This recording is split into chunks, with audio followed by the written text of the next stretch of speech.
Yeah. Yeah. Yeah, so that should open foundation for you. So maybe not next year.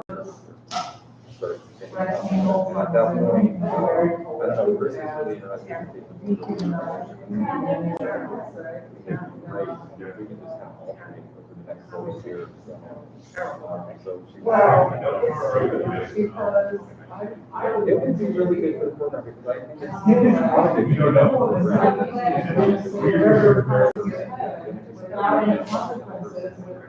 and because she gets I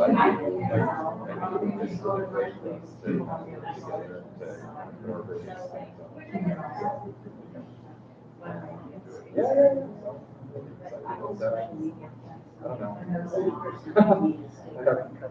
Falling behind on the right schedule for the Well, what's really interesting is I just got a notification that I might. yeah, well, I should hear this week or next week about the. One of my friends found a bullfighter in their home in Hawaii, and I said, you should burn it down on the shore. Apparently, those are murder terrorists. I was So, it was so, to me, I was like, did you get a box? You got these keywords of like burn house in Alaska and decide how to Greetings. So I don't feel to It doesn't really. really mean much,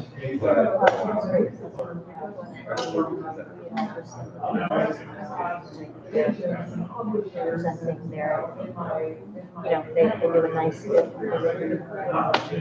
really. Oh, yeah, that happens. So I love But, and they're actually a sit in, so, especially with like some of the other precedents, like. I think.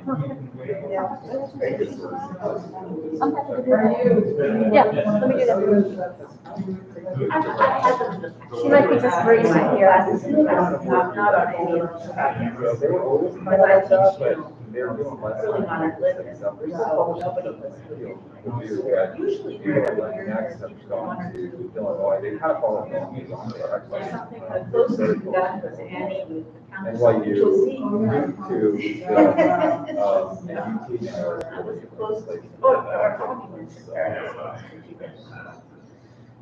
yeah.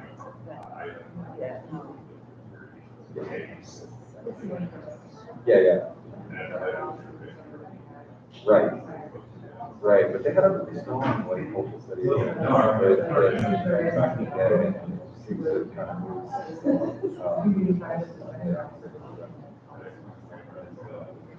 Yeah. Well, the thing is like Richard isn't really publishing it, but a little bit. But not much at all, so it's really it just team North Carolina, who and what they do.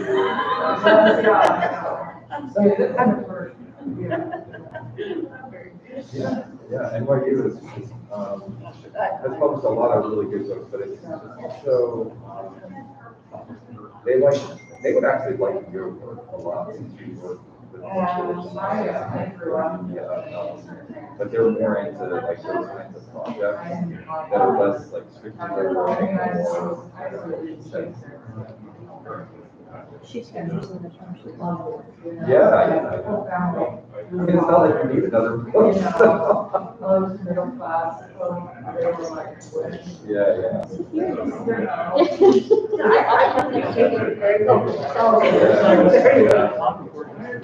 Right. She's trying.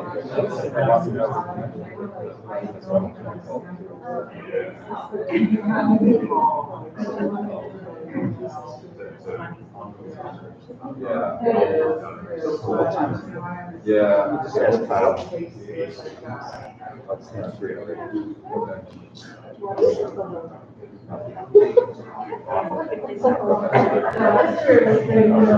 What's that name? How you doing, man? Hanging in there. Thank you. Yes.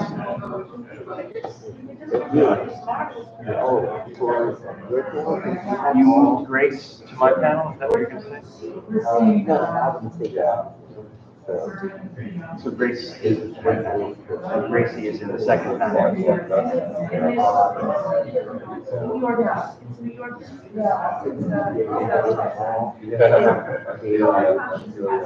told him to Yeah. Yeah, I was going to suggest that we have plenty of questions. Hey, so, I was gonna hear something, but, suggestions on how you want to. Oh, okay, all right. For a second, Lizzie, I'm sorry. Are we starting right now, or are we going to start in 10 minutes? I would say we'll start at 5. 5? Do I have time to just get a quick cup of coffee down at Starbucks? Yeah, I think so. Okay. Hey, you want one? You want one? I'm okay. You sure? Yeah. Let's just say, from Untitled, the mind, Okay. staff, students, projects, and I think if you have a general question that you got about moving into all of them, you go stop there and it seems like, oh, you know something, you also any questions? Yeah, I was at my computer, so I just know that's a good one. Yeah,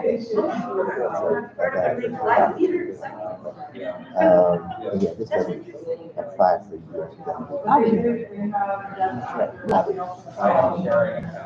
Yeah, so it depends on if he wants to morning, but it doesn't have to.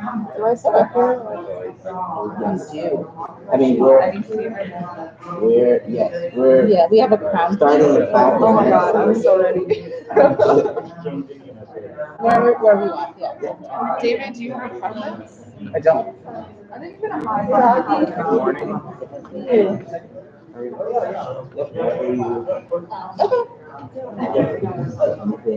All right, I wasn't thinking of general questions, I wrote questions for everybody, let me see if I can.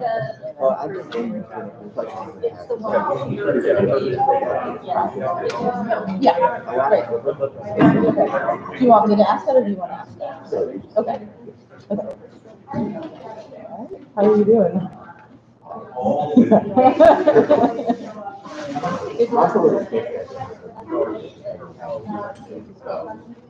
I think that, she wanted to be, that's actually pretty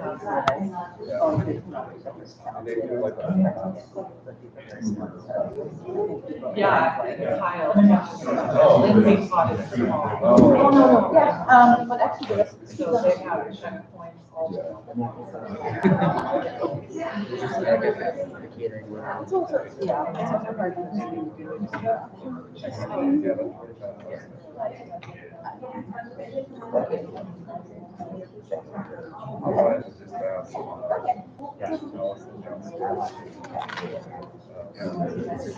Okay, so I need, I have to I was thinking about, you'll watch it, exactly.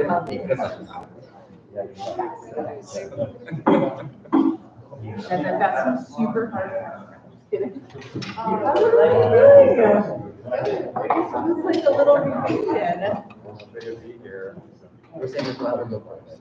What's that? We're saying we're glad we go. I have not met Kyle for. Although, I think the job is a lot more. They always Sometimes love actually you. less requests than more. Really? So that's.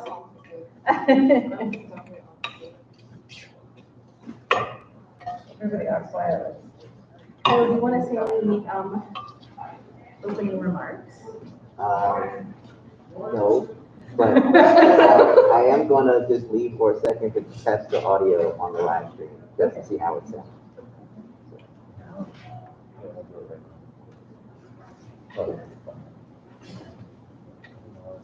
Did you all look at the questions beforehand? Yeah. Okay. Anything you don't want me to ask? Huh? Anything you don't want me to ask?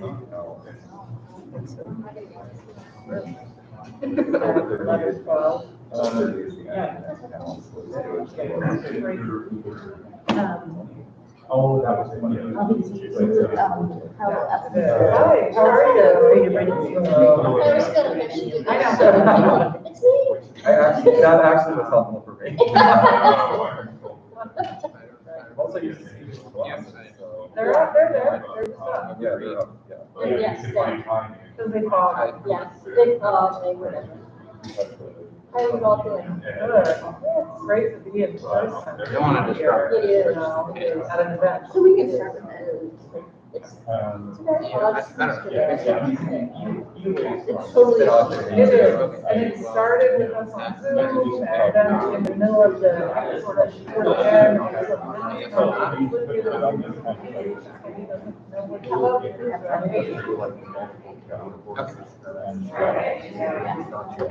You changed your mind.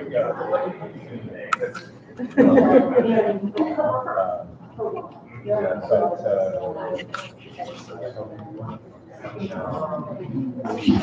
it's this,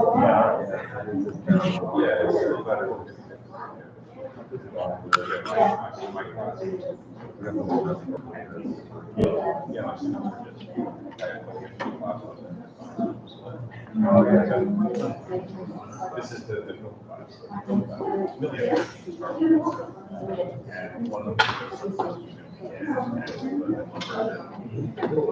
But very relatable, I would say. All right. You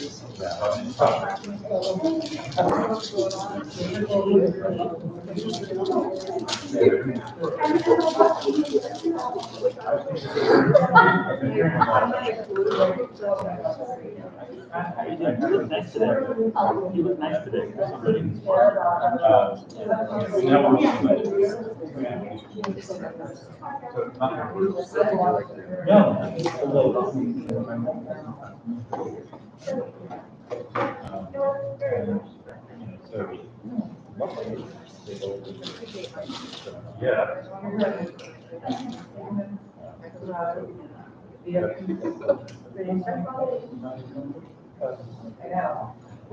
All right, everybody. I think I'm getting the signal that it's time to start.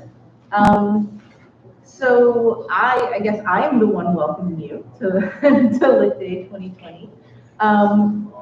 I feel really lucky to be able to moderate the first panel because along with Professor Bright Oak, I was one of the professors for 479.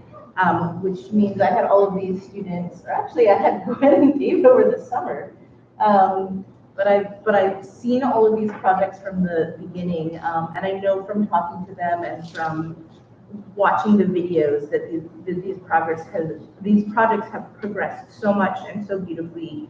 And I think that's to the credit of the three people sitting here and also to Professor Dargan, who took on quite a load having both creative writers and critical writers together. It was the first time that we did that,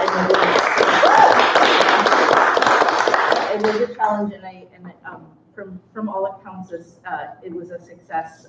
Although, as all successes are, one without, not without bumps in the road. But so I just want to thank Professor Darby for all his hard work in putting this together too. We often have two sections, which also means that there's typically two people putting together Lit Day, and there was one, and it was Professor Darby. So thank you all for showing up bright and early on this beautiful sunny April day. And I'm going to start just by asking each of you three to actually talk about how the project has progressed since our initial discussions. And for Gwen and David, those initial discussions, I believe I was on a beach in North Carolina over like July 4th weekend. So that's when we had the initial discussions. And for Avi, it was in September. But if you could just talk a little bit about some of the twists and turns, briefly the twists and turns that the project has taken. And I'm just going to go in order. I'll start with Avi and then go down the line. Okay, thank you. Yeah, I think my project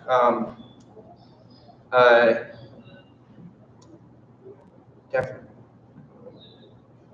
I would say that this is my project is a way of addressing a lot of the anxieties I had about climate change for the past 5 or 10 years. And I've been thinking about this for a while, about writing poetry on rivers. And so I guess I feel like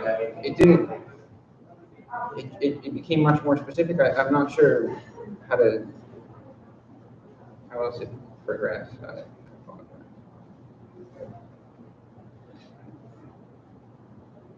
Morning. I've worked in restaurants in DC now for the past 10 years, and being a bilingual house manager and having to oftentimes have to communicate between owners, servers, back of house, back and forth between Spanish and English, has had a huge impact on me. And Chef's Table was one of the first times that I saw kind of people that I work with represented in a way that showed more value to the hard work that I think that often gets underrepresented. And even for myself, also just being inspired by what I was seeing and seeing the kind of heights that I thought that those jobs can be taken to. But I didn't really necessarily know how the series was doing that. And something I struggled with was trying to figure out how Netflix was also progressing these series. Because in popularity, specifically on Netflix, it kept growing and growing. And it wasn't really until I realized the kind of global approach that Netflix is hoping to take with a lot of their series that helped me understand what they're doing, but also that it's the aesthetics that bring you in first. And I think that that's something that I was initially drawn away from just because I really wanted to highlight the people. But it's the aesthetics that gets the viewer in the door. And so once I reframed that, that helped me really organize my progression in a very different way.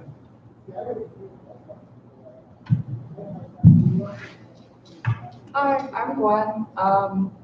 Basically, I would say that my interest in writing about Chunky Express started freshman year. So it's been a long time, but I took Professor Midden's World Cinema class, and he told me I couldn't write on it because it was not made after the year 2000. So I wrote about In the Mood for Love, which was a great experience. But ever since then, I've been looking for an opportunity to write about Chunky Express. And once the thesis came around, I was like, great, it's the time. I kind of started with the music, and I was really interested in just like the larger idea of how the music works in the film. But over time, I kind of stepped away from that and started thinking more widely about the different connections. But somehow I ended up back at the music just because it turned out a lot of what I was analyzing was something that was seen through the window of music in the film. So that's kind of how I got away and then back, and that's my focus now. Great, and despite being left a cheat sheet here, I neglected to introduce the panel or so I guess I actually just kind of wanted to model how we can all make mistakes and then recoup from those mistakes. So this first panel is called Conversations with the Nations, and you should all be able to, you should all have the program too. But we have Avi Zinder, who's a poet, David Gonzalez, who is, whose title the presentation is How Much is Too Much for a Taco? And Gwen Morgan, whose the title of her presentation is Music and Transnational Allegory in Chunky Express. The title of Avi's poetry is Damned Rivers. So I'm gonna pick out the questions. I'm gonna, rather than like giving one person rapid fire, I'm gonna again, just kind of go down the row and pick out questions from the Google Doc. If you were the person who asked a Google Doc, a question that's on the Google Doc and want to just read it out please feel free to do that. If not, or if you want to just claim it after I've read it, because most of them are anonymous. Hey, Lindsay, are we Yeah. also going to get to ask questions that aren't on the Google Doc? Yes, so we can do that afterwards, and you can also ask questions, again, despite the cheat sheet and me being told to tell you this. People who are live streaming can also ask questions in the YouTube live stream. Okay. All right. So let me actually start with the audience. Is there anybody who asked a question for Avi on the Google Doc that wants to read it? If not, I'll just pick one and begin. I asked a question, but I was doing enough to read it anyway. Okay. And I'm not sure which one you asked, but I'll just start with this one. It'll come up. What's that? I said it'll come up, don't worry. What's that? Don't worry, it'll come up. Avi, I really enjoyed both poems and the way they bring together myth and eco-criticism in New Jersey. Could you talk more about the varied forms you see in these two poems and elsewhere in the collection? Yeah, thank you. The forms that I use in this poem are, I would say, varied in terms of a necessity of writing, because one of the things for me that makes writing poetry very enjoyable is using different forms, both inherited and conceived. But also, one of the ways that I'm using form in these poems is to access the some of the stories that reference the stories that I would like to reference, rather. For example, in this first poem that I read in the presentation on beginnings and ends with the American eel, it begins with Terza Rima, just as a way of placing the poetry, and because it's the opening poem, the collection in conversation with Dante's Divine Comedy, especially Dante's Inferno.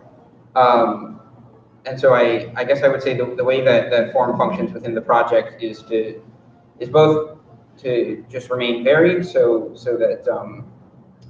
that each of the poems has its own style, but also to call back to other works and hopefully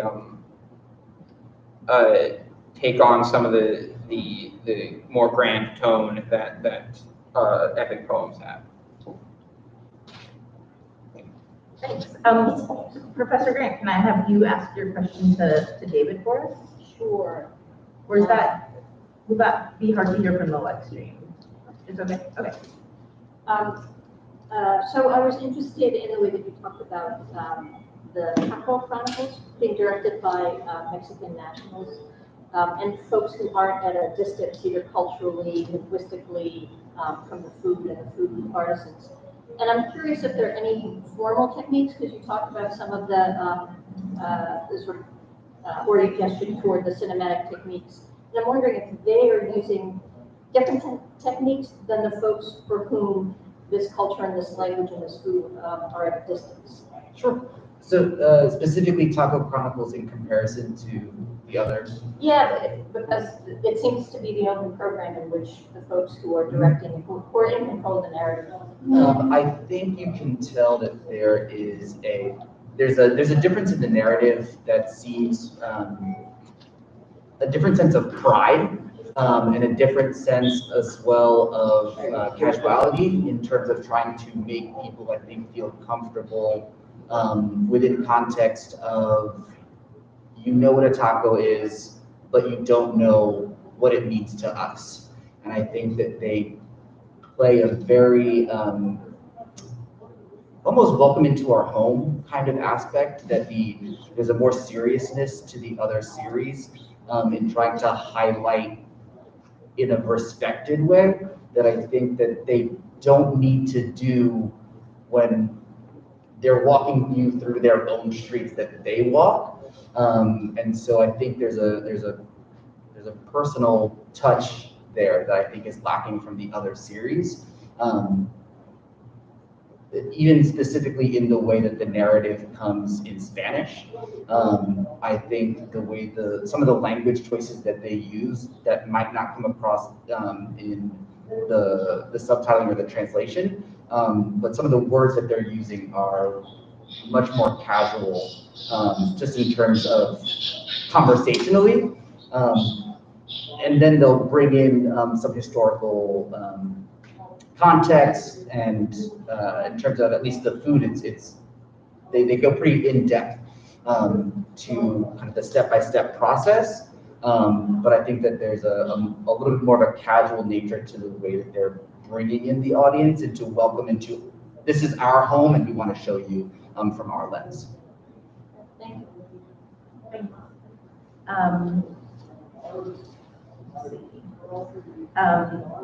Does anybody have, did anybody post a question for Gwen, or I can just read the first one here? I have a question for Gwen. Okay. I didn't post it.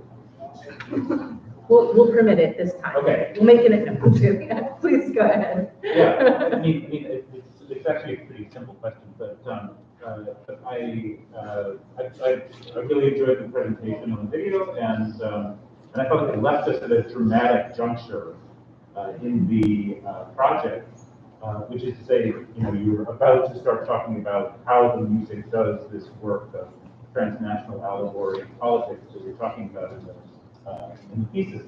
So I was curious if you could just talk a little bit about what it is that the music does in Chunky Express. Yeah, sure. And can you use the microphone because we have competing sound? I'm sorry, I can't do anything now. Yeah. Yeah, sure. I think I kind of didn't want to get too into the close reading. I was right up on that 8-minute mark there. Hi, Professor Minutes, by the way. I gave you a shout out like 5 minutes ago. Yeah, so I think the music plays this really interesting role in the sense that I'm focusing on it because, like I mentioned earlier, it does most of the work in the film to capture like this ambivalence that I talked a lot about. So I think another question I'm being asked in the document, I'm sorry to like jump to that, but talks about how essentially like all these different songs have very specific origins, and all those origins are very different, whether or not I'm going to take that into account. And I think that is going to be the basis of a lot of my close reading. So I kind of talked about that a little bit in the video in terms of who Faye Wong is. She's a canto pop artist and was a very popular one at the time. I think she's still like one of the #1 selling canto pop artists of all time. So she's still a super prominent figure. And I think juxtaposing that and her image with Mamas and the Papas, 1960s protest music of like the hippie era from a very different time, is what I'm interested in talking about, and I was kind of like leaning in that direction. I don't know if that answers your question completely, but Sure. Yeah. okay. Let me follow up since so that the conversation just doesn't feel like too like disrupted. But the question that you're referring to, I'll follow up with that because it makes sense to talk about it now. But this question is, Gwen, I've always looked at this movie and especially its music, so I have a lot of nerdy questions, but I'll make a more general one. The Mamas and the Papas obviously are an American band and a West Coast band from the 1960s. The Cranberries are Irish and contemporary and post-colonial.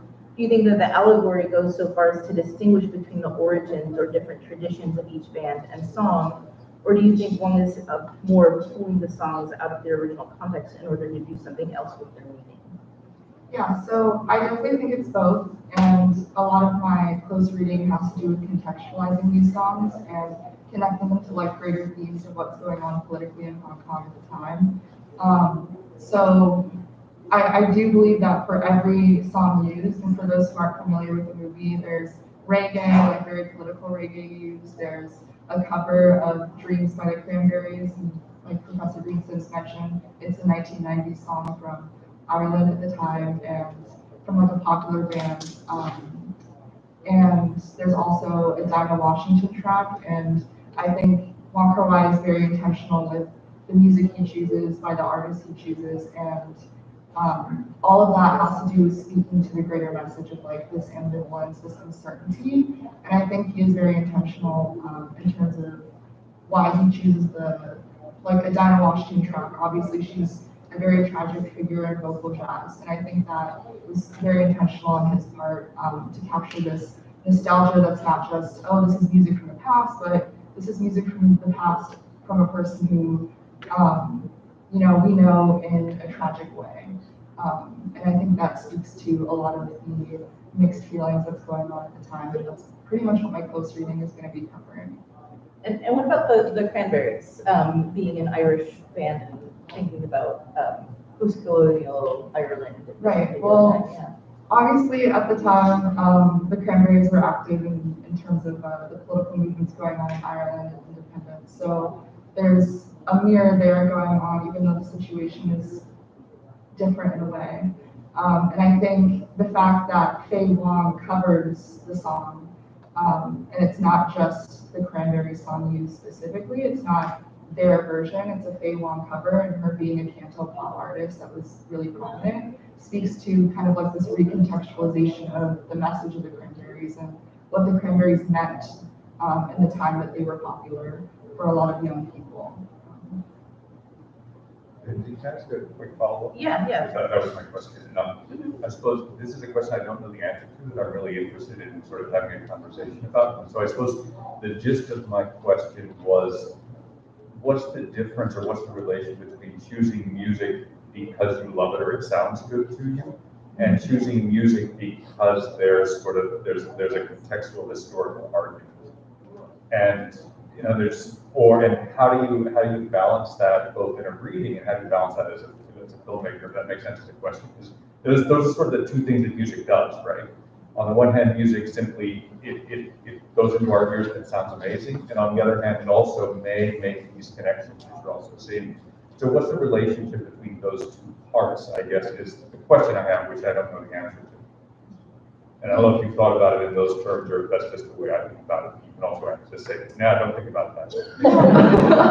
I have thought about this a little bit. I don't think I've gotten to this point completely. Like, I don't have a clear answer, but what I do find interesting about the way Wong Kar-wai uses music is, for example, for people who are familiar with the film, there's like this really striking electric violin track that plays repeatedly throughout the first section of the film. It's a film in 2 parts. And that is something that he just picked up at a record store and thought was cool. And he was like, I want to make a movie that features this. That inspired a lot of the tone of that first part. But in other ways, I think he is distinctly intentional and sought out that music. But it does work both ways in a weird circular way. And I also think that speaks to kind of what my thesis is about, is these mixed intentions, these mixed contexts, all speak to this energy of Hong Kong that's really hard to explain. Thanks. Are there other follow-up questions to that? I wouldn't, just a quick one. Yeah. So I see that it came out in 1994, which is sort of before the turnover to China. Do you give any thoughts to that, about like the time that it's in, and sort of like pre-turnover? Yeah, so sorry, I definitely should have mentioned that earlier. That's kind of what my thesis is like very much centered around, capturing this moment right before the handover and trying to, or how Wong Kar-wai as a filmmaker is able to capture that very uncertain period of time where politically everything is undetermined. People didn't know how to feel about what was going to happen, and they weren't sure what was going to happen exactly because of how mixed different messages were from both governments, the colonial and mainland China. So I'm not sure this is even a question, but it just occurred to me while you were talking that, and I can't even remember if you talked about this in what I've read of your thesis, but all the songs that are used, like they all have this kind of mood that's actually quite consistent. Like the songs are from all these different places, right? And they're in different time periods, different styles, but they share this mood of a kind of undefined longing. And I'm wondering if that's what kind of like pulls them together in the movie, is that is that mood.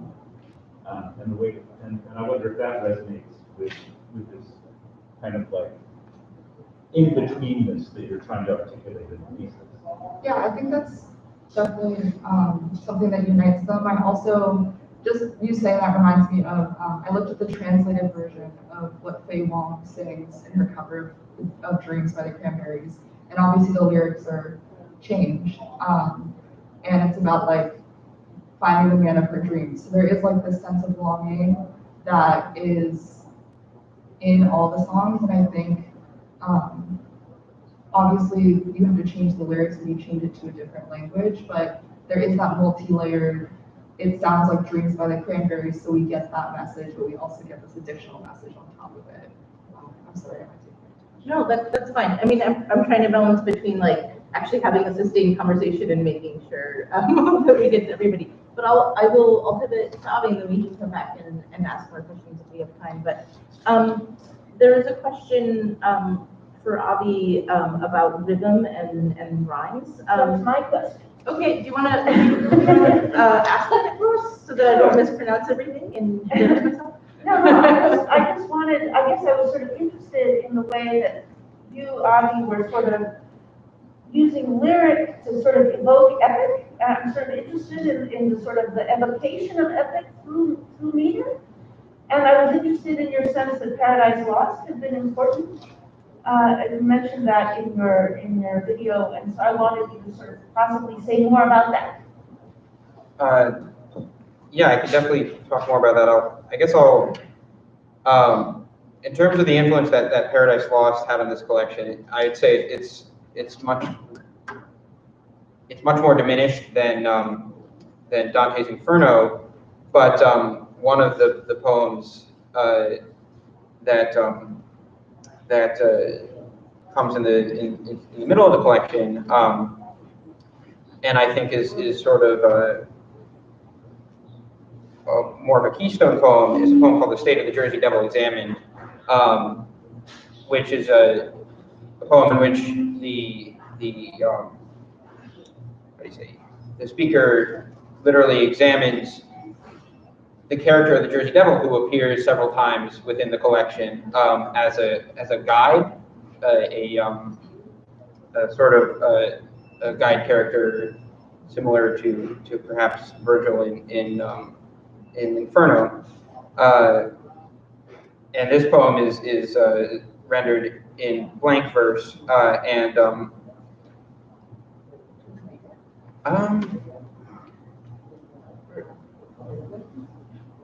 yeah, I'll read a couple of lines.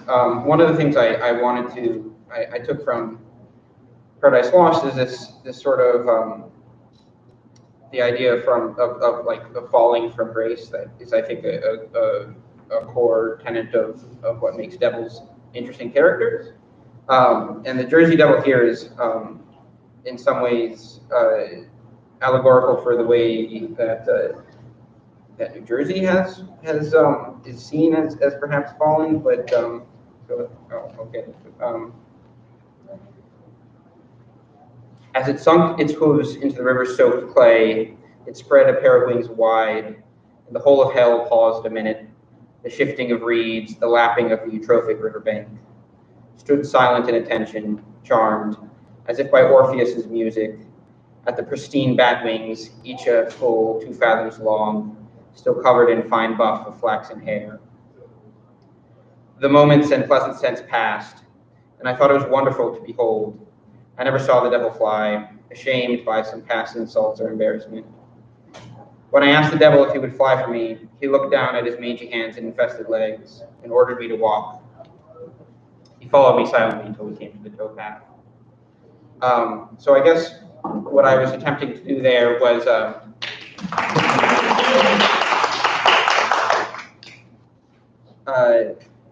sort of referencing this moment in Paradise Lost when the devil lies prone at the bottom of in the lake of fire at the bottom of hell, and really thinking about the way that wings function as a sort of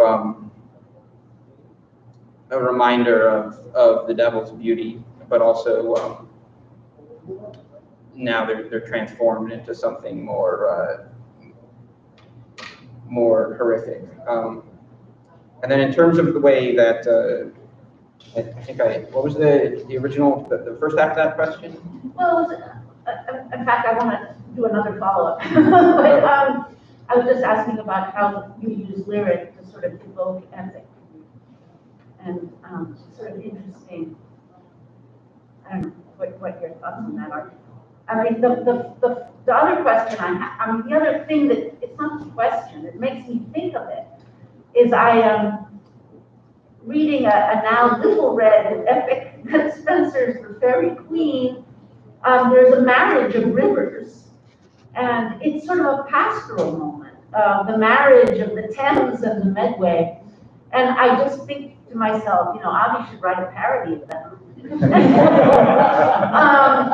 You know, I mean, it's a sort of a beautiful sort of personification of these beautiful rivers coming together and sort of going into the sea. It's not dark at all. And I don't know, I think of it as a sort of a possible counterpoint in this kind of marriage of rivers and confluences of waterways and what have you. That's epic, but not infernal. Yeah, David. Can I just make a quick follow-up to that? Because in the 19th century, there's actually a whole bunch of personifications of Father Thames being polluted and having a filthy bottom in this parodic and both literal sense. But I was just thinking of which so the parody in some ways has already been written. But it would be really interesting to think about it in terms of New Jersey, which in many ways connects back to the question we were asking when, which is, you know, what happens to these epic moments, to these from other places, the Dante and the Milton, when you move them to New Jersey. I don't know if that's something you want to talk about. Is that sort of, because I know you've thought a while about limiting it to New Jersey, so maybe you could sort of think about what happens to them, to those epic moments in this New Jersey context.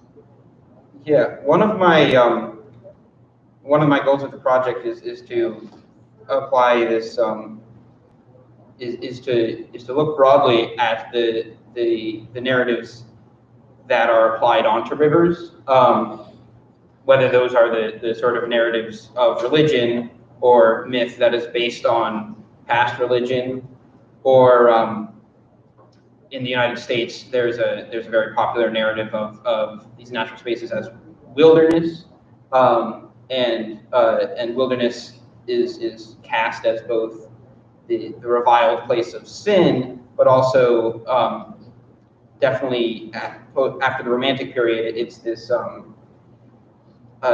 place where we can access the sublime. So I'm very interested in really opening up the fact that a lot of what we do with rivers is tell stories about them, and I think that epics, by one of the virtue of the epic as a form, and one of the reasons I wanted to put it in here is they're very clearly grand stories. And the way that I would tie that into New Jersey is that currently there's this, well, not even really New Jersey. I'm thinking more about the river that I worked on while sort of being inspired to write this is the Hudson River, which of course is on New Jersey for a good amount of it. And that river particularly has this narrative of beauty that's constantly applied to it, especially since for the Hudson River Art School, it was this critical place where artists could access the sublime within their painting. But what that's done to the river is it's created this this narrative that environmentalism and preserving the beauty of the Hudson River is the same thing. And in my experience working on the Hudson, it's an unquestioned narrative. People don't see it as a story that they're telling about the river. They don't understand that we're crafting a tale to say that this is an uninhabited place just just a little bit away from the city where we can get to something core to American wilderness. They just understand that as a kind of factual truth or an extension of the environmentalist movement. So my goal when bringing epic stories into the context of the rivers of New Jersey is to remind us that there are past narratives about rivers, but there are also present narratives about rivers, and those narratives are not necessarily any more objective than any others. Okay, Kyle.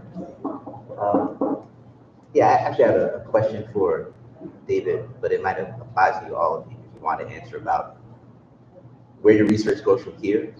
Because I know for many of you, there are things that you're not going to have time to get to in the actual thesis that you're interested in. So I know, David, we talked a lot about how this effect of rehabilitating and elevating Latin American cuisine through these Netflix series is having a local effect too in DC in terms of what's happening with the restaurant scene here and the way people are related to that cuisine. So I'm wondering, since you're maybe not going to have an opportunity to talk about it in the thesis, if you could say a little bit about that right now. Sure. This actually goes in hand to one of the questions that was asking about Ethiopian food and Filipino food in DC, or in context to the difference between Latin Americans in DC. I thought of it in terms of DC, because DC has one of the largest hubs of Ethiopian population outside of Ethiopia, and because of that, there are incredible Ethiopian places to eat, whether it's more casual street food, but also more higher end, and they get a whole bunch of attention when award season comes around. There is a Bad Saint, which is a Filipino restaurant. The line goes out the door. It's hard to, they don't do reservations. It's a whole thing. And I think it has to do with the fact that there's a foreign nature to what those cuisines are to Americans, in a different way than Latin American food does, and less interest in actually discovering what that looks like. I would probably place some of the blame on Taco Bell and Chipotle, because that's what people think of when they think of that cuisine, right? So if someone says to you, "Oh, I love Ethiopian cuisine," compared to I love, whether it be Mexican or Latin American cuisine, you're going to be much more interested in how that person came to be interested in Ethiopian cuisine, because it's much more or much less accessible. And I think that part of the reason too that also happens to be because in every kitchen there are Latinos working, and so there's less opportunity for them to put restaurants out or put in the market, that whether it's saturation or just that there's more Latin American chefs, right? So if every Latin American chef in DC decided, I want to put my own place, or they had the funds to do that, it makes it a whole lot harder,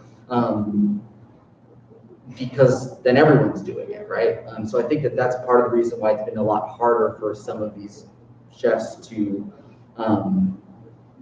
make their name on things. For example, in the same way, there's a huge El Salvadorian population in the DMV area, and I can't think of one El Salvadorian restaurant that has any award or accolade that gets attention in DC. I'm interested to see how the continued immigration factors into this, especially with the hope of farm to table taking hold not only in the States, but also in Latin America as well. In Guatemala, a lot of coffee roasters are trying to take back their farms and roast beans on a more localized way. So it's called Barista. It's basically the Starbucks of Guatemala. And in the same way that Starbucks in the past few years has closed more Starbucks than ever before, Barista has as well in Guatemala, as Guatemalans are trying to take back this profit-driven nature back to the people. And so as immigration continues to grow in the States overall, I'm curious to see if people are continually more curious to try and get closer to the source. Because it is going to be more expensive. And so are you willing to pay, what you pay at, whether it's the local farmer's market, to really like go and look for the sources. Does that answer your question? Are there follow-up questions for David? I've got another one on the doc that I'm. I don't know if this is directly follows to this question. So I really like what you're doing with your analysis of the impact of Netflix. And I like that it's sort of perversely positive about Netflix. But nonetheless, I'm going to ask, is there also a downside to the kind of Netflix appropriation of this stuff and the to it's being presented in this particular kind of slick TV format, is there a downside to a $30 taco? For the first part of the question, I mean, it's curated, right? Like it's so specifically curated. The street food episode that I analyze, it's a grandmother who like wakes up every day to, make the, they show her struggles and it's inspiring. But this grandmother is also continuing to do physical labor in a way that shouldn't be inspiring, right? And I think that a lot of times that's what you end up seeing is these older generations in Latin America continuing to do physical grueling labor, and these shows show it as inspiring, which it is inspiring, but also the grandparents should not be out. It has such a physical toll, right, on the body, and it doesn't show that. So I think that's definitely one of the negatives. Is just even though it's nice to see physical labor respected, it's still physical labor, and specifically towards an older generation, I think that that's definitely problematic. As far as, food pricing as well, I think that I think it's more about having people know what they're paying for and why, right? If you are interested in a $20 taco, you should know why you're paying for a $20 taco compared to someone just telling you this is $20, right? And so I think that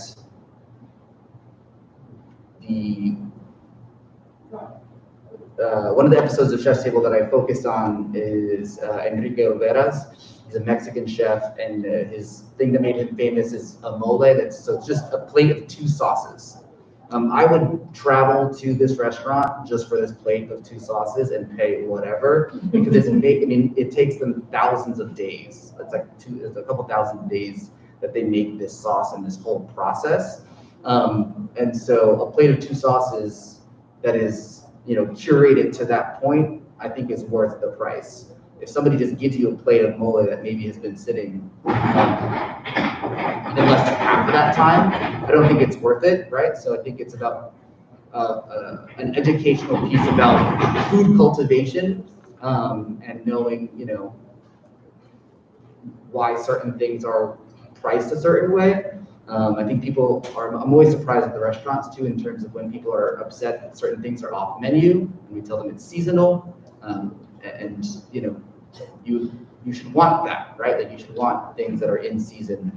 And so I think it's an understanding of changing the way that Americans think about how they price their food.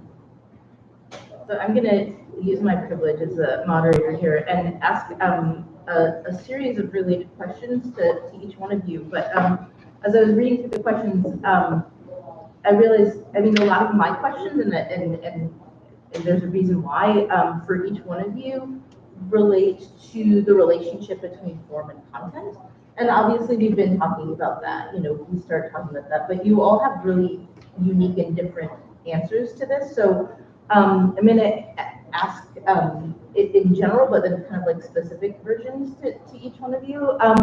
But I mean, David, for you, one of the most challenging things of your project, and you've done it so well, is this balance between a cultural studies and sociological approach, but also a cinematic, like you're looking at mise en scène, you're looking at aesthetics, right? These things matter, right? These things, it's not like, oh, and then there's a shadow food, right?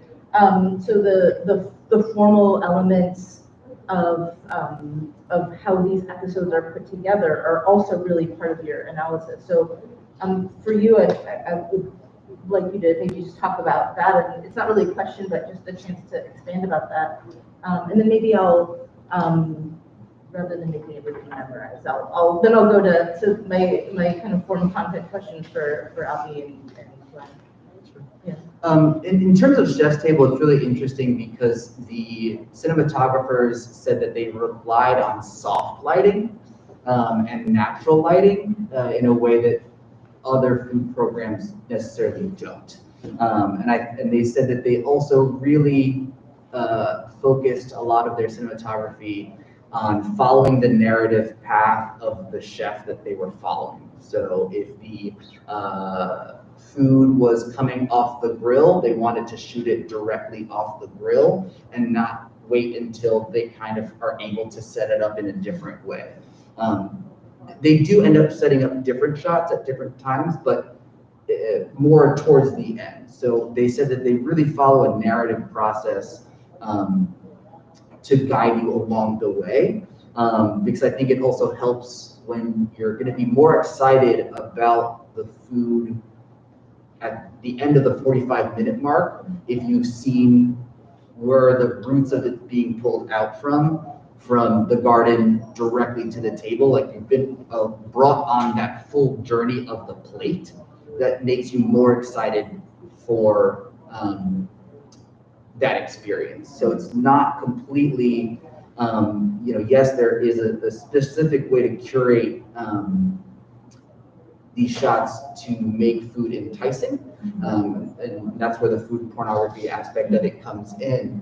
But instead of the more commercialized way that food commercials use, they said that they tried to pull in the specific narrative format to also continue to produce desire out from an audience, because that's part of the reason why, I mean, there's also like car porn and like things like that that are less universal, but everybody does want to eat at some point. And so they said they relied on bringing people along the journey, guided by the chef, because each chef has each specific episode. I do wish your presentation was the one right before lunch. Truly. Yeah, great. And so, Abhi, the fourth question for you, and feel free to take this in a different direction if it's more meaningful.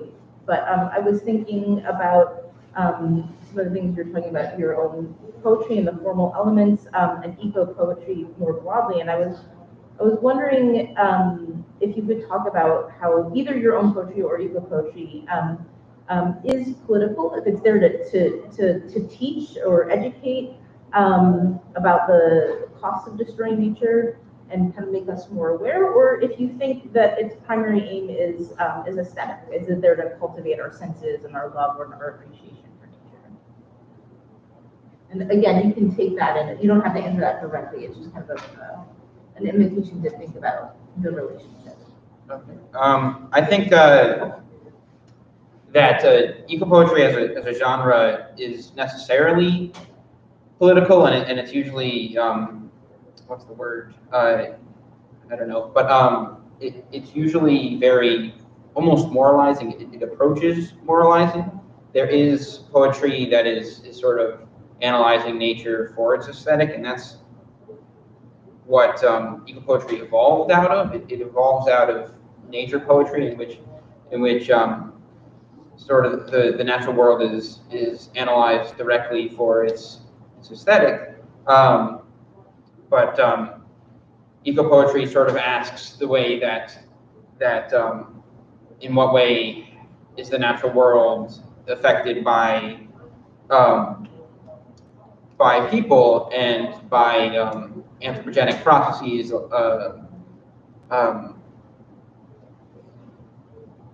So I think that yeah, there's a definite political message within any poem that labels itself eco-poetry, if only because the preservation of the environment has become an ecological, a political issue.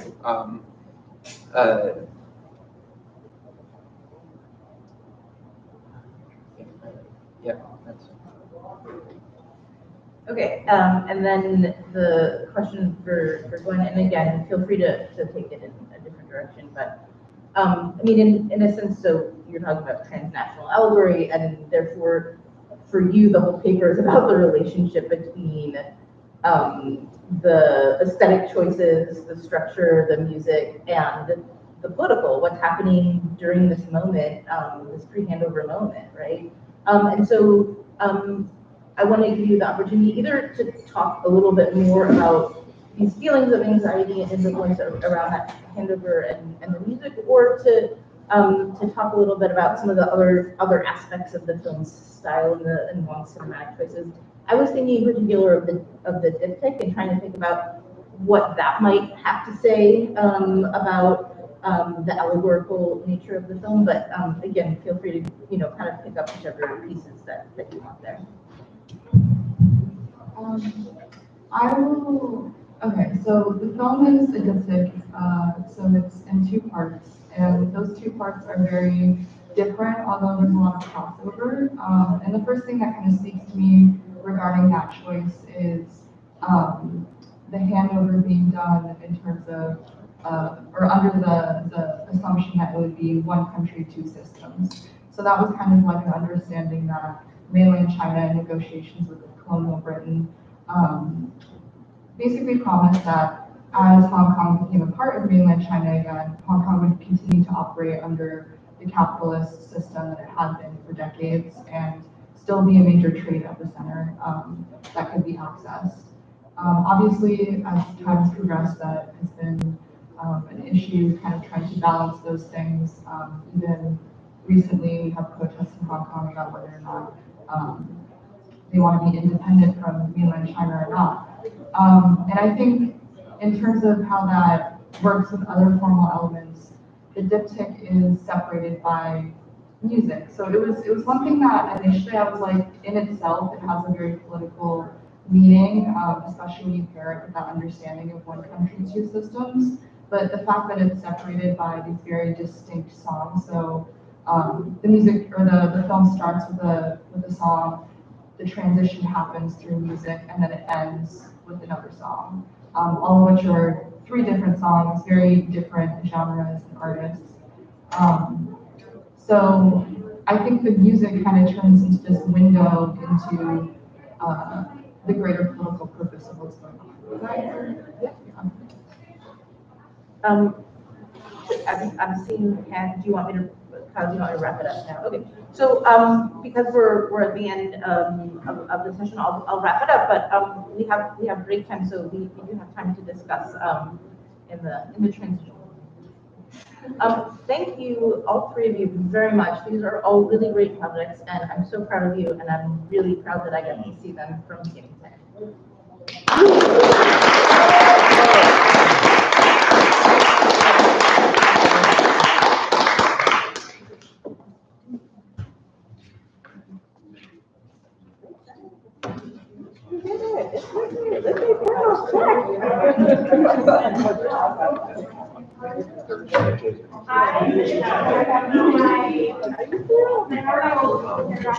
I'm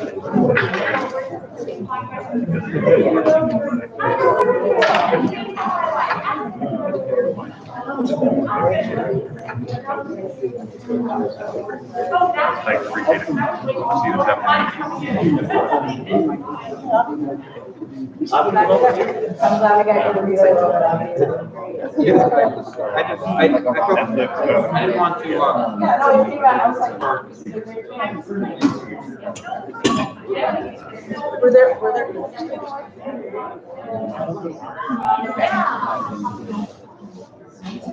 Yeah.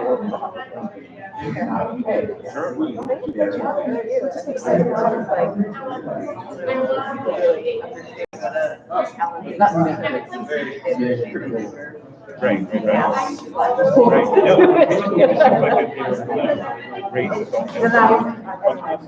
That are not.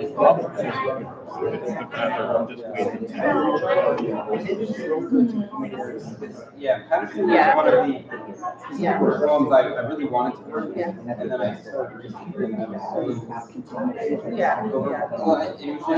We actually did I kind of went through mine quickly as well, but I tried to ask everybody questions. I didn't do mine. Interestingly, I looked at my roster for 479, and I think it's the inverse. I think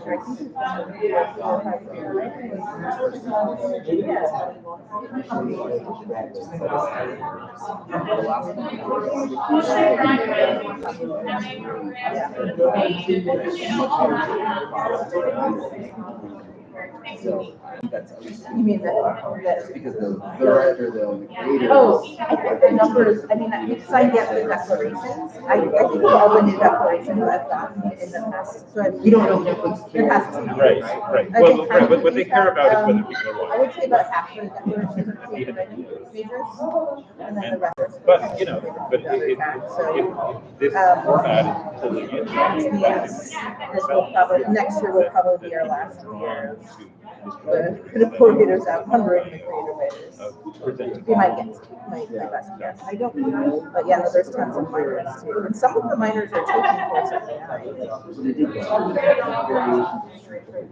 Yeah, there's 22. I mean, because it's a W-2 now, I think it depends.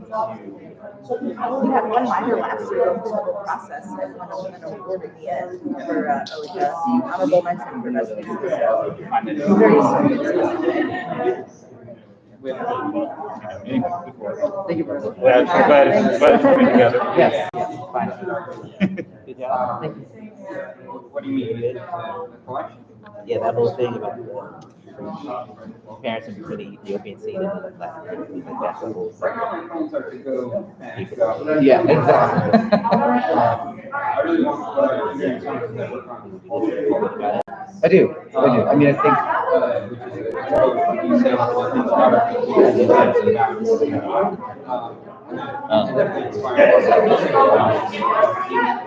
Keeping it concise for editorial guidance. You don't have to be everywhere. Yeah. They're just easier to pound down. But I wanted to.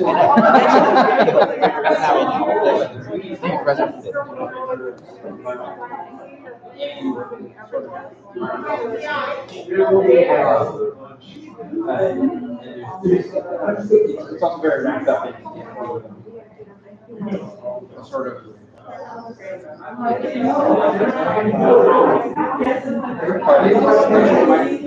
really my plan is just to go and do some more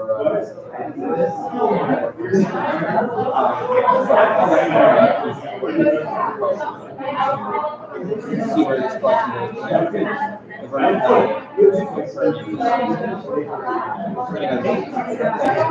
It's happening. It's happening. That's what's happening.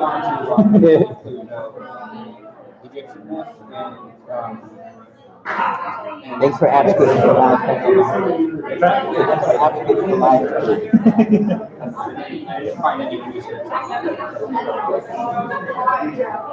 So this is a video?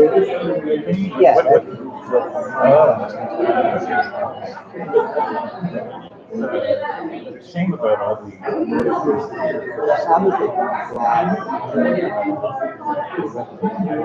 The best question is. There was, this thing that the music was playing, I was having this like weird experience, like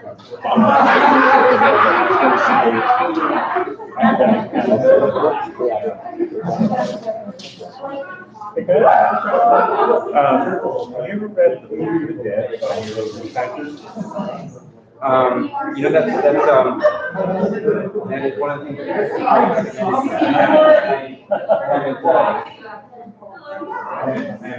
Yeah.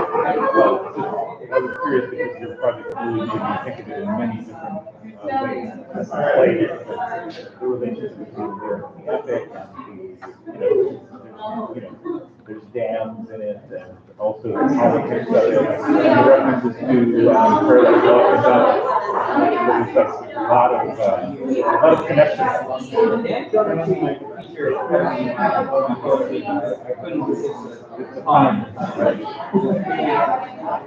Great job.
Here we are doing this.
How far along are you in that?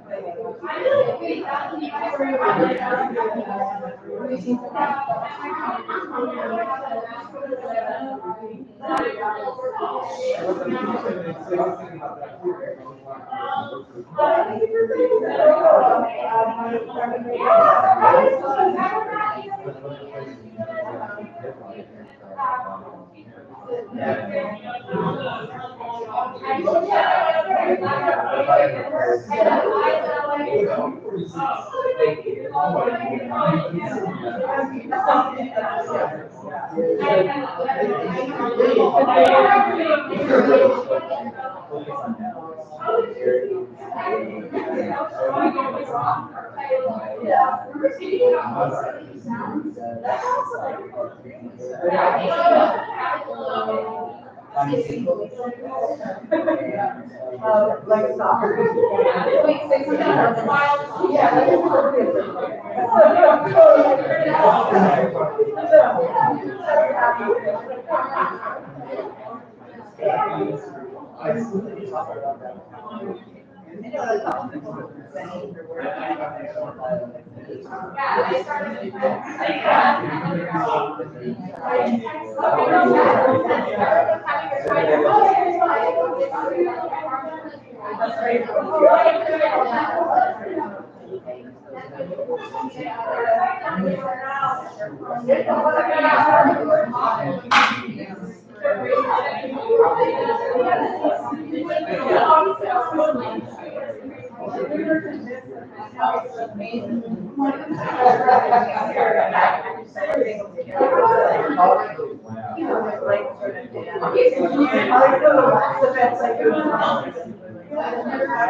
You are noticeable.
You know, again, like, thinking hard about it. Going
like, you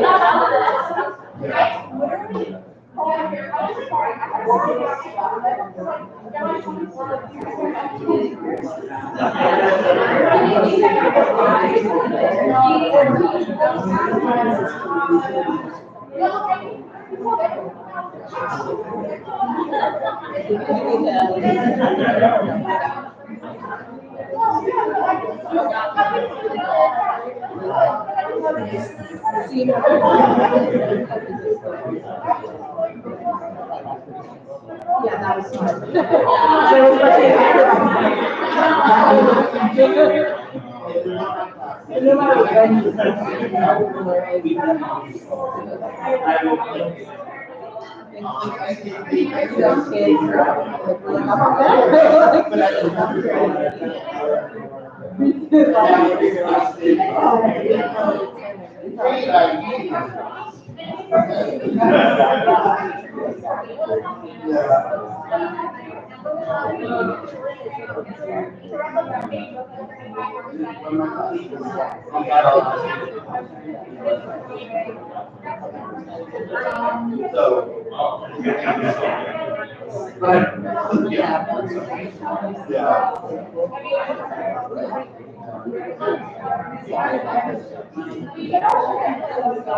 And I totally was like, probably ignore it.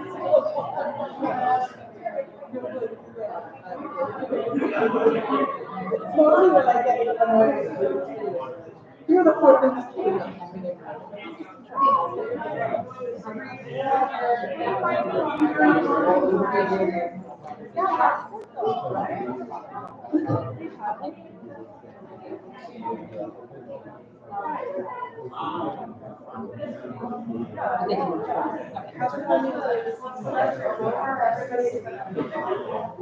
Yeah, we talked about it.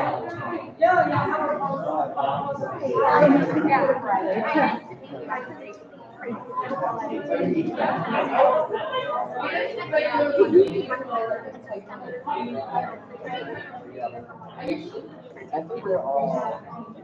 I'm Mara. I'm Mara. Fantastic. Lovely to meet you. Yeah. Thanks for asking. I appreciate it. Hi.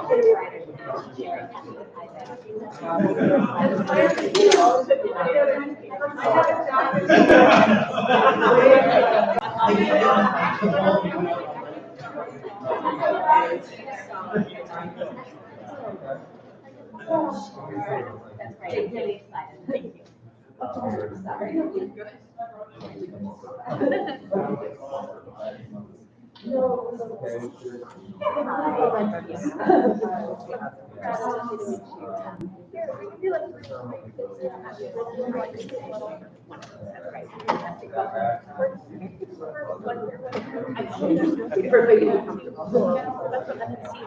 I still love that, yeah.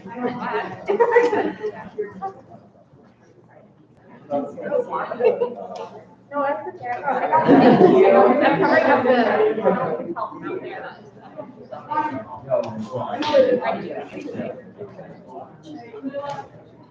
I like to put it I have like nothing for the first. I have.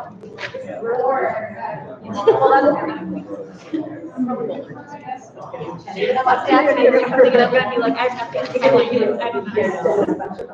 I've been through 3 different excerpts. I wrote so much, it's like, I don't know what, like, if I just feel one, then I feel like, what kind of excerpt? Yeah.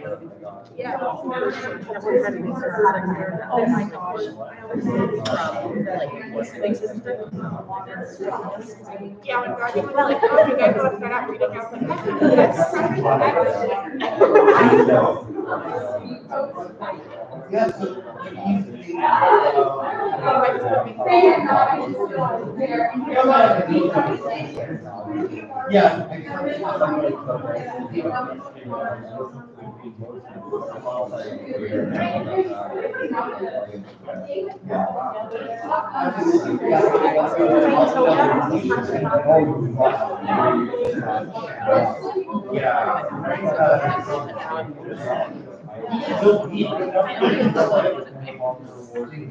I keep playing with my hair, and I feel like the people are watching me.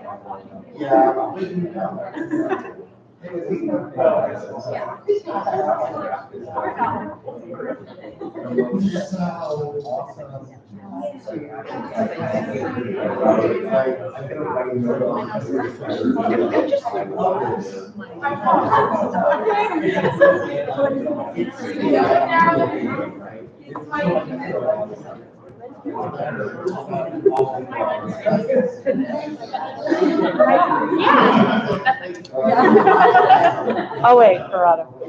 Ready? Thank you. Awesome.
Yes.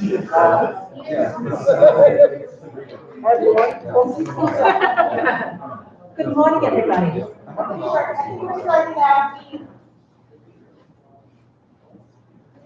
Good morning, everybody. Can people hear me? Yes. Fantastic. I'm Fiona Friday, and I am delighted to welcome you to this second session of this really exciting midday, the session entitled Feminist Recenterings. We have 5 papers or 5 bodies of research, which I know that you have already encountered in the students' videos. But today we're going to hear from the students in the order presented in the panel booklet, and then obviously an opportunity both to add questions to the chat, to ask in person, or for the students to respond to the questions that have already been shared on the Google document, and for the conversations to move back and forth. So without further ado, let me invite our first presenter for this session, Ashley Goucher, who will be presenting from her fiction project.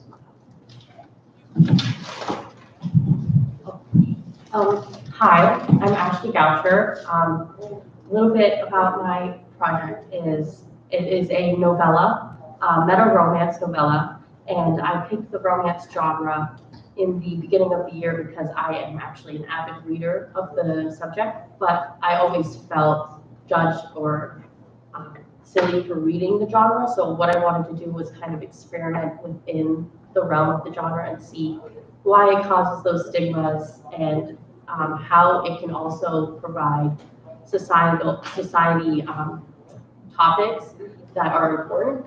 And so my project kind of formed into a story that I didn't think was told very often, which is about an escort. And you don't necessarily see those kinds of stories in the romance genre to begin with, but also how those affordances in the genre can help push that story forward. We have questions that have already been shared, but I apologize, I wasn't in the first session. Should we hear from everybody then in terms of general questions? Okay, fantastic. Gracie, when I then ask you to share your work. Yeah, hi, I'm Gracie Dominant. My project is a novel that I've been working on for about the past 2 years. It's sort of based around this idea of dark academia, which is something that has gotten very popular on social media sites for young readers like us. And some examples of that would be like John Knowles' Separate Piece. More contemporary examples are The Secret History by Donna Tartt. I've sort of saw this empty space in the genre where it sort of felt like it was all these stories about boys and male friendship, and I was kind of like, well, where are the girls?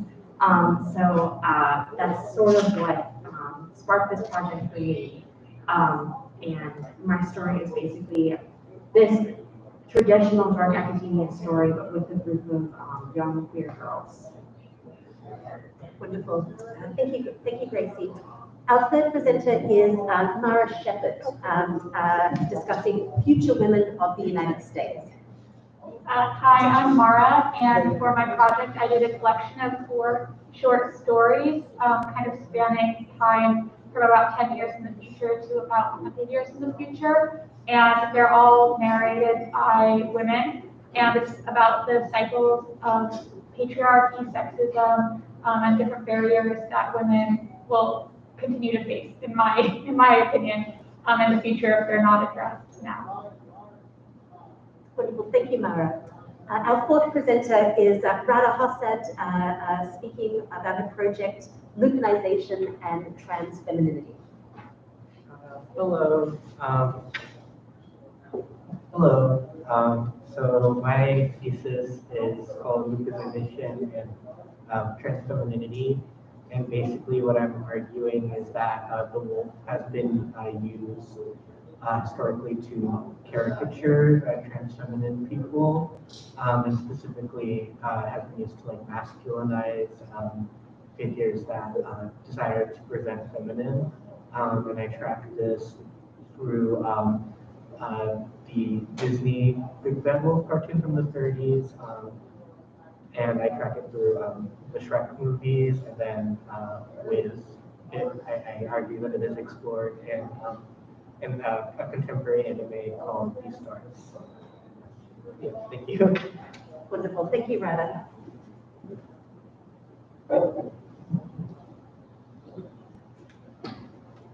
And our final student I'll be introducing is Joanna Racias, speaking about her critical project, To Be Chaste, Obedient, and Accomplished, Jane Austen's Pride and Prejudice. So, sorry, I'm getting off of the cold. So my thesis is, like Professor Broderick said, to be chaste, obedient, and accomplished in Pride and Prejudice, and it's basically a critical commentary on how, or a critical piece, but I'm commenting on how it's more than a story about marriage. And I think that the entire satire of the piece is often overlooked, and I think that Austen intended for it to be quite a funny novel, and I think that her commentary on marriage can be seen as a satirical way to kind of redevelop the modern conduct, or the conduct manuals for the time, into how marriage should be looked at, and how there's more to women. There's intelligent women who deserve also to marry for love as well. So that's what I'm doing. Wonderful. Might I first invite you to, the panel as a whole, to reflect on how your projects have changed. I know that over the course of both last semester and this semester, you have been thinking about moving from topic to argument, both staking out the terrain of your critical conversations, of your craft practices, and that it seems as if all of these projects have expanded and developed in unexpected ways. And I'd be delighted, and I'm sure our audience would be delighted to hear a little bit about that. Okay, so how my project has developed over time is when I was originally in class with Lindsay Greenspan, I said to everyone on the first day that I was going to write about pandemics. And when I started to kind of think more about that assertion, I realized that living through a pandemic was kind of enough for me at the moment. I didn't really feel the need or want to write about it, and I'm sure there are plenty of writers out there writing about it. And so I decided to instead write about the future because it's a genre, speculative fiction and science fiction are genres I really appreciate and I read a lot of, and I hadn't really tackled for myself before. And also with the end of the Trump presidency and all the kind of current conflict and news and division going on in the world, it felt like a time to write about the future and about where I saw these issues evolving and manifesting later on down the road. It was an outlet for my anxiety as a woman, hearing about SB8, which passed that fall, and having control over my own body and choices, and how other people, and I think other states should kind of go back on Roe v. Wade and go back on Obergefell v. Hodge and all these kinds of laws that I saw as protecting me and my rights. So that's kind of the world that I built in my stories. And that's where I ended up. Yeah, so like, obviously I have been working on my novel for a while now. And I think sort of when I came to the class and when I began the novel, my idea was sort of just, this is what I want to read, so I'm going to write it. And I think something that my mentor, Stephanie Grant, kind of brought up for me was, at what steps is this sort of just a recreation of these same themes rather than a critique of them? So I think what was important for me was to really make sure that while I was allowing for women to exist in this sort of story, I was also critiquing the sort of structures that create an environment where they weren't the main characters, and sort of thought about how would they interact with these male characters that usually are the main characters of these stories. So yeah, I think that's a main way my work has evolved.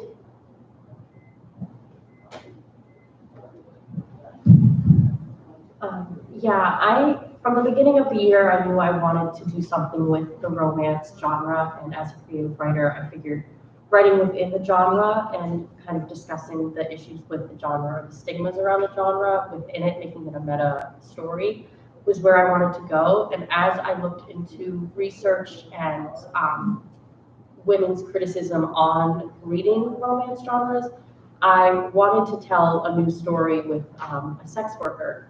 And so my piece kind of transformed into more than just commentary on women's agency for their choice of literature, but women's agency in the workplace and what work they choose, as well as kind of shining a light on the life of a sex worker and this really overstigmatized and overgeneralized area of work for women that is normally seen as something that's bottom of the barrel when these women are just trying to fit their economic situation with something that fits their livelihoods.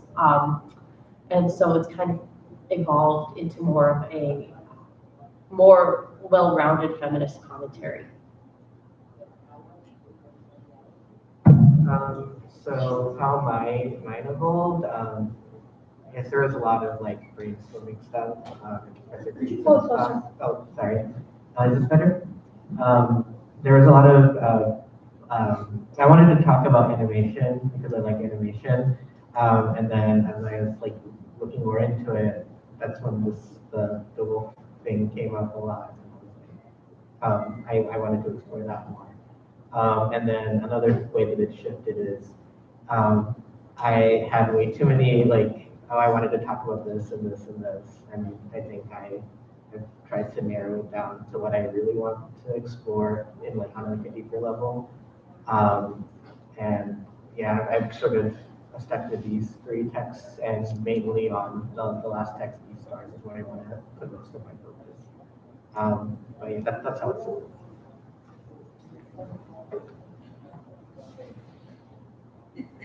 And for my piece, I think that originally I think like Ashley, I always knew that I wanted to write romance because Regency era has been kind of like a guilty pleasure for me. And I originally wanted to write about sex and sexuality, but it turns out that there was more to my research that I was finding out than sex and sexuality. And I think that it was important that I understand more of marriage itself and what's happening, during courtship, and then what's happening legally after marriage as well. And that's kind of where my work is at right now. I'm looking into the, laws that allow women to inherit property and laws that prohibit women to inherit property. So I think that's where my work has changed. I invite questions from the floor. I heard Sean. Interventions and comments.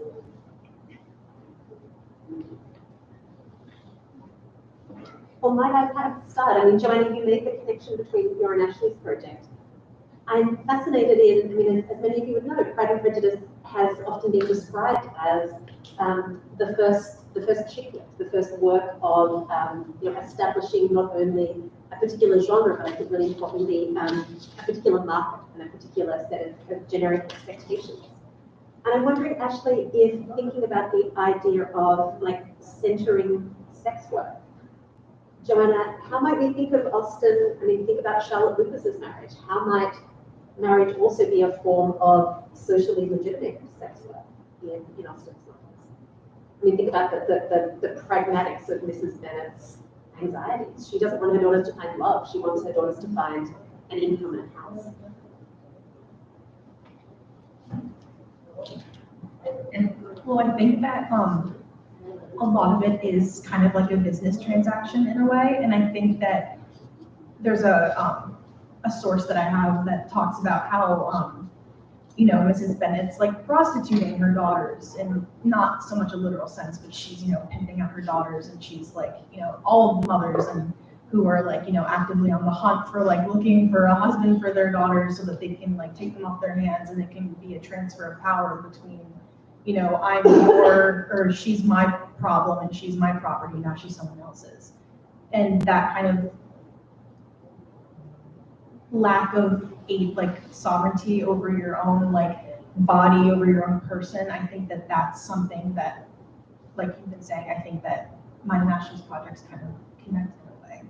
Yeah, and I guess the understanding of the female body as a commodity, as something to be transacted. Yeah, just to add to that point, in one of the books I read on romance commentary, it was actually pretty hard to find a recent commentary on the romance genre, but it went into kind of the history of the romance novel, and there's a large stigma that comes from that time where people thought women would read these books and get an unrealistic view of life because they would think they could marry for love, and it was not really accepted around until a certain time, even with interracial marriage or gay marriage. You kind of look at how marriage for love over time has not been appropriate for not just women, but also men in certain situations. So I think it's really interesting. I'm really interested in Joanne's project, and I love how our commentaries kind of collide in that way of a woman's agency and allowing this kind of growth of allowing women to choose what they desire in life, whether it be, marrying for love or reading a romance novel, just even because they like it for no other reason other than that. So, yeah. Thank you. Jeff. So first of all, awesome presentations, watching all of them last night / this morning was really, really wonderful. I'll start with a question for Radha. Yours just blew my mind on a couple different levels. So the question that you have at the end in terms of which other depictions of a wolf in the feminine. I had missed actually your interest in animation, in the presentation. So hearing it now actually totally turned things around for me in terms of questions. I started thinking about werewolves in which ways, which are different. There's a transformation that we always see with the body, but that then usually leads to bare bodies, which then exposes the body in particular ways that might be complicated. But your interest in animation, actually, I'm curious to know whether you see animation as this locus for transfemininity, even outside of wolves, but in a larger way, that what the form of animation can do that others can't. So one of the books that sorry. Push it right up, right, yeah. It's so really hard with all the background noise. One of the books I've been reading for this is Jack Halberstam's The Queer Art of Failure, and it talks a lot about how like there's this queer association with animation in particular. And I definitely do believe that animation, for multiple reasons. I think now animation, in terms of like popular art, is probably the medium that has the most like queer people behind the scenes, in places of power that are able to like make queer representation. And I think that in terms of like a fan base, a lot of queer and trans people do like find like are fans of animated shows because they're the only shows that are giving actual like gay relationships and trans characters. And I do think there's something inherent to the medium that allows it to be seen in such a queer way. So yeah, I definitely see that. Dustin. Yeah, my question's for Gracie, and I'm fascinated by dark academia. I will admit at the front that I'm not by any expert in it. I started liking it. But my question for you is about, I love your sort of gender reimagining of dark academia, and I'm wondering what your thinking is about the intersection of gender with essentially social class, and also perhaps with race. Because when we look at dark academia, it's this kind of male homoeroticism that unfolds against this background of immense privilege, right? You're sort of imagining what it would be like to be a student at like early 20th century in Oxford. So it's very much class, and it's also very much racialized as well, right? So I'm wondering, as you were writing your women protagonists, how you were thinking about those issues playing out. Yeah, so that's completely right. I think there are a lot of different aspects of the dark academia genre that are problematic. One of them is that there are like few women characters. Another one is that all the characters are usually white. And then another is that all the characters are usually like absurdly wealthy. So one traditional trope that I think I kind of was appropriating was that usually the main character sort of feels othered by the students at the university because they come from more of a working class background. So one example of that is like the main character of The Secret History. I kind of was using that same idea for my main character, Kit. And I sort of was basing that off of my own experience at American. I am from Ohio, so I've had experiences here that are interesting to say the least. And so yeah, I think I definitely want to explore class more though. I think that is a theme recurring, that Kit will sort of be friends with these wealthy students and then sort of have a moment of remembering like, oh, these people don't do their own laundry, or like these people, own a convertible that they drive to school. So yeah, I mean, that is one aspect that I'm definitely looking into. In terms of race, I agree. I do think that a big problem with the genre is that everyone is white. And when I first started, like 2 years ago, like making the cast of characters for the book, it was important to me that it wasn't just white people, that there were also people of color. I think as time has gone on and the project has focused more and more on the fact of queerness and also femininity, I think that has sort of gotten lost in the works a little bit.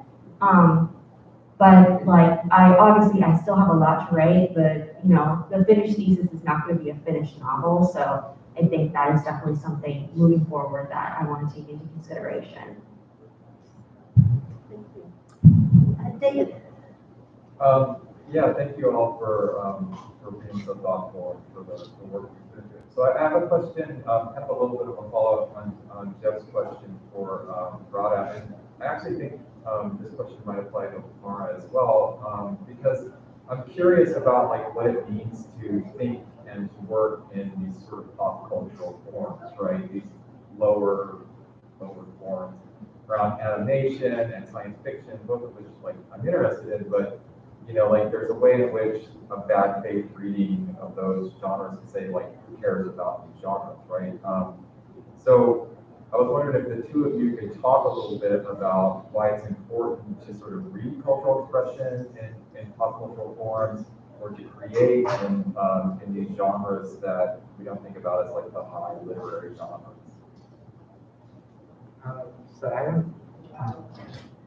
Can you hear me? So I'm very passionate about studying pop culture because I think it's like, my hot take is it's like one of the more important things to study in literature because it's what like everyone is reading. Like everyone has, especially in my generation, everyone has seen Trek. Everyone has, like everyone in, for my other text, the old Big Bad Wolf cartoon from the 30s, that was so popular that people in the army were, when they chanted, that one of their war cries was the song from that cartoon.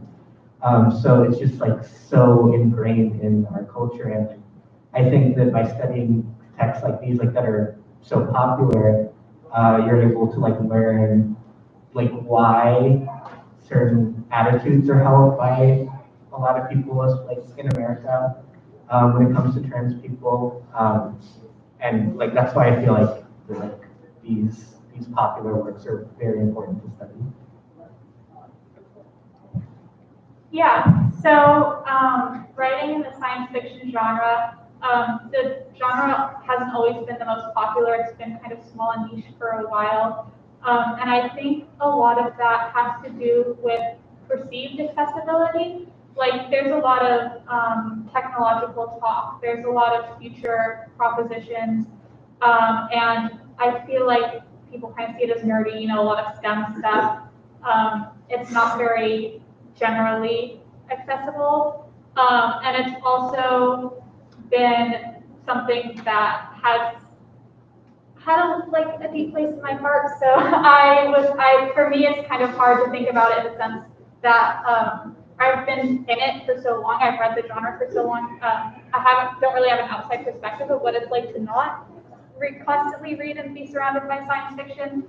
But I think nowadays, with how Star Trek got rebooted, and of course, like 2001: A Space Odyssey, and Marvel, I think that the idea of space and science fiction and exploration is becoming a lot more mainstream and a lot more part of, like, kind of combining with pop culture and becoming a much bigger genre. And like people are a lot more interested in, like Dune, for example, was a book that a lot of people hadn't read when I read it, and now everyone's talking about it. So I think it's actually an emerging genre and a growing genre, and so for me that's very exciting because it's almost like having a new frontier. Like I'm going out and expanding in an area that I think is going to be continuously growing going forward and have a much wider audience. I think I have a somewhat of a follow-up question derived from a thoughtful question that Professor Stephanie Grant shared to the Google document. You mentioned in those comments the ways in which a traditional understanding of science and speculative fiction has figured it as a kind of a niche genre with, as you said, sort of STEM interests, maybe an interest in the kind of the facticity of an alternate world. And yet Professor Grant's question, what is it that the android doesn't know about the self and the world, I think underscores the ethical dimensions of the best forms of science fiction and speculative fiction. I'm thinking of like Clara and the Sun and some recent works that really plumb those, conduct those kind of thought experiments. So I'm interested in how you might respond to that. And I'm struck maybe also that Radha, your project is also about thinking through or sort of taking on tropes and archetypes and thinking about their kind of ethical implications and potential. So I'd be delighted to hear from both of you. Yeah, that's a really interesting question. And I was actually talking to Professor Dargan about the ethics, or Dargan mentioned in my critique, the ethics of creating AI that can feel pain and like have complex thought patterns and giving them limitations, and also the ethics of giving birth to a woman in today's society, like, or in my first story, society where the mother is currently in prison for wanting to have an abortion, so she has no control over her body or her rights, and it's kind of a similar situation parallel with having AI that you can control. And it's been probably one of the most difficult things I have worked on because I'm still working out the rules and limitations that I want that particular character to have. And there's currently a lot of debate that I've had to read, like actual stories, which is kind of cool, like in the news, like they're currently developing skin, like AI skin, I guess, so robots can feel things, and it allows you to build machines that can do really fine, intricate work, but also like you're inventing skin that can feel pain. I think, like in my moral code and my moral ethics, personally, I don't really see that the benefits of I don't think the benefits of having an AI that can think complex thoughts, but then therefore understand that they're limited and understand that they play a role. I wouldn't invent that. I wouldn't explore that technology. I don't think it's ethical, but there are a lot of corporations and companies and scientists and people in this world who are doing work currently that I don't find ethical. So I think that it's definitely something people are going to keep pushing the bounds of, and I think that it's definitely something that is going to come up in the future. So, yeah. I feel like that's a very difficult question to like think about the ethicality of using these tropes. And it is something that I do try to explore in my paper because, like, especially like with Shrek, for example, it sort of does, there's some repositionality of the big bad wolf figure in a more positive light in certain aspects because they're no longer the villain of the story, they're on the side of the heroes. But on the other hand, there's still the transphobia and transphobic jokes that are a part of that movie and around that character in particular. And also with Beastars, they do try to reclaim the trope and explore ideas of gender, but it's never in a very like explicit, this is a trans person way. And so the question might be like, is it worth it to even have these explorations? And I feel like that's a question that I'm asking myself that I don't really know the answer to yet, but it's very difficult to wrap my head around, so yeah. And I think that speaks to, I mean, one of the things that connects these wonderful projects is a sense of trying to think through the durability and, I mean, the affordances, to use a term that has been, I think, usefully deployed, the flexibility or otherwise of these narrative histories, of these tropes, to see what can be done differently, but rather, I think, as you are gesturing towards, also grappling with what is potentially embedded within it, like the idea of the classism or the whiteness of the space of dark academia, or the limits of what can be done with the romance genre, whether in popular romance, whether in, we might say, the canonized romance of Austen and others. But I invite further questions. Wonderful, my goodness. Marianne. So Gracie, I think I heard you say that the college where the students go is Holden College, and I was wondering if that was dialogue with Benjamin Rye. That was something you were playing with. Something that I've learned while doing creative work is that people will often catch things and like make the connection that I wasn't even intending. So yeah, I definitely wasn't intending that. That's a good coincidence. It actually, the college is inspired by a private school that's in my hometown, Hudson, Ohio. It's called Western Reserve Academy. So I started this during the pandemic, so I had nothing to do. So I basically went around and took pictures of Western Reserve Academy and sort of came to the realization like, wow, there's a lot of cool stuff here and it's in my hometown and I didn't even know it was here. And I also don't have access to it because I'm just a local, I don't go there, I don't pay tuition. Like a follow-up, do your characters like the school? Is it a place that enables them to thrive, or is it? Yeah, I mean, I think I'm sort of, in that regard, I think I kind of am forced to model it off of my own experience with college, which unfortunately has been, I think a lot of students at AU have a lot of bad things to say about AU. So, yeah, I think there definitely is like some critique there. But then I also am kind of pairing that with like the fact that the main character, like for her, this is an amazing opportunity. And she's around these students who are sort of kind of like pushing aside that opportunity and saying, you know, oh, this place stinks, like they don't do what they need to do, you know, the food isn't good, and the character kid is sort of like in the position of thinking, wow, like this was such an opportunity for me, and you guys are just pushing it aside. So yeah, that's one of the things I'm looking at. Question for Joanna. I know it's one thing for someone to argue that a work has a particular quality. It's another thing to argue that that quality was intentional in terms of and I know one of the things that you're trying to get at is Austin's intent.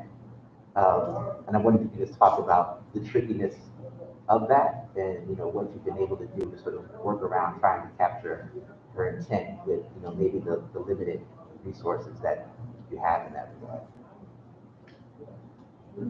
That's a great question. I think one of the things that I struggled with was I found myself speaking with like an authoritarian type of voice on the subject, even when I came into it knowing next to nothing about the, you know, scholarly commentary on, you know, Austin's work. But I think that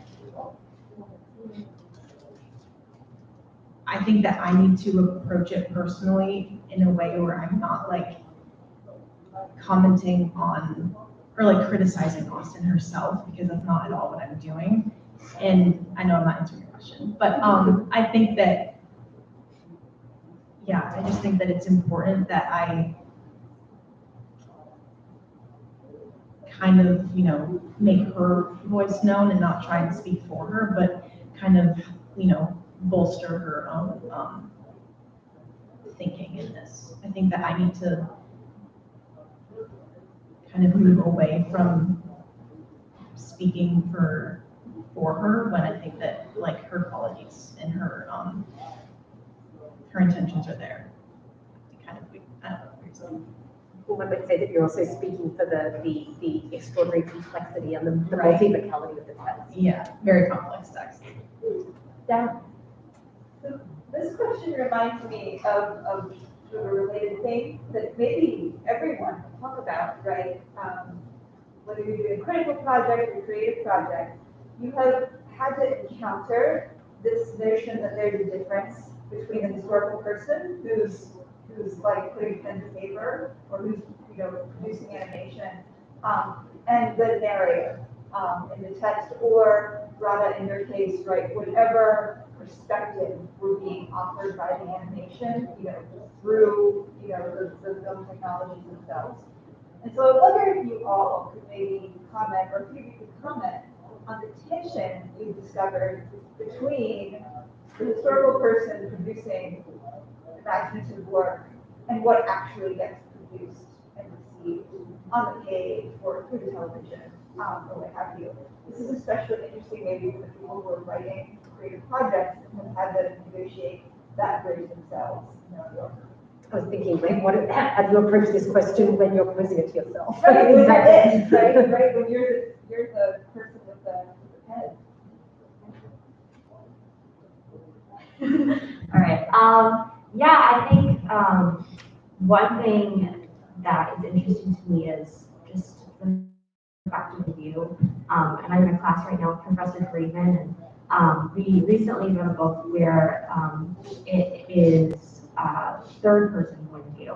And a lot of the students in the class commented on how they didn't like that it wasn't first person.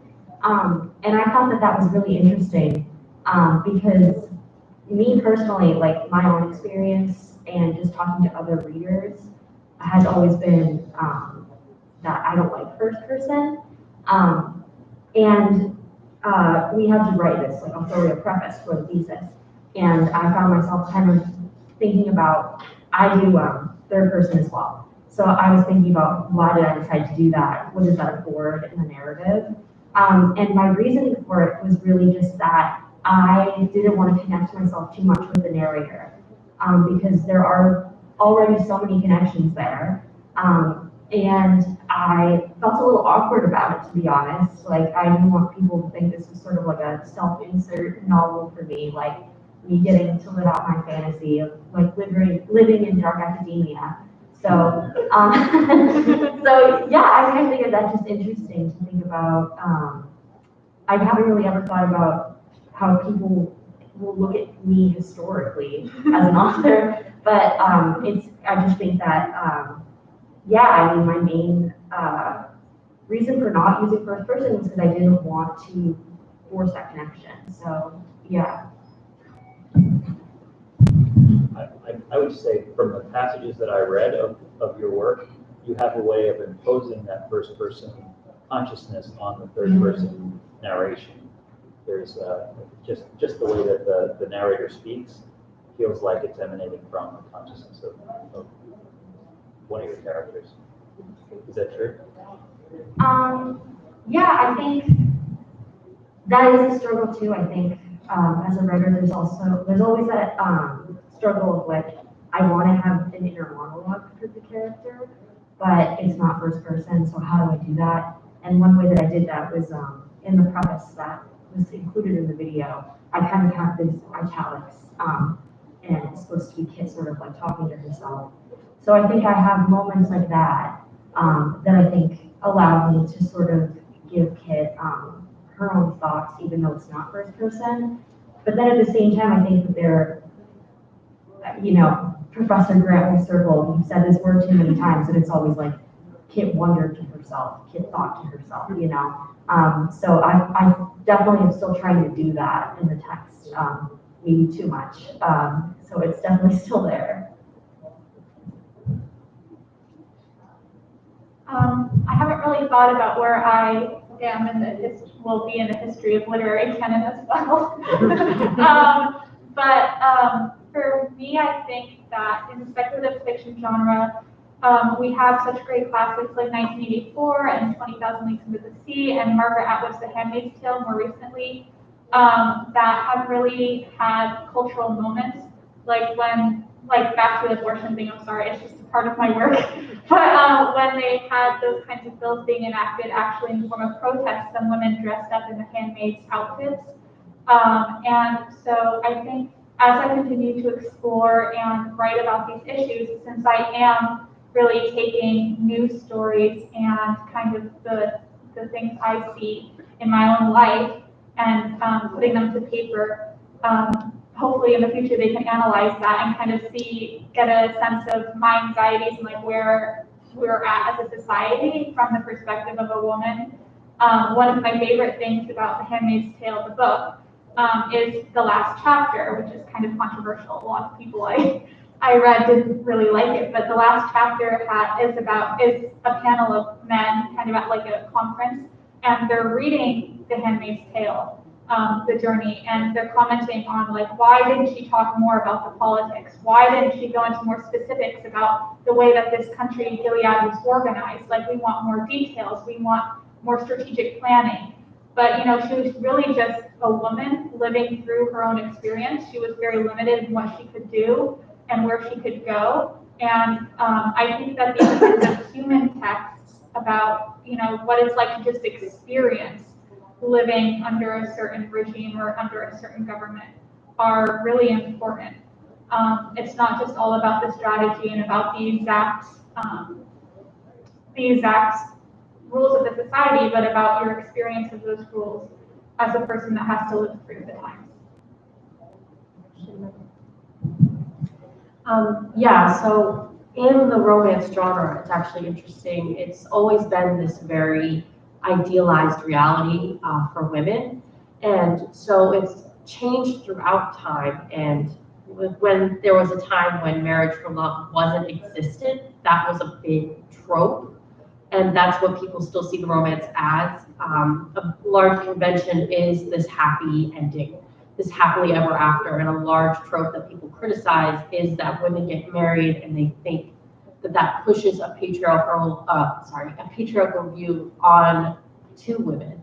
But the idea is that we want to see women have choice and have a happy ending, and see these, as time goes on, these more diversified characters having a chance in society.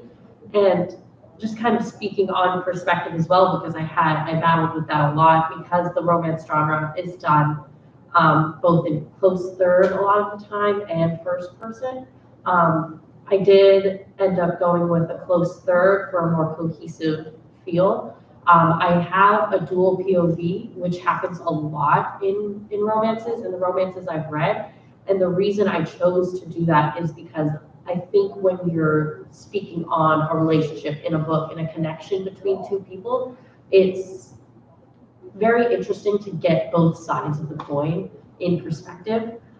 There were times where in critiques and workshops, I was told that Grant wasn't working as a character from his perspective.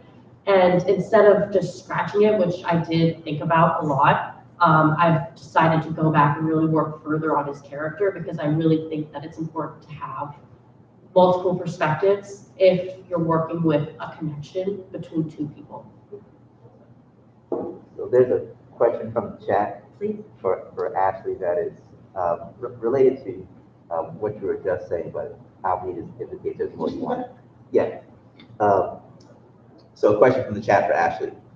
For as popular as the romance genre is, it's sad to see that it's not given credit because it is largely enjoyed and read by women. Would you say that this shaming is potentially another patriarchal attempt at limiting the expectations of what women desire in relationships? First question. Second, especially for books that place emphasis on female pleasure. Yeah, that is a large topic and reason that romance genres are kind of pushed aside, is this idea that it really, people see it as written porn, but what it's really done for women is the idea that they can have a safe space to explore their sexuality, because in society, it's very put down for the longest time throughout history. It's very put down for women to be sexual or have sexual desires, which is what I think is really interesting, and why I kind of chose the sex work character as well, because I figured it would be easier to bring in that kind of commentary on why women are so criticized on just simple desires. And there's always a stigma, just in general, of women enjoying something. I, as a young kid, enjoyed boy bands, and I was criticized for enjoying music. And it's just something that women have had to deal with for as long as I've known, of having just being pushed down for enjoying something and trying to explore themselves within a form of art, which is why I think the romance genre is so important, because it has such a large reach for women. And even now, I say women generally, but there are men now and other people who are enjoying the genre, because it is becoming more diversified. And almost because of the stigma, people feel more, they feel more able to take risks with their characters. I've seen a lot more sapphic romance novels come out. I've seen a lot more gay romance novels come out. And I've even seen romance novels with trans women and trans men in it as well. And it's still, the diversity of the genre is still being worked on, and it still needs more. There's not enough, that's for sure. But I think it just shows how much this genre can show different narratives, but also leave it in a positive light. Because even though the happy ending seems predictable and silly, being able to, for an example, one of the books I read called Terms and Conditions, it was about a Black woman with dyslexia. And you don't read about that very often.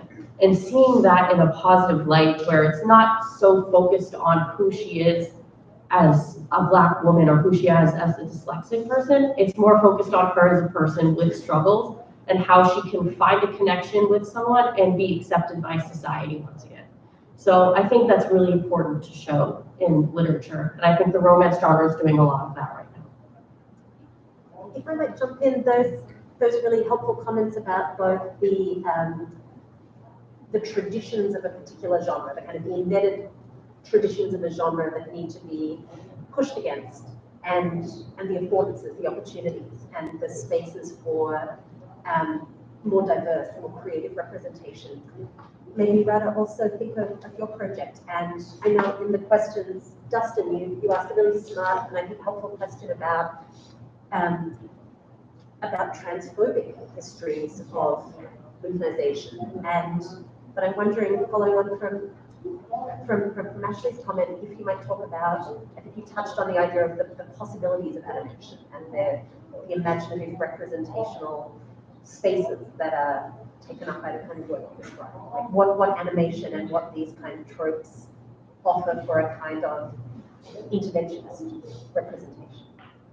So I guess to tie that also to the earlier question about, to tie that back also to the question about authors, I think one thing that's interesting about animation is that there really is, like, while there, like, you could argue that there is like one author, you could argue like about Walt Disney made that cartoon. It was really like a bunch of animators who like drew those art, like that art, and with like that extends till today. And so a lot of those animators, even like back then, were like queer, and especially a lot of those like artists under Walt Disney were women. And so you can see like there's this friction between like the people who are higher up who want to say their message, and then there's this resistance from people who are like actually working on the animation itself.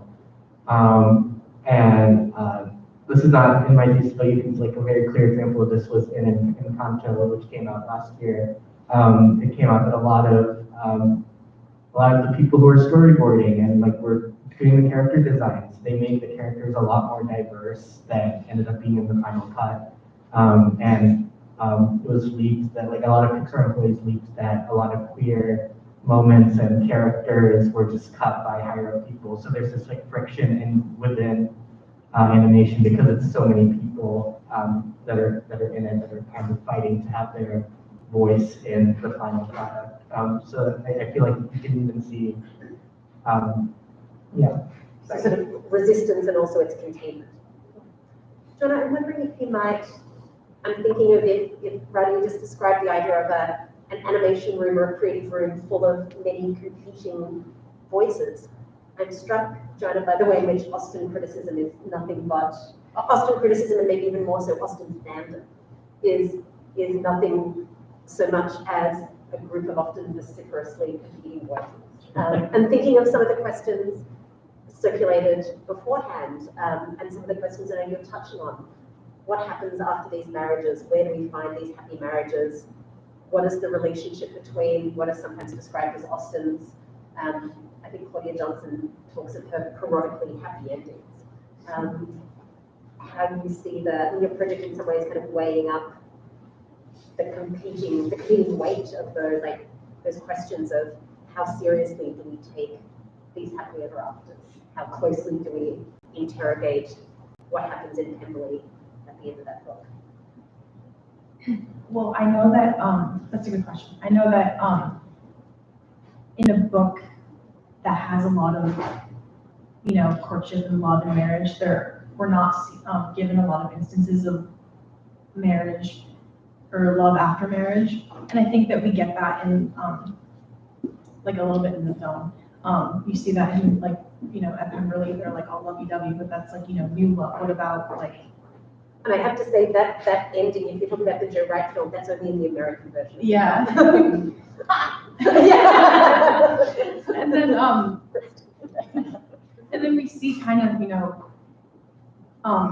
there's the obvious ones of like, Charlotte Lucas and Mr. Collins. That one's, a marriage of convenience because, Charlotte had to marry. She didn't want to be like a spinster for the rest of her life. She had to marry. But then you see kind of the juxtaposition between the Bennet's marriage and the Gardners. The Gardners have children, they have boys in particular.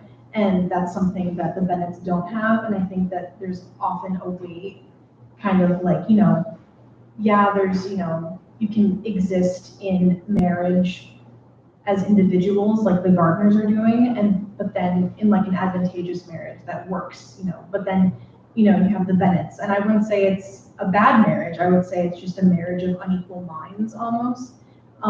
So I think that, that begs the question, like, is it better to exist as individuals in an advantageous marriage, or is it better to coexist and make it work and have respect in a bad marriage? Yeah, I mean, one might say, what do we really think of Charlotte's? My marriage is fine as long as he gardens a lot outdoors. Yeah. I think we've got time for one more question, either from the floor or from the chat.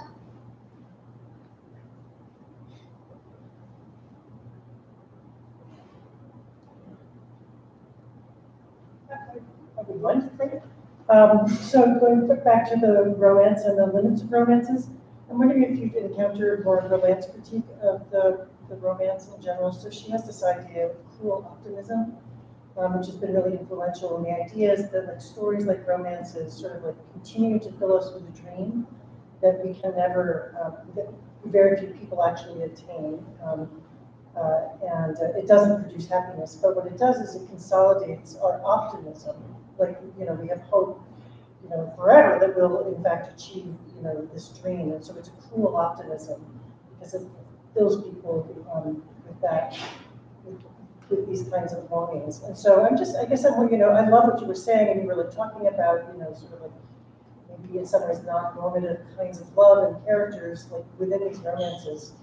But do you think that I find what she says a valid critique of romances, and I'm wondering if you do too. Like, what are your thoughts about that? Yeah, I definitely see where that comes to play. I don't necessarily agree fully, only because I think personally that there's nothing wrong with allowing women and young women to have expectations in their love life, though this is still a very idealized genre.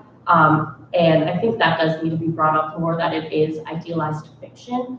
It is still fiction, and it is still not always achievable. I think what I like about the genre is it does give women hope that they will at least find someone who accepts them fully, whether that be in any kind of relationship, because it is focused on romantic relationships, but there's always also friendships in these books and other types of relationships where you can really learn from. And I completely respect that critique, and I think that it's so nuanced, and it's hard to say that all romance books are realistic and all romance books should be out there, because there definitely are some still that probably shouldn't be, and that there are things wrong within genre that do create that kind of false hope for women. I think that overall it gives women a place to explore what they do desire when it comes to relationships and what they do want. And I don't see, personally, I don't see much of an issue with that. Wonderful. Well, I'm saddened to have to end this stimulating panel and these conversations that can and obviously should go on. Delightedly, one place they can go on is upstairs over lunch, which is going to take place now. But before we close, I'd like to invite us all to thank Ashley, Gracie, Mara, Radha, Joanna. Thank you all for your questions.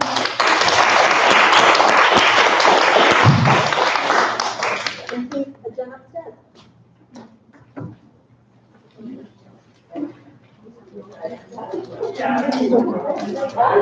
Absolutely.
I absolutely love but they just, I mean, they snuggle, they dance around together.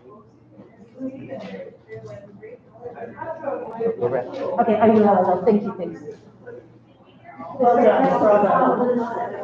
Right, and that was a really nice, productive grouping. So, Roger, to you.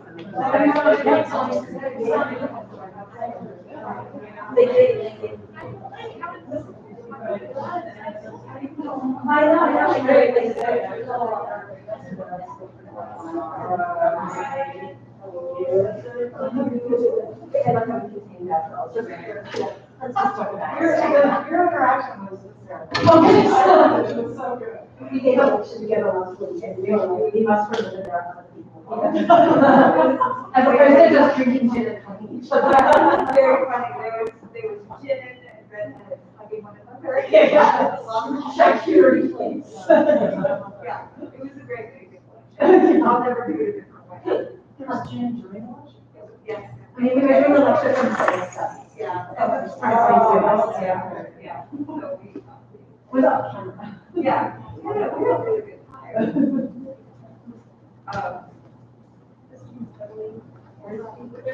You were fabulous. Oh, thank you. I moderated one of these last year and I was doing it. Especially. You want to give every student equal time, and you want to give all the questions that were posted ahead of time, give their airtime, and there's no. I think that's tricky when you're mediating bias. I had to change my And I followed Adam, and he was so smooth, and there's such a regular stuff. I remember that actually, I was sure like, we didn't, but they do absolutely. Yeah. They go. Yeah, I guess that was a way of. That's good. Yeah, well, I have more room than the rest. It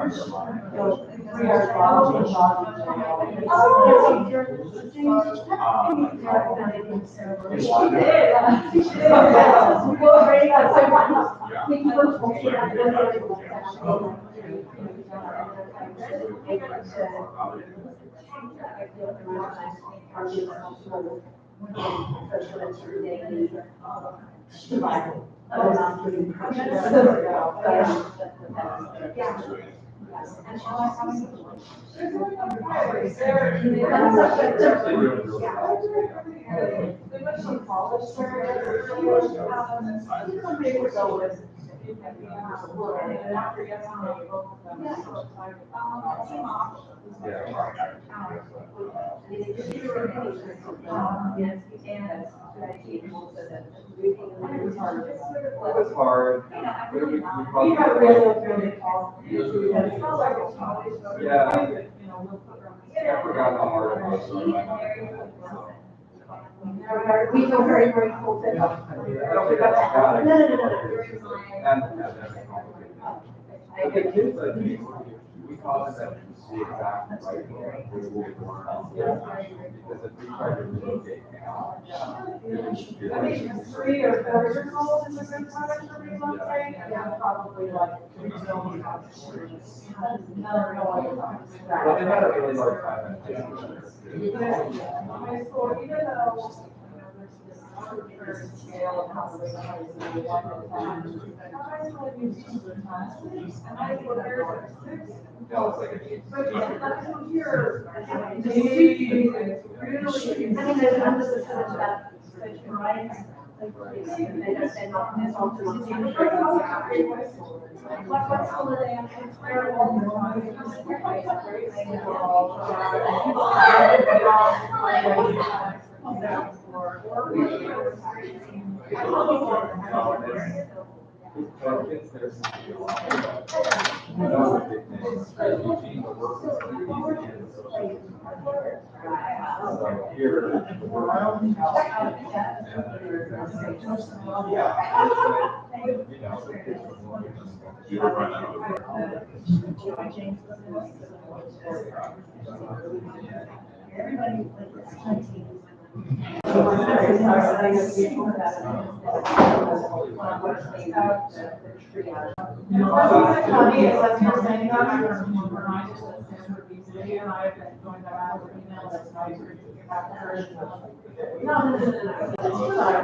Yeah, just really, any social stuff. I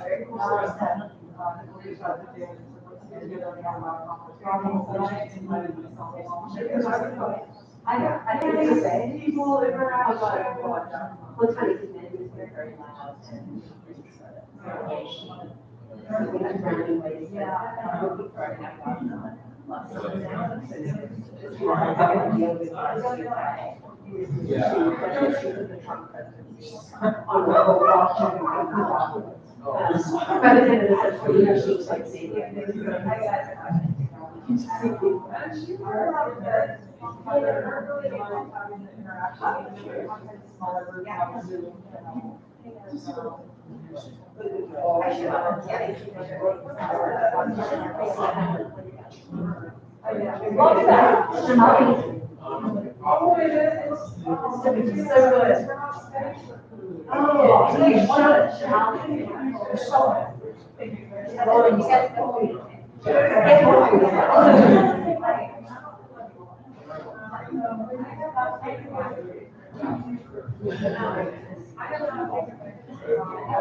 Unless you can show that there was no, that they didn't have a moral choice. That's an interesting loophole. How do we define them that moral choice, right? It's not orders that killed me, right?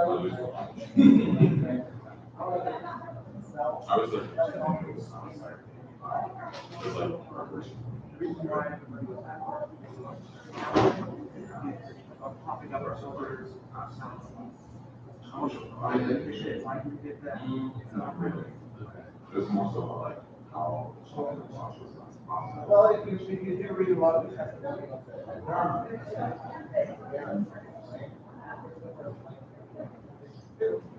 How about you read the earnings?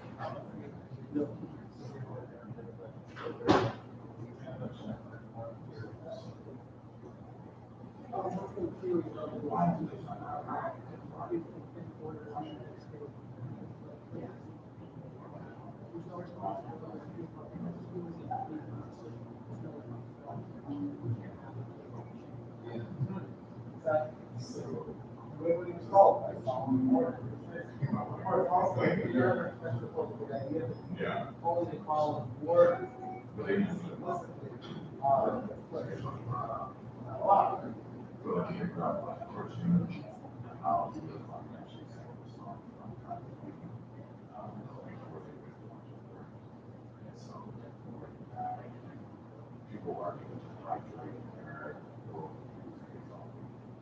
Exactly. I see the spouse of blood, you know, I didn't cause that.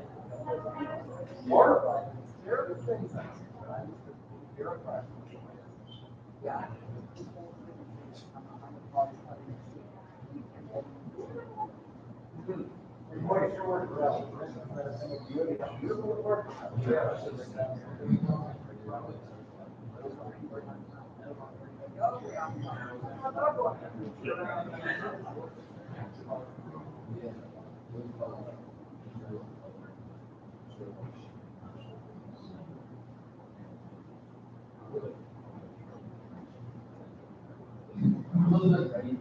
Yes.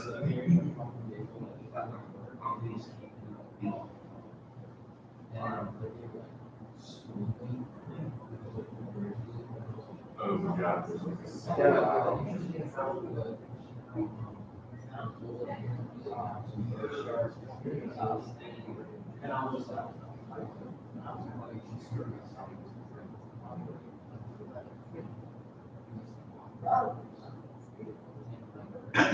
There's accounts that murdered 6 million people because of an accident.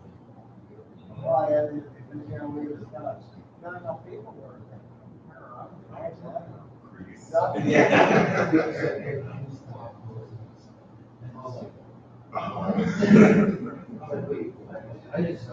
Yeah. And,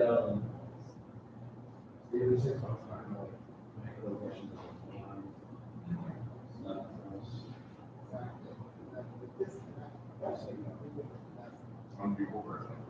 it's such a joy when we think about Mary Samuel. Like, well, the extent to which bureaucracy, a lot of little items that come rise and little who are, you know, work, right? All the time.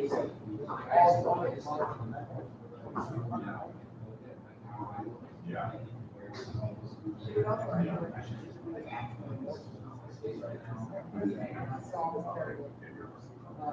Terrible things, you know, there were dead bodies all around, there was blood everywhere, and yet I decided that my job was more important than that. Absolutely. So when you look at the argument, again, the president parties, I know all that could have been the language at the trial. Has anyone else?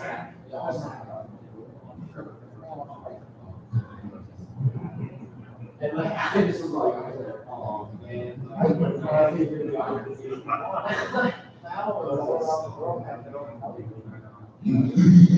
honestly feel every day they have enormous struggle foot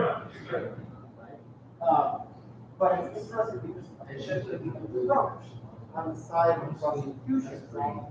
We are going to show you on this screen crimes and how survivors, all parties hold you accountable, right? For all these other crimes, it's sort of like a show trial. He is already guilty, right? No doubt it was not.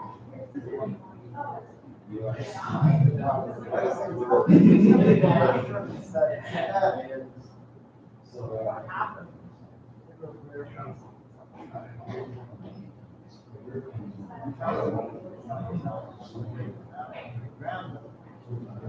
What happened? Generally, they were just right? They're demoted, they'd be, you know, lambasted or lashed for cowardice, shameful. Like, no one loses.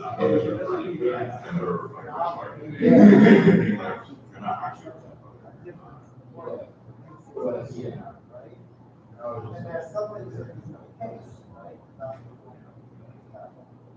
I mean, I think if you're high enough, you know, there are some issues.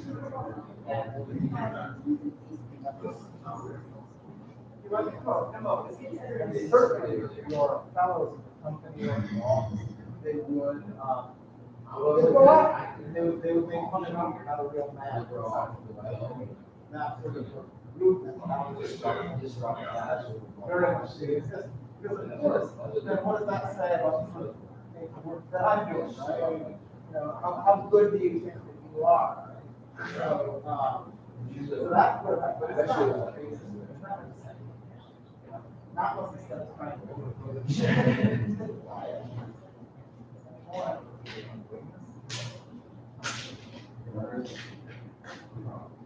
Why trying to get your own from,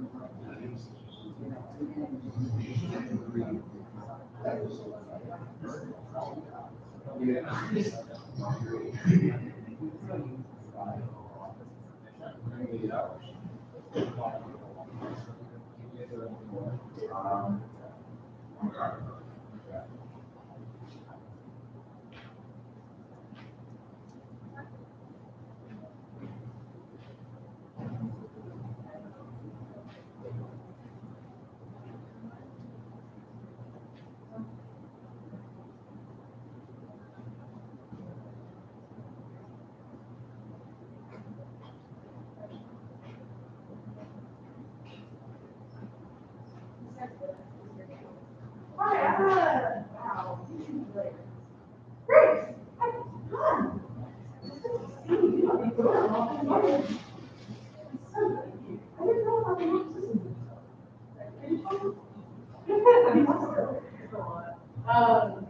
Very good. Excellent. Let me get started. The idea of yourself, and then,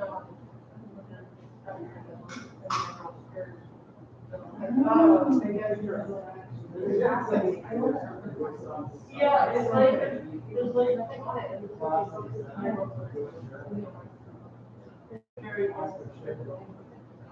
Oh, and then, be able to like. Yes, this is not really safe.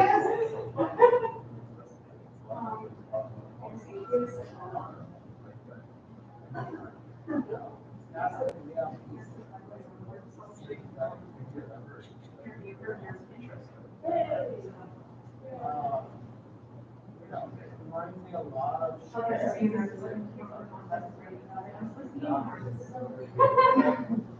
much choreography. Remorse. He was in charge of the entire art of education. And the ways that you back and forth that you create everyone's own zone, so it's easy. You both on the screen, you both Or I think about these trials now. Basically to see what it's based on people. I mean, it's like it's more than small. Yeah.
Yeah, we're sitting back here. I'll like steal a chair. We have space to like help it hit. Oh, right, yeah.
She's like, I'm not. I just suggested.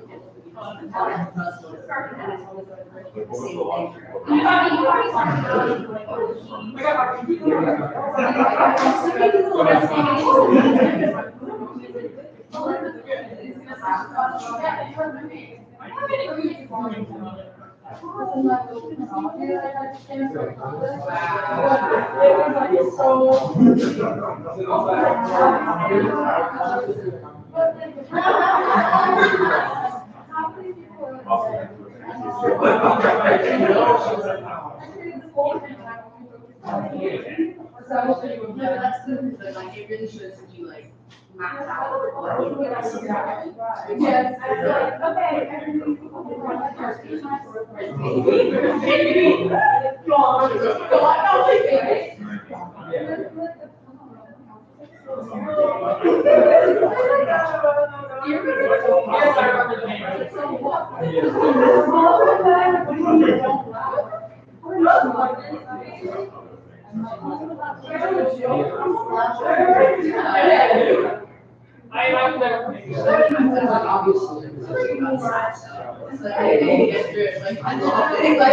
okay.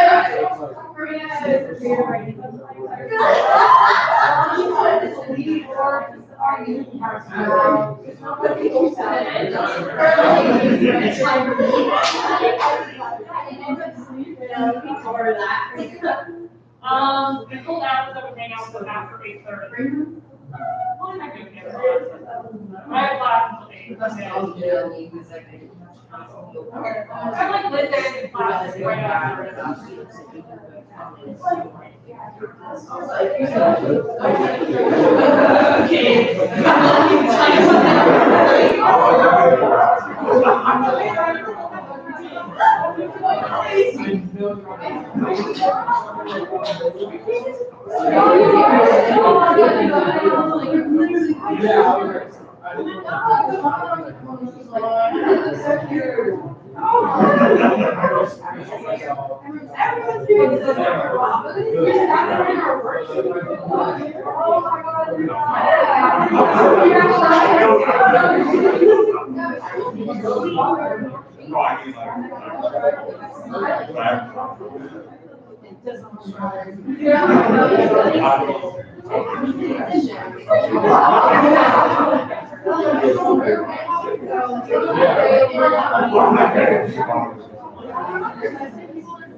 Yeah, see what happens.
Yes, it did. Yeah.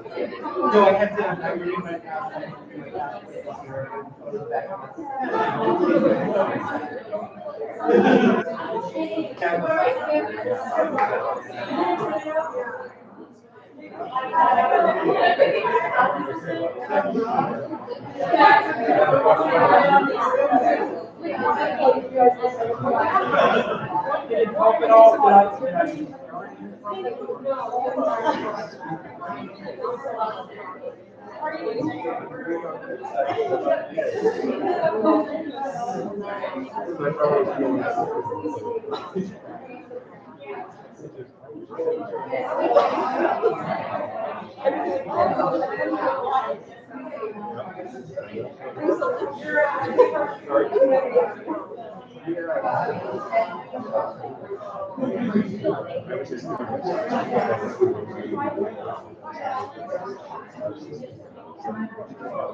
I know she was upstairs.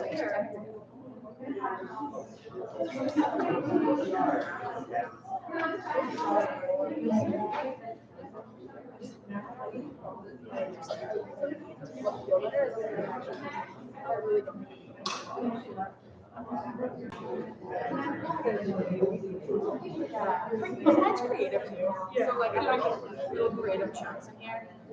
I'm not really creative myself. Like half of them are journal space and half of them are like dark. Don't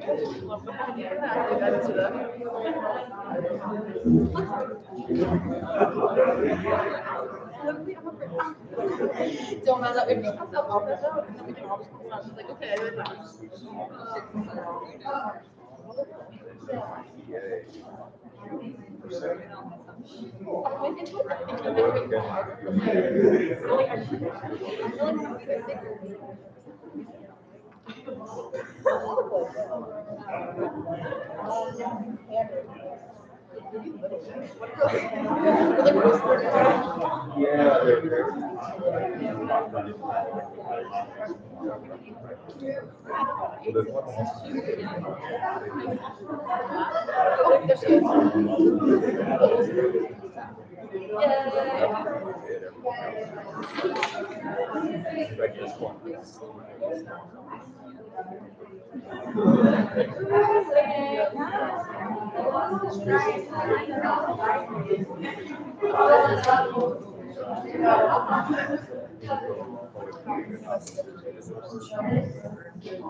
Right, hello.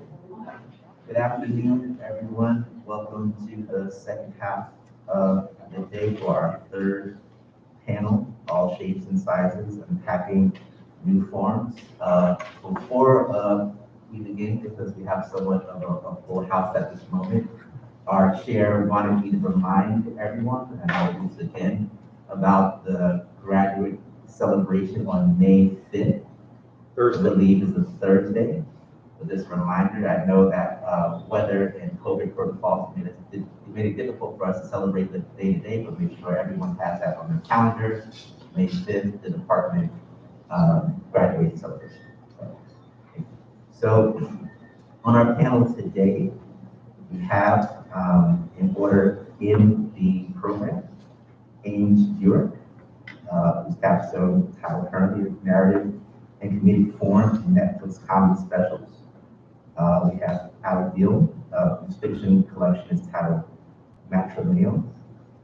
We have Shelby Rose, capstone titled Interactivity and Innovation, Embedded Narratives and Role-Playing Games.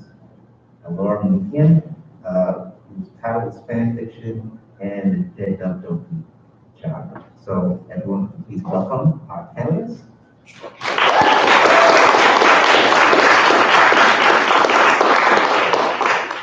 Thank you. So to begin, as myself and Professor Kingston and Professor Friday and your mentors know, these projects have evolved a bit over the course of the year. And I'm wondering if you would all be willing to just discuss some of the ways in which your projects have grown over this time in the capstone sequence. And you can start. Whoever's comfortable with that first. Hi, everybody. Can you hear me? Okay, great. So I originally came to thinking about Netflix comedy specials from a Netflix special called Inside by Bill Burnham, which came out last summer, and I just watched it and thought it was really cool and interesting, so I wanted to think a little bit more about the form of the Netflix special. And then over the course of the semester, my mentor, Professor Minutes, as well as Professor Greensims, both recommended that I watch Nanette by Hannah Gadsby. So that kind of took me in a little bit of a different direction. And so I decided that I wanted to look specifically at the form of Netflix specials and what they can offer specifically to comedians and marginalized identities. And then I had a brief thing in the middle where I was thinking about focusing specifically on trauma in stand-up comedy. And then ultimately I decided that that was just too much and I had enough to focus on just on the form. So that's kind of where I ended up. Hi, I'm Shelby. I came to my topic basically because I've always been interested in video games and like storytelling in video games. It's like something that's like very near and dear to me, something I really want to like get into later in life. And I don't know, I never really saw anyone talking about like the different types of narratives that are used in games, especially like just how many like books and other kind of things are always like featured in role-playing games.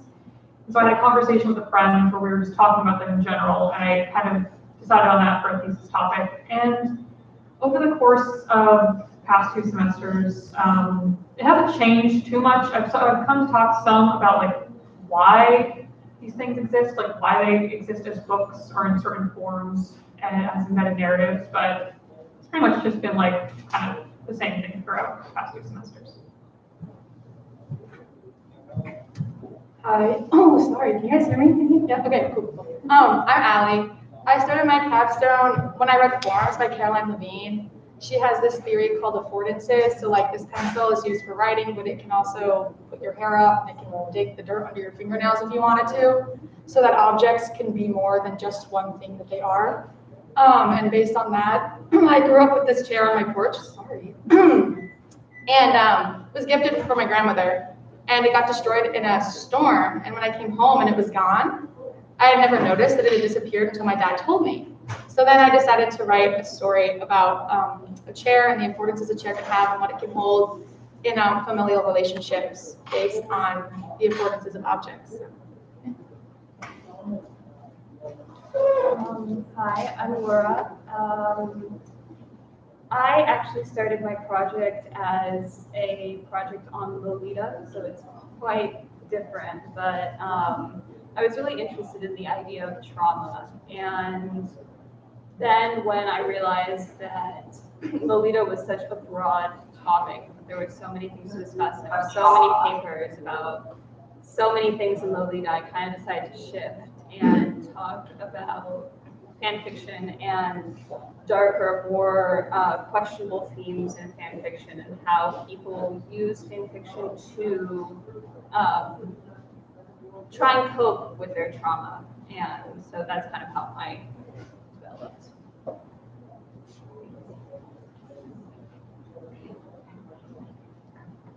So I'm happy to take questions from the floor, if people have them. Yes, in the back. I would like to ask Allie, because I know she wrote a really beautiful story, what her favorite character was and why, and how she went about crafting that world in order to situate the character within it. Cool question. My mentor, Dr. Marsh, had me build a chronology of characters. I brought it with me.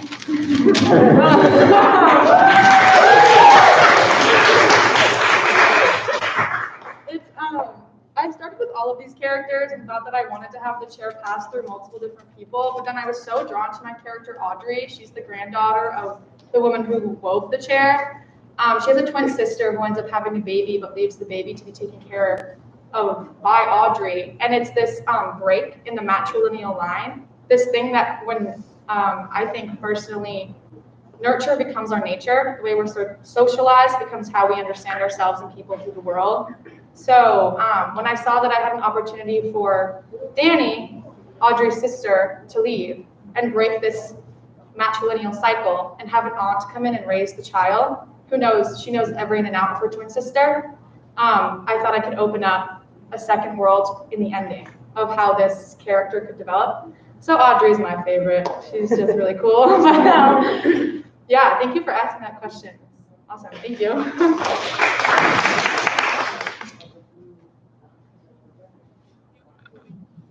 So a somewhat related question for Angel and Aurora, starting with lineage, which is another way to think about forms, right? That a lot of the forms that you're all are looking at were preceded by prior iterations. If you think about what came before the Netflix special, you know, what came before embedded narratives as you're looking at them, the types of games you look at now, the types of fan fiction that preceded the fan fiction that you discussed in your capstone work.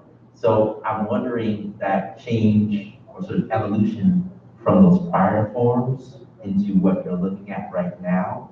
I wonder if you all could talk a bit about what you think necessitated that change. I think too, like part of it for each of them, right, there was an evolution in technology that allowed that. You think about the way Netflix works, video games, the way the internet has created space for these types of communities where people write these things. So I'm just wondering, like, what do you think spurred the evolution? Was it just people took advantage of evolution in technology, or are there other things behind sort of those shifts? I can start. Yeah. I think in the case of video games definitely started a lot more simplistic, more focused on like gameplay aspects than like story. But I think over time, like not every genre, but like certain genres of games have developed to kind of try to see themselves as like art on the same level of like books and film. And so in that way, like these kind of stories have like had to develop in a way to like, I don't know, to like lend credibility to these stories that couldn't otherwise be told. So I think for my topic, like definitely like the creation of Netflix is what sort of spurred a lot of these changes, because obviously like film comedy specials have existed, for a while, for the last, 15 years, whatever. But now that they're the one that Netflix is sponsoring and making so many of them, and also that they're more readily available to people, and also sort of like publicized in a way that even people who don't necessarily have a background or much interest in stand-up comedy will now like have them pop up in their Netflix recommendations and can just like watch them on a Saturday night. And so I think a lot of what we're seeing actually right now is the evolution of the form of the Netflix comedy special. So because it's only about 10 years old, the first one was Aziz Ansari in like 2011-ish. And so I think what we're seeing comedians do now is finally learning that when you do a Netflix special, you don't necessarily have to just do a stand-up set as you would normally, but that you can actually take advantage of the camera and of the film's nature of the special to do something different. And so I think we're just starting to see that just in the last 5 years or so. Yeah, I think that in my case, well, the first, I would say, recorded type of fan fiction was actually a fan magazine that was done for Star Trek. And excuse me. That was just to allow people to show their creativity and to engage with the content in a non-traditional way. And I think that the birth of the internet and the expansion of the internet has kind of allowed more spaces to be created, more creativity to be achieved, especially since it isn't something that is tangible, it's something that everyone can access, and I think that kind of speaks to one of the benefits of fan fiction is that everybody can access it and it's for free. So that's, I think, how it's been built as a form.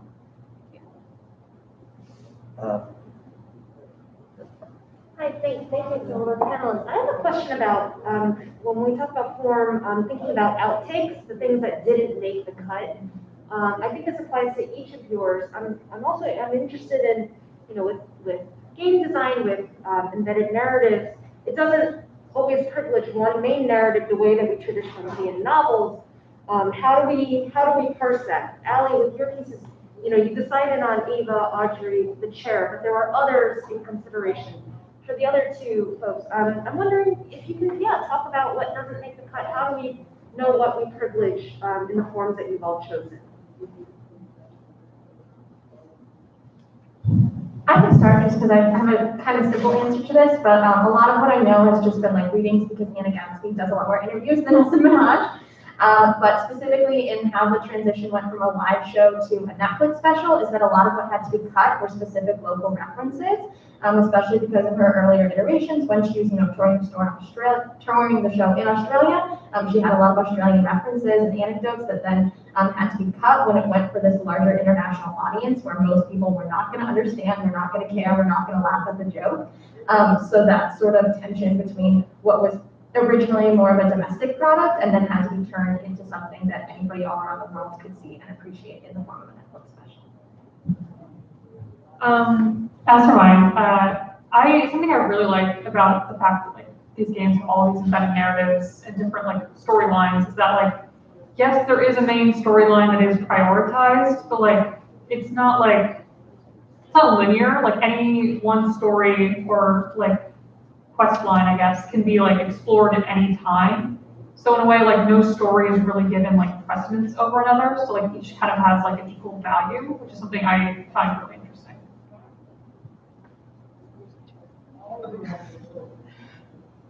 For me, for form, I started with flash fiction. And so parts of flash fiction, according to Neil Gaiman, it needs to include brevity, complete plot, and surprise. It's typically under 2,000 words, sometimes under 1,000 words.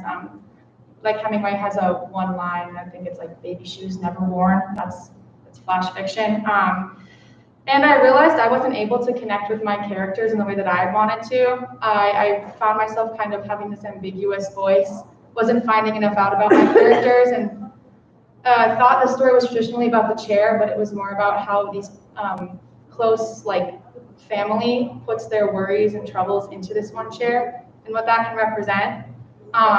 Physically too, at one point, one of the moms is putting letters in the base of the chair when she's really upset and it explodes. But so for me, I had to abandon flash fiction, but know that it opened a door for me in order to develop this longer short story prose. So I don't regret it, but it did take me a second to open up what I wanted to do with my narratives.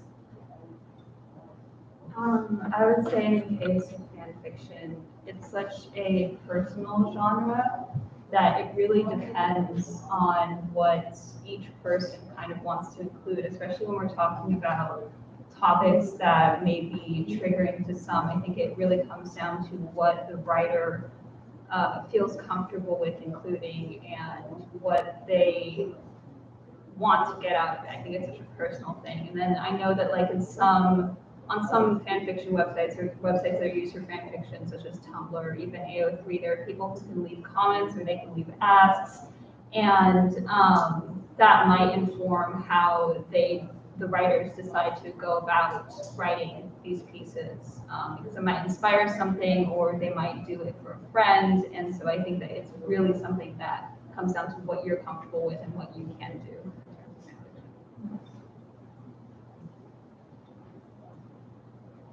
gonna get to your question, David, but before we move on from this point, I wanted to ask, in the questions accumulated before the panel, I want to make an assumption and say that of all these forms that we're looking at today, the dark fan fiction may be the one that people are least familiar with. And so one of the questions was, Laura, I'm reading this, I'm wondering if you could tell us some more, some examples of the fan fiction you analyzed. What are the original texts they address, and how far from the original do they stray?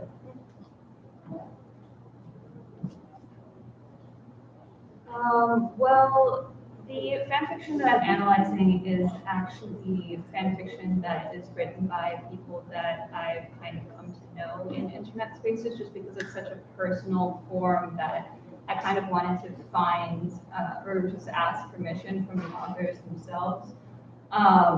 And since I kind of used fan fiction as a way to cope with my own sexual trauma, I think that that was kind of what was most appropriate for me in terms of what the actual fan fiction that I'm analyzing is. Right now, I'd say that most of it is kind of based off of Japanese anime shows right now. But do know that like there is fan fiction of everything. In terms of like the specific particulars, I would say that since I'm kind of focusing on the concept of sexual assault within fan fiction, there are different ways in which the characters at hand deal with sexual assault. So there's like some that will treat it in a very clinical way, or there are some that will eroticize it or romanticize it. And so it becomes like different ways that writers find to work through their trauma. In terms of whether it's very different or not, I would say yes, by default, just because this medium is putting characters in a situation that they are not used to being put in, and I think that it kind of depends on the show. So if there's like a darker show, it might be more in character, but if you're just writing about like a happy-go-lucky show and you put all the characters in this situation, it will be quite different. It's just such a diverse genre that I think it really depends on what kind of pieces it is. Thanks. I was hoping you were going to forget. And I'm still formulating the question. This is for all of you, but I think it's particularly for Shelby and for Laura. I was thinking, I don't know if it's a tension or more confusion on my part, but sometimes you're sort of arguing we need to take you're all talking about sort of what seem to be marginalized ways or new ways of looking at things, the objects, whether comedy special or video games or fan fiction. And sometimes in the videos there's an argument, well, we need to take these as seriously as we take high culture. And sometimes I think there's also an argument, well, these are actually doing different things, and so we can't actually look at them in the same way. And so I'm particularly interested, I think we understand what the first argument is especially, but I'd really like to hear you speak more about sort of the new things or the alternate things, the different things that they bring that might not fall into that category of the traditional culture, the taking seriously part in traditional ways, if that makes sense as a question. I mean, I can go first.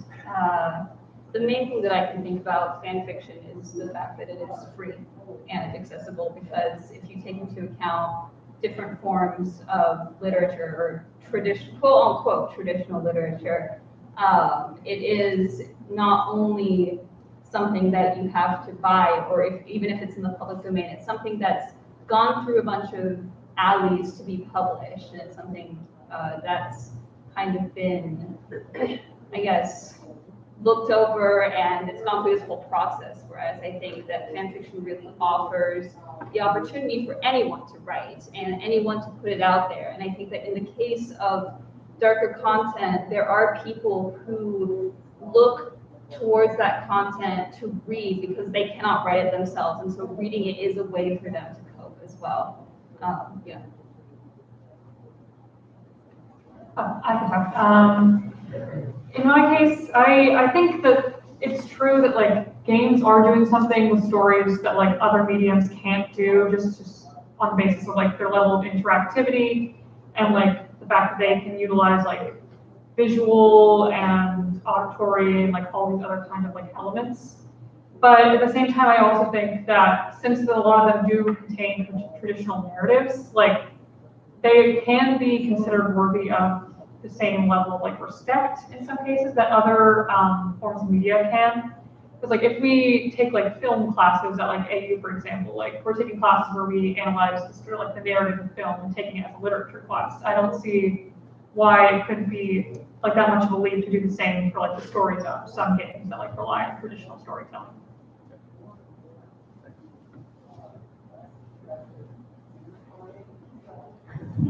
I'm trying to decide if I have an answer to this question. You don't have to.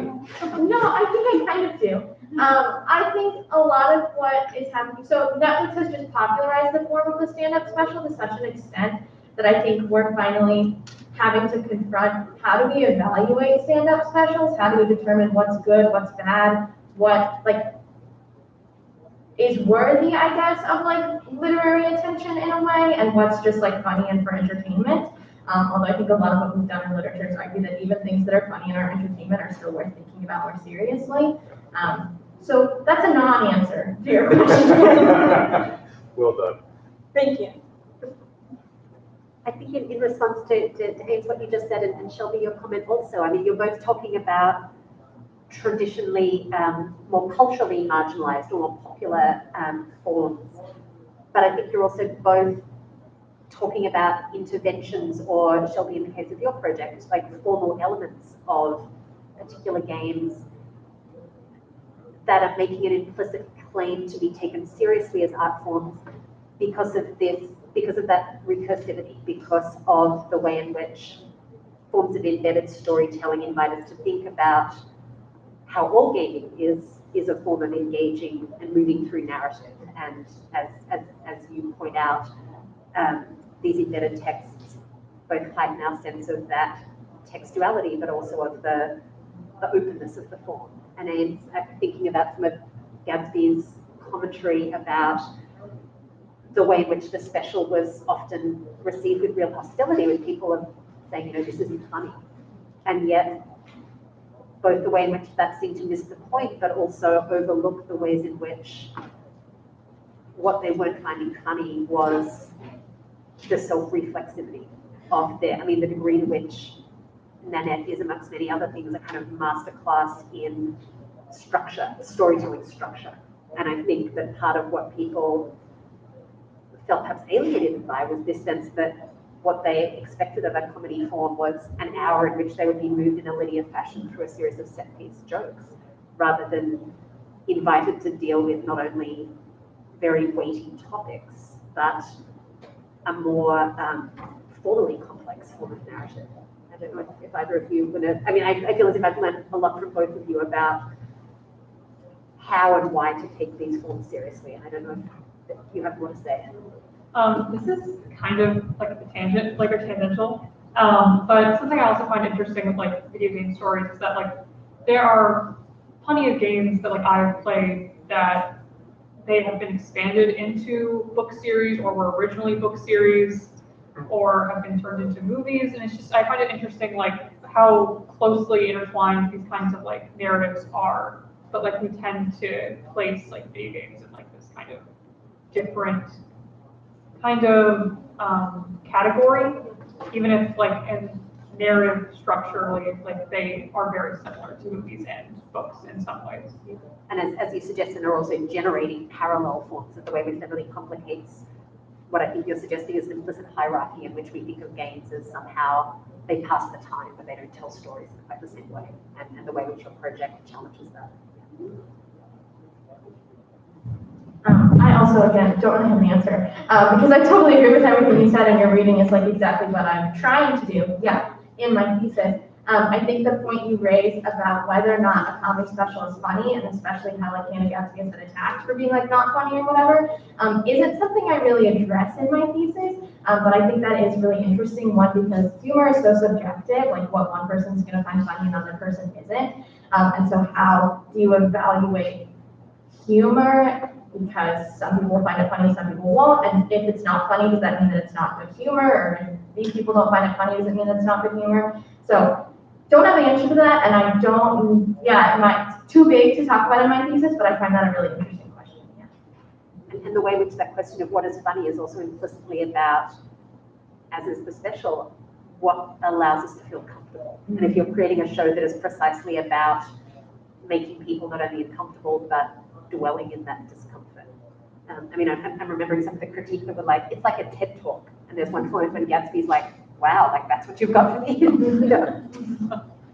And you don't have to be, I'm just wondering, since you only had a bit of time in the video, if there's anything else that you would want to say about the difference between algorithms, jokes versus stories, since that seems to be part of what we're talking about here in terms of the outcomes of the different forms. Yeah, and I guess, hopefully this came across in my video, but a lot of what I definitely take from Gatsby as far as her critique is the difference between jokes and stories, and the way that my argument, I see as an extension of her argument, in the power of a stand-up comedy special to tell a story.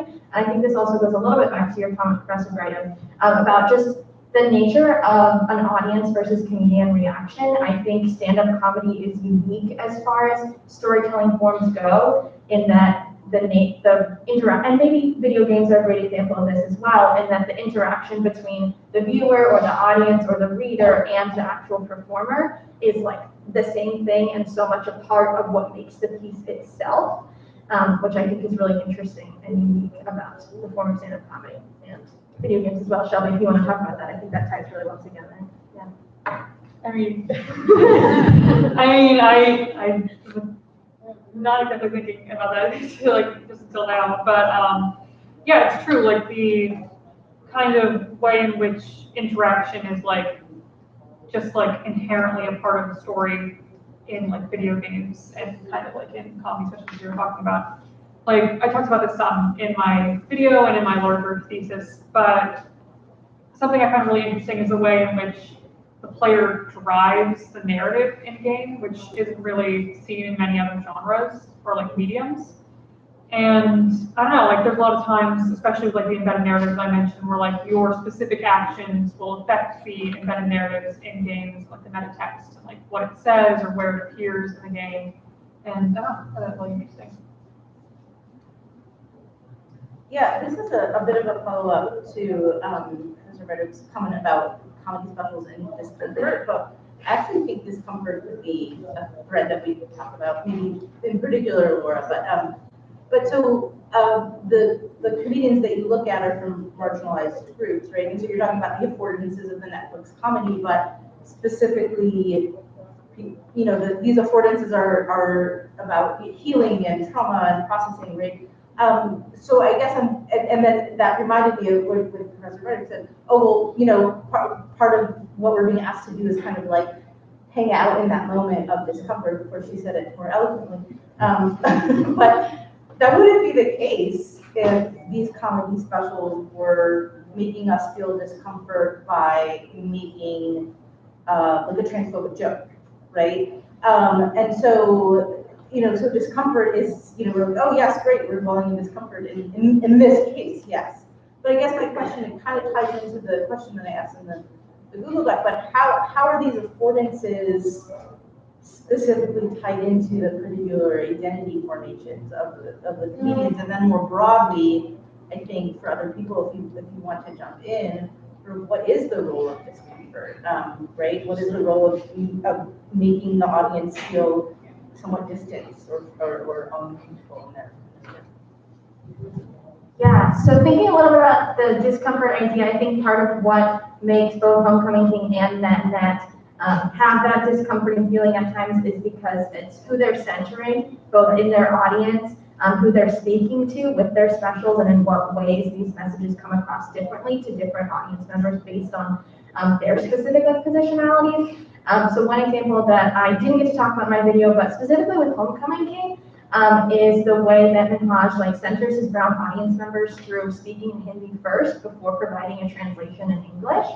And so even though it's a really small thing and everybody, he's not denying access to his story, he wants everybody to understand, but he also wants to create a little bit of that feeling of discomfort, particularly on the part of usually white monolingual English speakers who are used to being catered to and understanding everything first. And so I think that's a really interesting reversal of the immigrant position, specifically in the way that he's talking about his parents as immigrants, who when immigrants come to this country, they don't speak English, so they receive everything later in a translation and they're put on the outside, and the way that he's able to reverse that in his special, I find really interesting. A little bit of an answer to your question.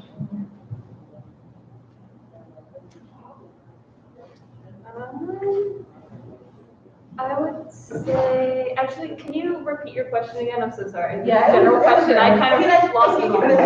I think at this point, it's just kind of like the role of discomfort, like, and can it be productive, like, instances when it can be productive, but I was also asking about instances, right, where it's not productive. So, if it doesn't apply to you, that's your work, that's fine. I'm not familiar with the text that you're examining, but I have a feeling that it might. Yeah, I mean, I think that just based on the topics that are kind of presented in this genre, they're very morally reprehensible themes. And so, like, I think the grand majority of people who would read them would feel some sort of discomfort. But I think that for other people as well, there is this sense of comfort because when people write things like this, I think that it comes down to an issue of control. And so when you think about trauma, it's usually something that you don't have control of. And so when people write these pieces, I would say that they are able to regain control, and that becomes a sort of comfort in and of itself. So the discomfort becomes a comfort, I would say. I know it's a little different with creative writing, but I remember a conversation I had with Professor Marsh, and we talked kind of about, like, as a creative writer, you hold the world in discomfort and look at it and still love it. And I think that there's something really honest about that, to be able to, like, here I'm writing about mothers, which I think is a really complex thing to write about. And to have, there's a scene, I don't have it printed out in front of me, where a cat gets run over by a car, and the daughter's in the car with her mother, and the mother's the one who ran over their own cat. And then later in a scene, the mom's like gazing at the driveway, and the narrator, Audrey, her daughter, thinks, I wonder if my mom wished that was me. And it's not so much this romanticizing of discomfort, but this idea that we all hold such complex ways of understanding ourselves and each other, especially in family relationships, that in order to explore discomfort, I think it's to reframe the way that we understand how we love and how we see the world without romanticizing it, if that makes sense, without having, a mom that's so easy to hate. Because deep down, we all still love moms and mother figures and people who raised us. Maternity is not an easy thing. And I think a lot of discomfort comes along with it too, physical and emotional. So yeah, I think a lot of my piece, I just came from a workshop and a lot of people were like, this was kind of uncomfortable. And I was like, sorry. In a way that it wasn't like, I didn't like it at all, but in a way, I've never thought of something in that manner. So I think discomfort, it's a hard line to dance on. But actually, do you think that motherhood is a form that you're able to evolve over the course of the collection? Yeah, absolutely. I think I actually interviewed my grandmother, who had these phenomenal stories about, to this day, she talks about her mother as like this idol. But then she told me the story, which I actually have, I wrote it in my piece. I don't know if I can read it. Okay. Let me pull it up. Okay. Ava never liked her mother leaving. After so many threats, it's safe to assume life will remain static. It was that same year Ava pocketed some extra sugar cubes at a time when nothing owned could be wasted. The sugar cubes hid under her bed with empty bottles her dad asked her to keep safe, and the sugar waited for her mom's birthday. Ava made her a cake. When her mom came home from her shift at the hospital, the cake was patiently waiting. Ava, with her hands behind her back, waiting too. Happy birthday, Mom. Timid eyes, searching for any glint of validation. What is this? What are you doing? Did you make this? Ava, what were you thinking? Sugar was scarce. It shouldn't be used for a dream. Ava and her parents ate dinner through the noise of forks scraping porcelain. The night ended. Watching her mother throw out the cake became a nightmare. Ava lost count of days that turned into nightmares. So, my grandmother saved sugar cubes when they were on food stamps and made her mom a cake. And her mom came home furious that she wasted something so special. And she threw out the cake without even eating it. But to this day still thinks like, I know what she was doing. So to sit there and see this moment where as a child, it feels so hard to see something happen, but then to grow up and have that, I think we talked about this, Professor Dargan, to have to like, you have that, for my characters to reach that point, to know that, okay, I wasn't happy with my mother in this moment and I'm not happy she left, but I know why. It's a really hard truth to live with, but I found myself parsing through it a little bit with different primary sources like a grandmother. So yeah, I found it's developed quite a lot since I started. So. Any other questions? I did want to come to one of Professor Friedman's questions for you, Shelby. And if you wanted to sort of follow up and correct. Yeah, which question is it again? To the end, is the question, the potential political stakes or implications of the meta narratives in games. Oh, yeah, so the question I was asking is I was trying to make a connection, Shelby, to who you were talking about in terms of the way that meta narratives are used in video games, connecting that to the way that meta narrative is also used in postmodern fiction. In postmodern fiction, it seems like the purpose of meta narratives is to make us kind of self-consciously aware that these other narratives that we use to sort of make sense of our lives, religious, political, what have you, are actually do have limits, right? And postmodern fiction often promotes this kind of radical relativity.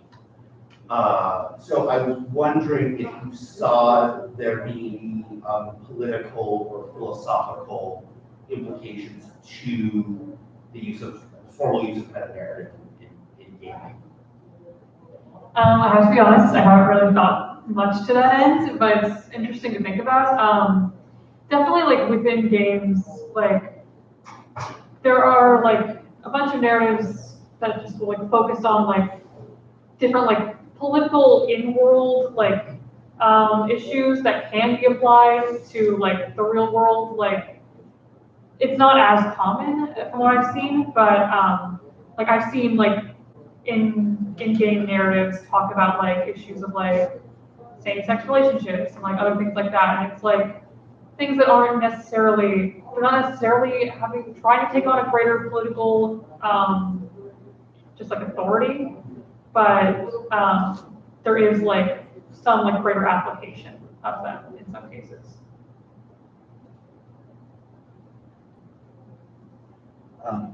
Just while you're on the point, Shelby, I wondered, we know that making the videos was a pain, and we appreciate you all doing it because I think the audience will back me up on it. It gives us different types of insight into your research. And I think for me, reading the capstone so far and watching your video, one of the things that jumped out at me was the point about the particular renderings of text within the games. So not just that they're embedded narratives, but they come in these different forms. And to the earlier point about the legitimacy, like what is this?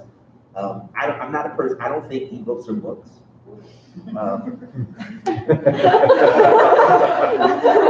I think ebooks are data, and books are books.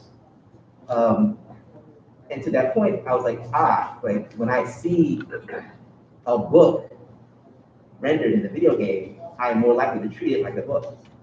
Whereas if it's just sort of a story kind of present in the game, it's just sort of data to me that I'm engaging with. And so I think in that way, actually seeing the slides helped me understand further the point about immersion and just how much credibility we give to the idea of something actually being a text within a game.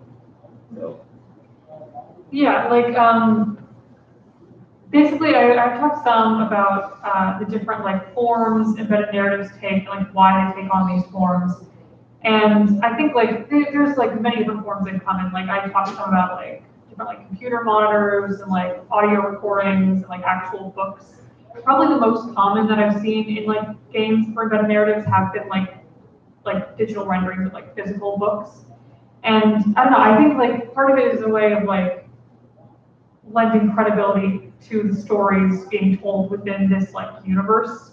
And also just like, as you said, like immersion, like the narratives, like like fictional like religions or histories or things like that they have within game universes, I feel like wouldn't be taken as seriously or like as part of world building if they didn't have this kind of like physical kind of presence within the game. Does that make sense? Any last questions? I have one more. Okay.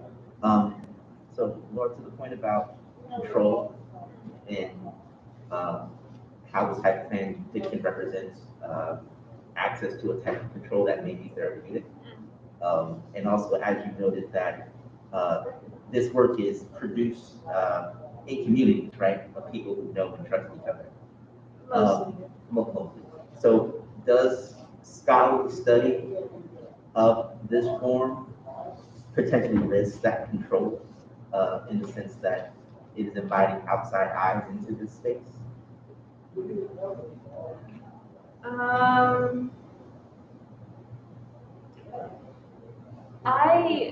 I wouldn't say so, as long as the scholarly, because I think that when you write something in a scholarly fashion, there is that respect for the genre that is there. And I think that the trouble that a lot of dark content fan fiction writers run into is that it's quite, a lot of people think that it's something that should not be done. They think that it's something that is shameful, that is disgusting, and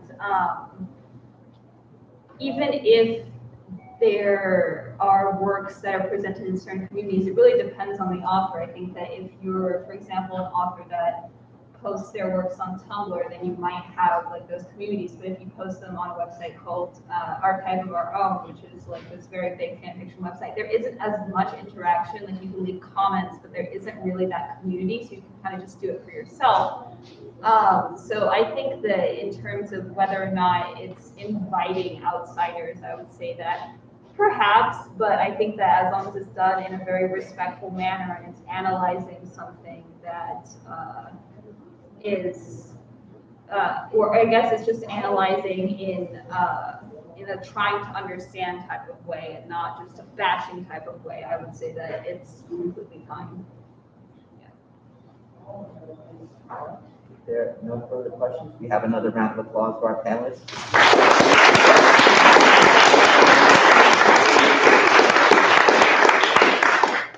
We'll be back for the last panel at 2:30.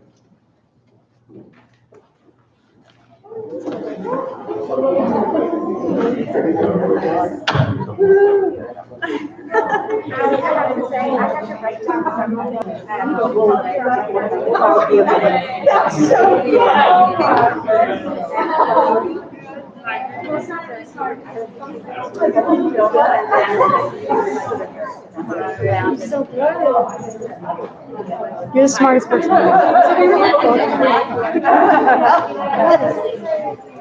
I'm so proud of you.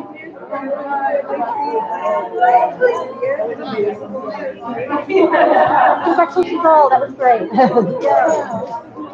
I also wanted to say, I haven't mentioned about the job. I don't know if I've done well, the book is out, yeah, which I don't know if you I haven't gotten it yet, because the things have just told me, yeah.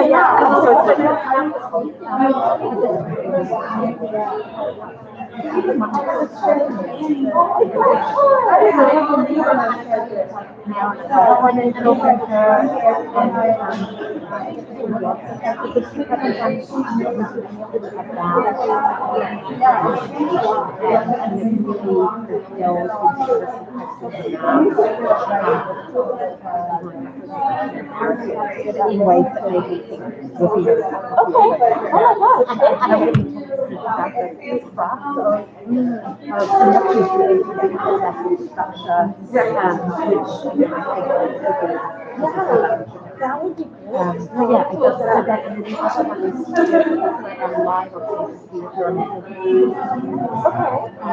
Which is a little bit more free, but it's different. But I would start with like an hour.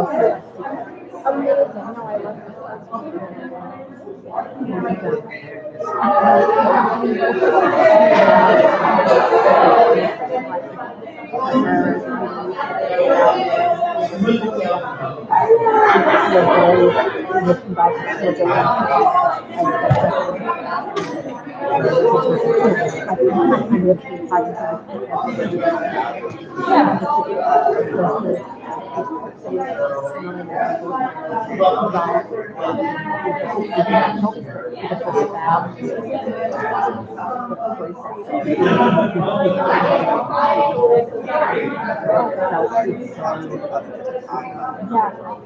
Oh, I'm so excited. So I thought yeah, I think so. Yeah, oh, great. I think it's the 27th, right? Okay.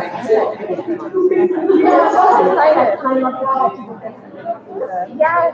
Oh, it's so fun. I actually didn't watch this year last fall and I missed him. I could have had both of them. But wow. Yeah. Oh, thank you. I appreciate it. I always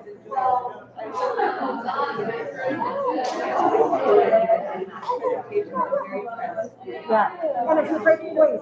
All the time, and you just sound, I mean, just such a gravitas. Yes, you are taking us straight. You were, you really were. Just feel like the honesty of yeah. Which I feel like, well, I mean, maybe I should speak for Professor Marks, and it's also you kind of have to way out of yeah. It never goes well, and there's something so beautiful about that. And allow me to return to think about that in a moment. I've come to another point, and I don't have to pretend to right? That's right. I try. Well, there's real power. Going down. Yeah, hang on to it. No, it's not like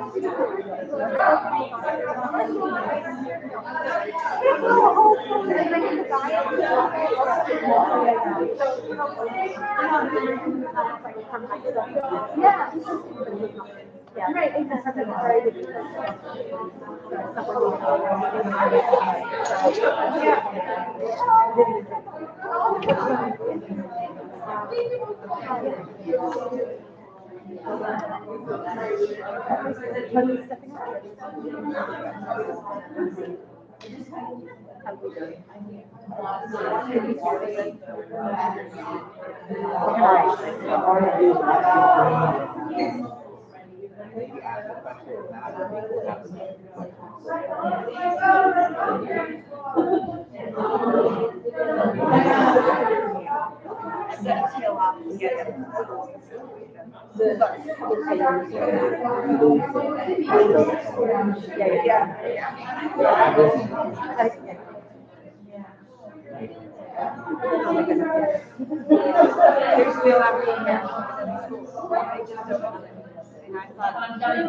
of the showing question. But this is what I'm thinking. I felt like you didn't say anything much about I want to teach them. She's like, you always have to say about it. So that's what it comes to. Little credit anyway. Yeah.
I don't want to know. Even better, like also, I feel like, I know you didn't talk that too much about them. That's why I asked for what I don't want to talk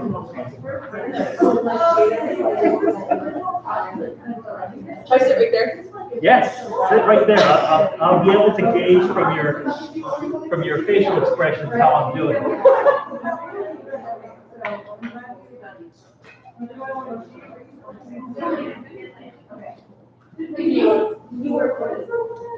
You're not there. You tried to call me. I know. Well, do the tough big hands.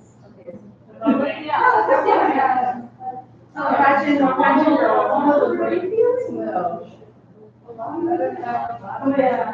I remember you saying too, you were like, there's a chair,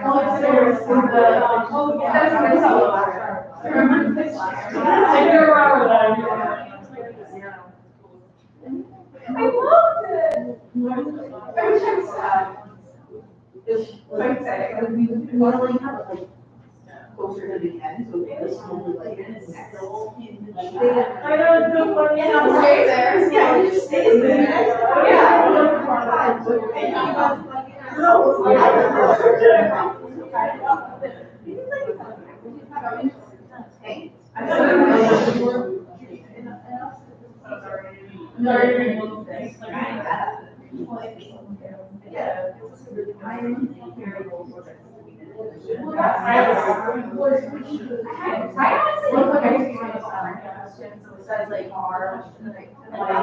Yes. What was reminding yes, it was actually, I don't know,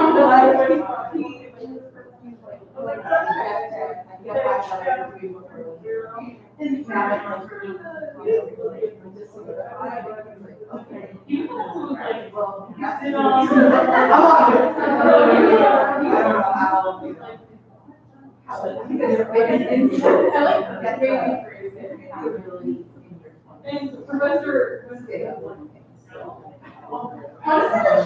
on to something. He's on to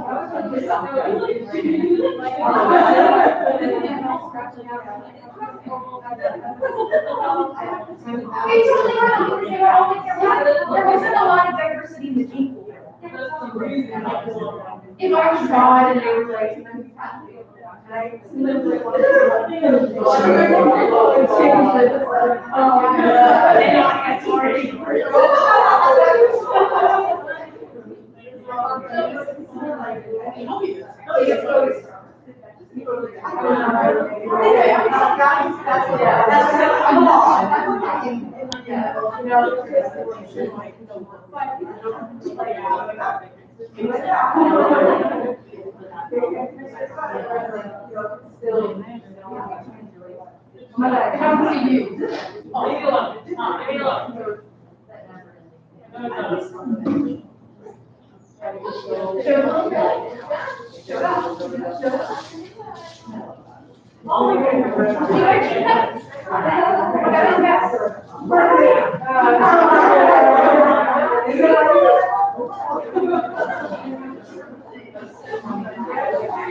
You always think I'm like, no, I had somebody in my workshop to go liar, and I was doing the truth. This is the problem, is with all of these different that you think are gonna be like stressful. Like, sure.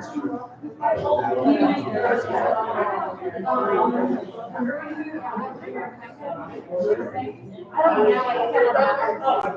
you look at the thing, come on, you know, and then when I join the party. Why? Incredible. Why? Not today. But no, they're central. Against all around, I want to be clear, like, there's only one place on campus, I should have known that.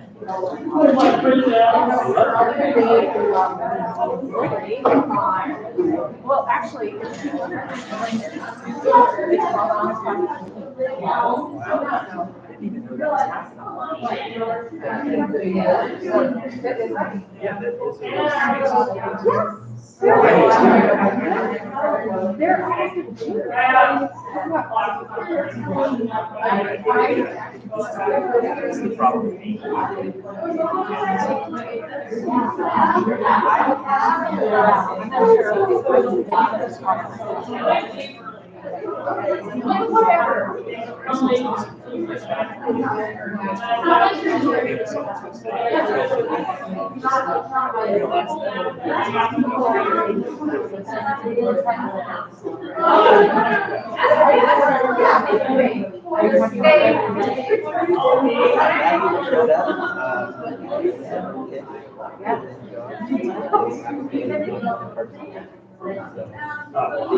No, last Sunday, press, they went off, and then all of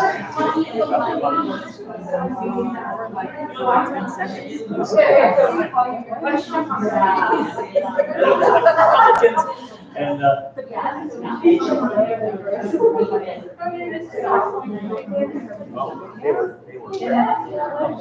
we did. It's funny. Funny.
Why were they Were they like pretty?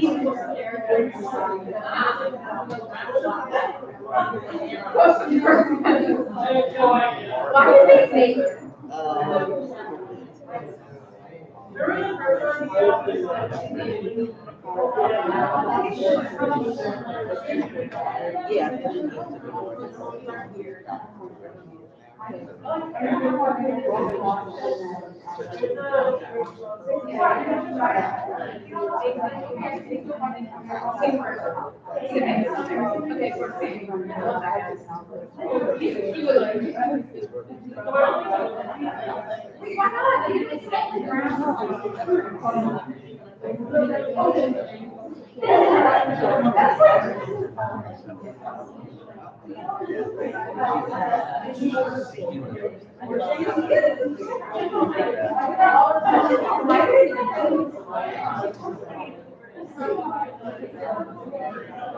Yeah, why did they bring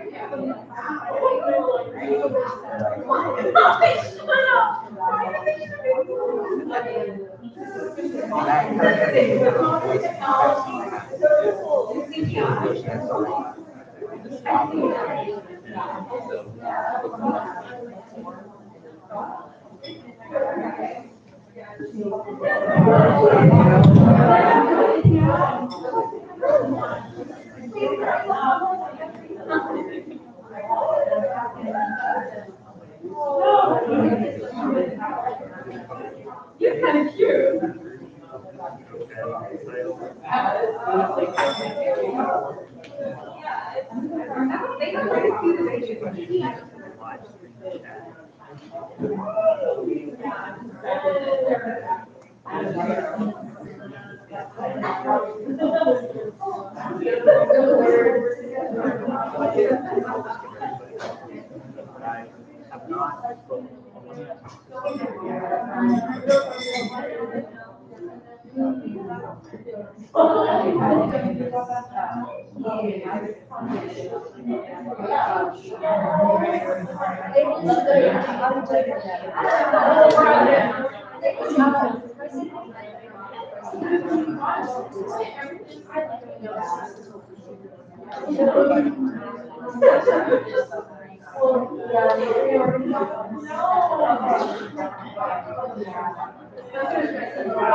She is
No, not anymore.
Professor Kaplan here? Yes. Okay, so wait, the only extra credit country was that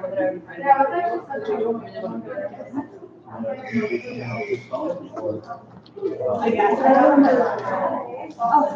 You don't have to. You don't have to. Yeah.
So we're doing it next semester.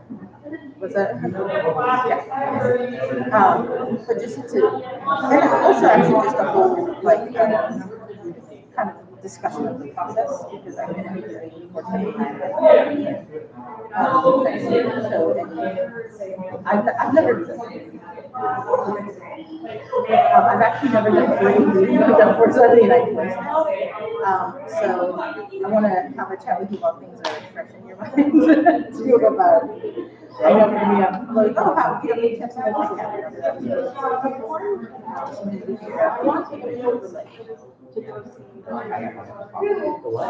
What's that? Yeah.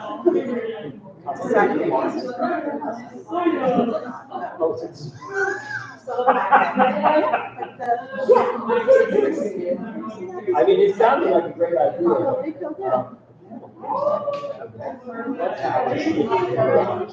All right. We'll take care of that.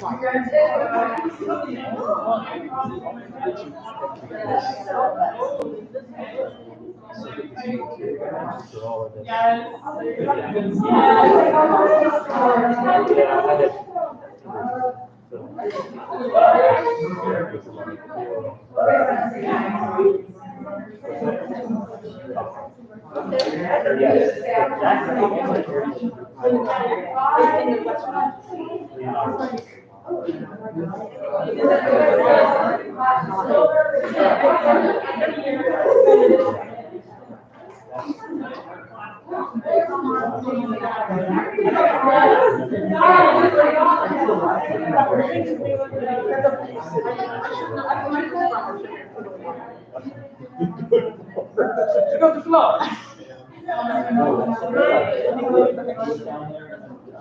have been down.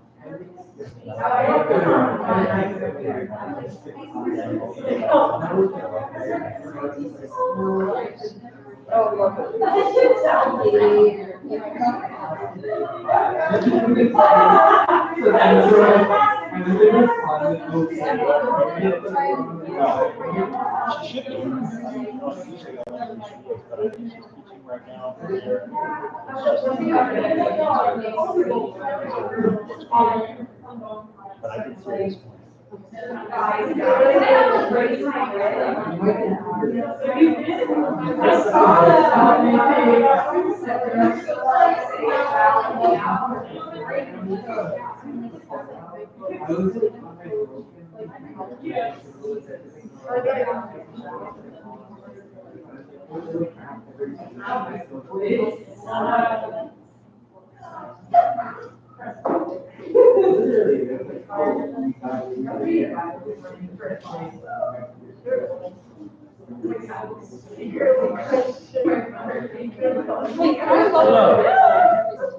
Oh, thank you. Thank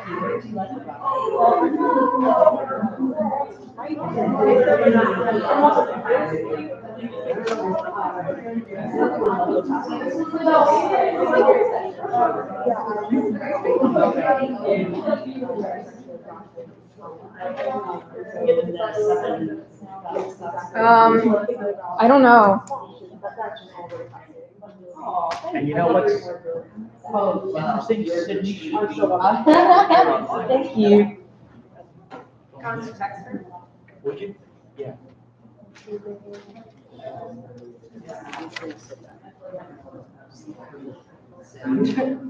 Test, test 1,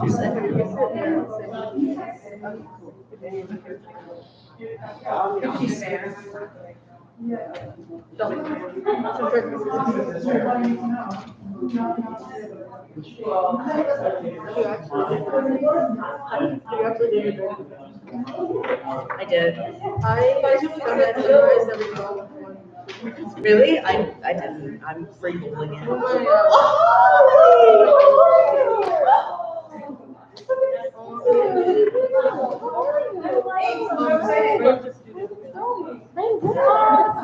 I'll sit next to you. Let's get some little space going on here.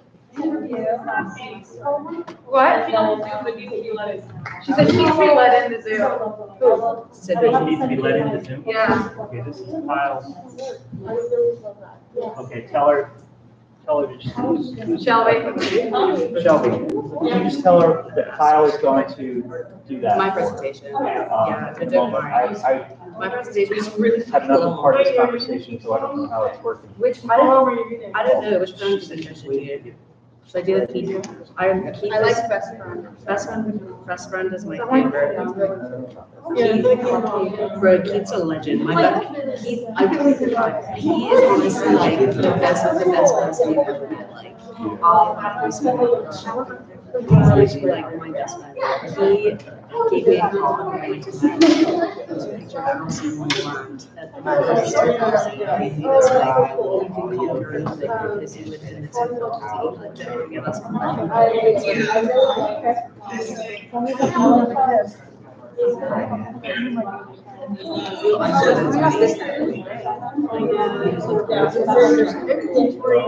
really enjoyed my presentation. I wouldn't read them. I would read my jacket. I could wear my jacket. My jacket is this the military one? No, that was my friend. You're live on. I have 2 jackets for my dad. But that's a large jacket. I have a jacket. I figured. Yeah, I mean, I think it'll be better once the room is quiet.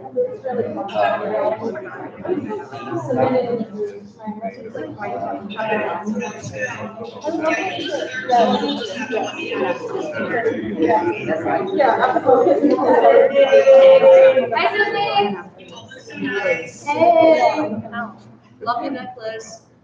Thank you. The chapter, yeah. And we need to read.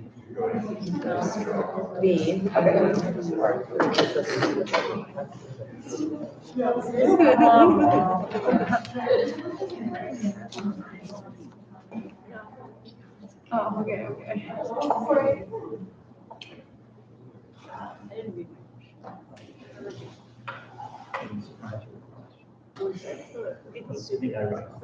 Oh, really? Good job. Thank you.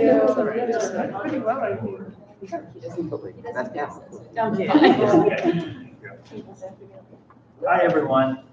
Welcome to our final panel of the day. If I could, first and foremost, let's all thank Kyle.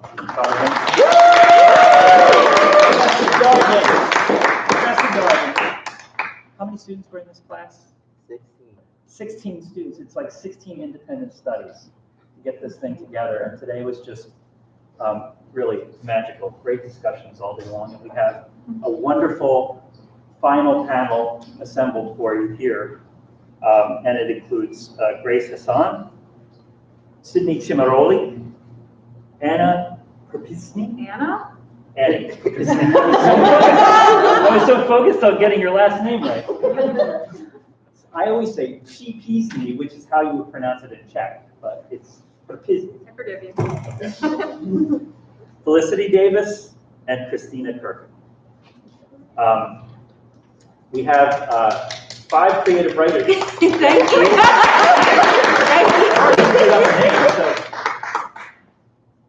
We have 5 creative writers here, and what we decided we'd like to do is have each of them, if they so choose, read a little bit from their project and then get into the questions that you all have kindly written into the Google Docs. So let's start with Annie and move along. And if you just want to say a word about the project to introduce us to the concepts. All right, so hi, I'm Annie. My project is called Miscellany, and it is a poetry collection that focuses on experiences of mental illness, but within the framework of dialectics developed by Marshall Linehan, and also the poetics of 18th century poetess Anne Finch, who suffered from melancholy her whole life. And so this poem is called People Are Dying, People Are Coming Back, and it's a look at, well, it started as the question of how can people who have dealt with suicidal thoughts conceptualize death in a non-self-inflicted way. The skier, gone for 6 minutes, after a bad tumble, said you were like the snow, a bright white light. The man whose heart for a moment forgot to beat said you were darkness, just darkness, and that he felt so cold. Then there was the boy, no older than 5, whom you caught briefly with your lure of flu. When he managed to ride off the hook, he told his parents you looked like Jesus, as well as a rainbow, as well as his grandmother. Then a young woman who hemorrhaged after birth. When revived, she admitted to her husband she saw nothing, no faces, colors, or shapes, no baby. She was only capable of knowing. Knowing what? Everything that mattered, there being so little of it.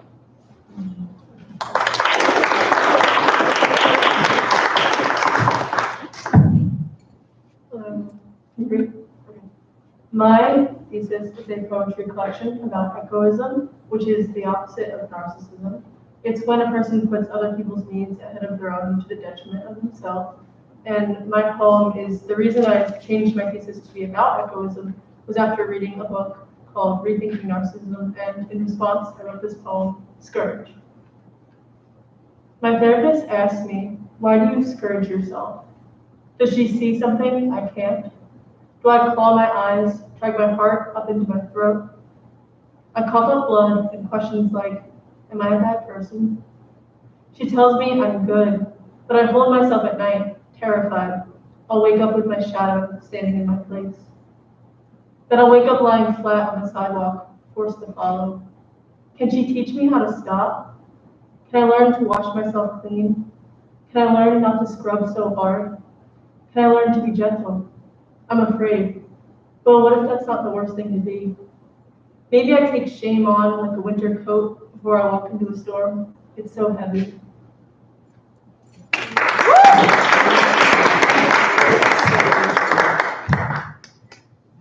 Hi everyone, my name is Christina. I had a really interesting journey to get to this collection of poems. I'm an art history minor and I'm a very visual person, and I was taking a Renaissance art class, and we looked at this one painting called Garden of Earthly Delights by Hieronymus Bosch. And if you're familiar with the period and you look at this painting, it clearly stands out among its contemporaries because of its just sheer madness and insanity. And I really connected with this kind of like crazy, like heaven, hell, emotional transformation, like volatility, kind of like these aspects of the painting. And I wanted to start writing about it from the perspective of trauma and picking tableaus and explaining trauma and writing these poems. But it quickly became very apparent to a lot of people around me that my connection with material ran a lot deeper than that. And that I actually had to kind of like open the closet door and let the demons out and write about them. And as I did, it was a really beautiful cathartic journey. That's living with PTSD and having PTSD is it's a really weird one. You feel really alone in your own body. You feel betrayed by your own body, and you don't understand things. And sometimes it's hard to explain to people around you. And so through writing, I really found kind of like a release and a way to kind of put my words on the page without me then going back and kind of talking myself out of them. So basically, with this kind of came a whole host of poems. I went back to England for Christmas, and my home is a beautiful, beautiful place, but also very volatile. And as I grew up, I had this amazing man named Keith, who was my gardener, but basically raised me from the age of 2. And so this is a poem called Best Friend, which is about him. My best friend is a 72-year-old man named Keith. Since 2, Keith has been my alibi. I cried in a dismal car park today after a breakfast turned lunch with my father. I cried like a wounded bird, crouched low behind the wheel hub, wishing to be crushed. Sorry. Sorry, give me 1 second. As I'm sure you can tell, not the most prepared person for today. Here we go.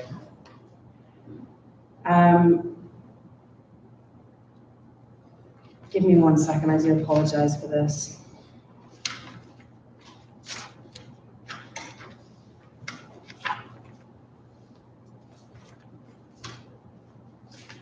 Okay. I don't know, okay, we'll go from here. I tried today, it didn't work, even though I stayed calm. Sometimes I forget you cannot reason with a mentally unsound person. See, my father likes the technicalities, likes to nitpick, spin, spin, spin, until you hang in a noose of your own words. His words aim to wound, undermine, sever reality and truth from itself. Curious that such a wandering lost soul can be so vicious. I used not to understand why I make him uncomfortable, my mother too. I am the mirror of 2 fractured souls combusted. They wish to seek out the cracks and tarnish where they can. Such a man comes in pint-sized packaging, small, compact, wiry, blameful, antagonistic. We have the same hair, shoulder length, colors illuminated in the sunlight, highlighting the lost aspects of our gene pool.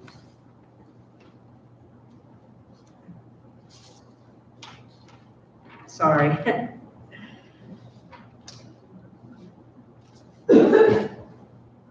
Should we stop there? Yeah, we'll stop there. I'm so sorry, everyone.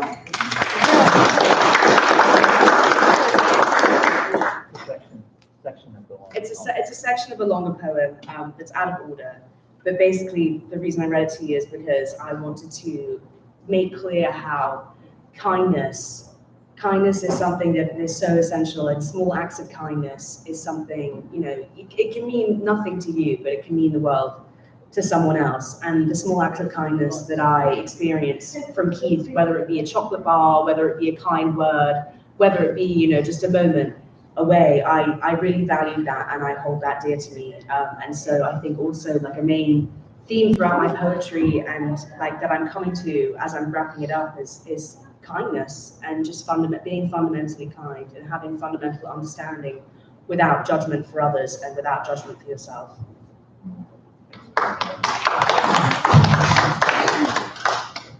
Hi everyone, how are we doing?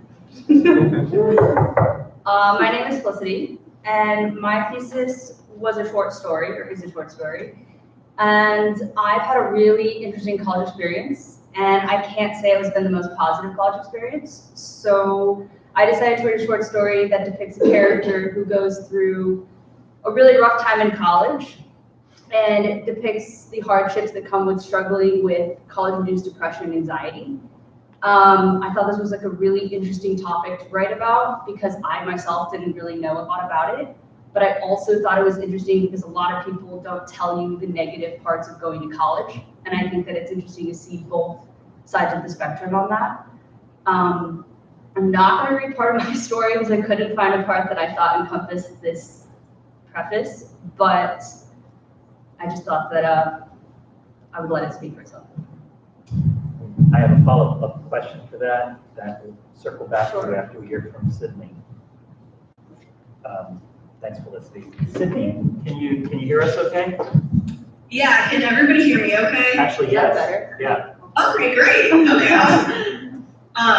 So my thesis is a poetry collection, and basically it follows my story after getting diagnosed with a chronic illness. And at first my reaction to this was to go like obsessively inward and, you know, figure out like why this happened, you know, like the Catholic in me is like sort of like racking my history for like the shameful things I've done, and the pragmatist in me is looking through like my family history, like their literal medical history, and seeing like where did I get these genes from, you know, and then eventually just reached the point of like, there is no, you know, further in I can go. I'm not finding answers here, and that eventually sort of breaking me open to the world as a whole and finding meaning in my pain through the way that it can connect me to my family, strangers, in the natural world.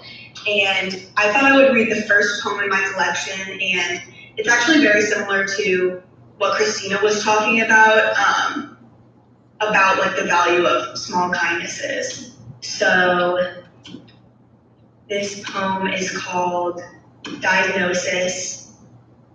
Each day I wake to my insides scraped out of me, bulging on my bedside table. I stumble over my body's new names. These days, time folds like paper. I come to in a hospital room where a needle rests heavy in my arm, the walls warp around me, and beeping machines cast skeletal shadows in the hay yellow light. Later, my body rests in the round mouth of a CAT scan machine. The technician asks why I'm alone, then softens, takes my hand.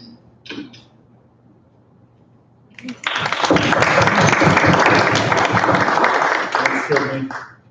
So if I could just start by going back to Felicity and asking a question that came from Professor Friedman. And here's the question. I'm wondering if you could comment about the affinities that you found or didn't find between the kind of relationship that exists between patient and therapist and the relationship between author and reader. Okay, let's just start hard, shall we? I think the biggest one I can find is the perspective that you have in yourself and the introspection that comes from being a writer, but also that comes from finding a way to be vulnerable without being, I guess, finding a way to be vulnerable without being too aggressive, if that makes sense. I think writing and reader, you kind of have to balance the line between figuring out what your reader is going to be interested in and how to grasp that interest in a way that keeps them. And in a therapy session, you have to do the same thing except look inside yourself. And I think while creating this character, it was really hard for me to find that line, but the easiest part, I think, was reading it. So. Thank you. A couple more questions before I open it up to the audience. Annie, you speak of Linehan's dialectics, and how would you define truth in the moment in the way that you describe it in your presentation? Yeah, so, video? Yeah. And the second part of this question is, if there is no absolute truth and no relative truth either, did you discover such a truth in the writing of your poems through this vein of thinking? Truth in the moment, what is it? So in dialectical behavioral therapy, there is a skill in the mindfulness section called observe and describe. And you take what you feel in the moment and you take a moment to observe it non-judgmentally, and then you describe it. And it's as simple as that. It's acknowledging a feeling, naming it, and taking away its power. But I find that whenever I do this exercise, it's never just one word that I can boil it down to. And I find that at one time I might feel absolutely dreadful and excited, but also worried, but also grateful, and all these feelings at once. And I think of these feelings as tiny momentary truths that don't necessarily add up to make some large monolithic truth, but they add up to make one whole person.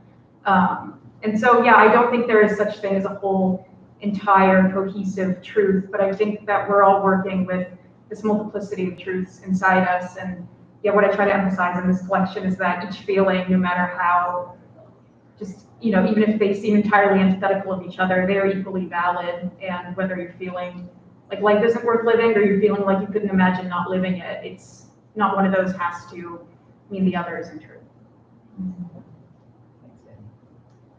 How about for Grace? Could you speak a little bit about the scholarship behind the notion of the echoist? And it's a theme that question asks, bring me to poets like Louise Glück, who explored Persephone's character and whose restrained sense of the line reminds me of yours. Among the influences you list, are there any that you could identify as echoists, turning to the reader to be heard? Unfortunately, there is not much scholarship at all on echoism. When you look up books on echoism, it only shows up books on narcissism, which kind of makes sense. Unfortunately. I don't think I can really identify that one of the poets I read is an echoist because I've never met most of them. I think some of them may be. I think that I am influenced by artists and musicians that might be echoists, and I can tell from the lyrics that perhaps they are. I do think that me writing this is a step towards there being more scholarship on it, but I didn't want to do a scholarship, a cold, analytical description of echoism, because I think for echoists, something that's warm and compassionate like poetry is really what captures echoism better. Thanks, Grace. And where did that term come from? What was the book again? So it's Rethinking Narcissism by Dr. Craig Malkin. I believe he's the one who coined the term. Let's take it to the audience here. Any questions from you all? I have a couple more for Christina and Sydney. I have a question for Annie. How did you come to Anne Finch?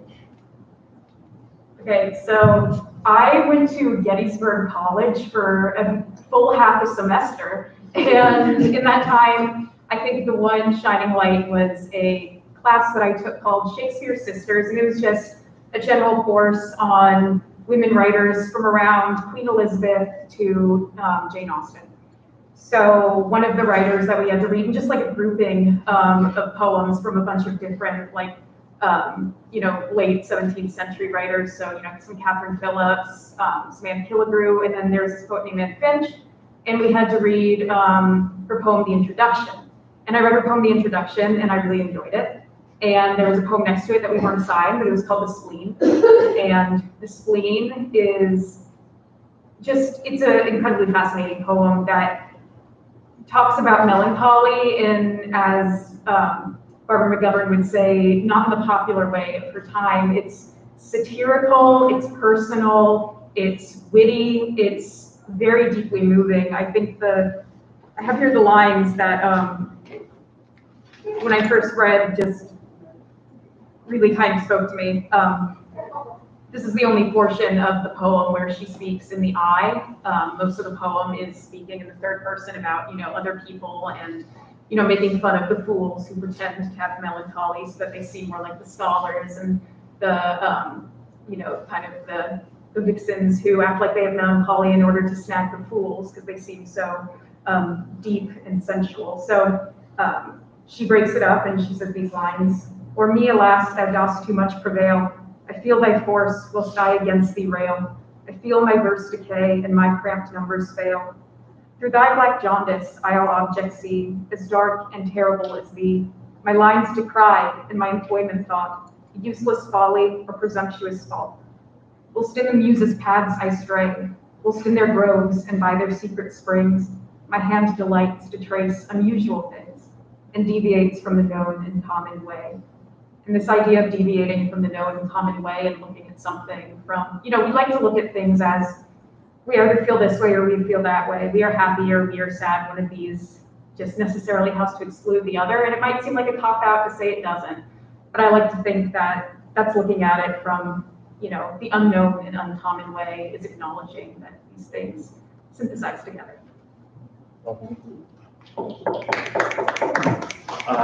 This is for David. Go ahead. I have a question for Christina. Yes. So I'm really fascinated by how you looked at the Toronto Bosch painting. Shout to the mask. Okay, so I was really fascinated by how you looked at the Hieronymus Bosch painting, but also at confessional poetry, which are like two farthest things of the spectrum as I could possibly imagine, but perhaps not. And so I was just wondering if you could discuss a little bit more about how those things to you talk to each other across literal like centuries. And yeah, so how those things spoke to you and why those. Are you familiar with confession in the Catholic Church? That's kind of I grew up in my grandpa is an Anglican vicar. My mom is one of 6 kids. She was raised playing the organ. I went to a Christian boarding school where I went to church, which was on the quad 3 times a week, prayed before every meal. And I left, and it's kind of, it's a really hard thing, I think, grappling with religion in your early 20s and grappling with what was taught to you and how you let that shape you. And also like the guilt that comes with not being able to fit yourself into a mold that perhaps doesn't belong to you. And I think that like I've struggled with a lot of like religious guilt, a lot of guilt about my family, about where I come from, about trauma in general. And I really found that when I looked at this painting, it was kind of like the ultimate confession of human vice. You're looking at 3 enormous panels where you have anything from, like an egg with legs pooping out strawberries to people frolicking in a fountain. And it really makes you look, and it really makes you wonder. It's like, this is the full scale of humanity. There's nothing here that's being held back. Even in its like vulgarity, even in its madness, even in its complex beauty, there's nothing here that's being held back. He's leaving everything on the canvas. And I think that for like to do that in the 1500s, I think is remarkable. I think it's absolutely remarkable, and I think that he was also neurodivergent.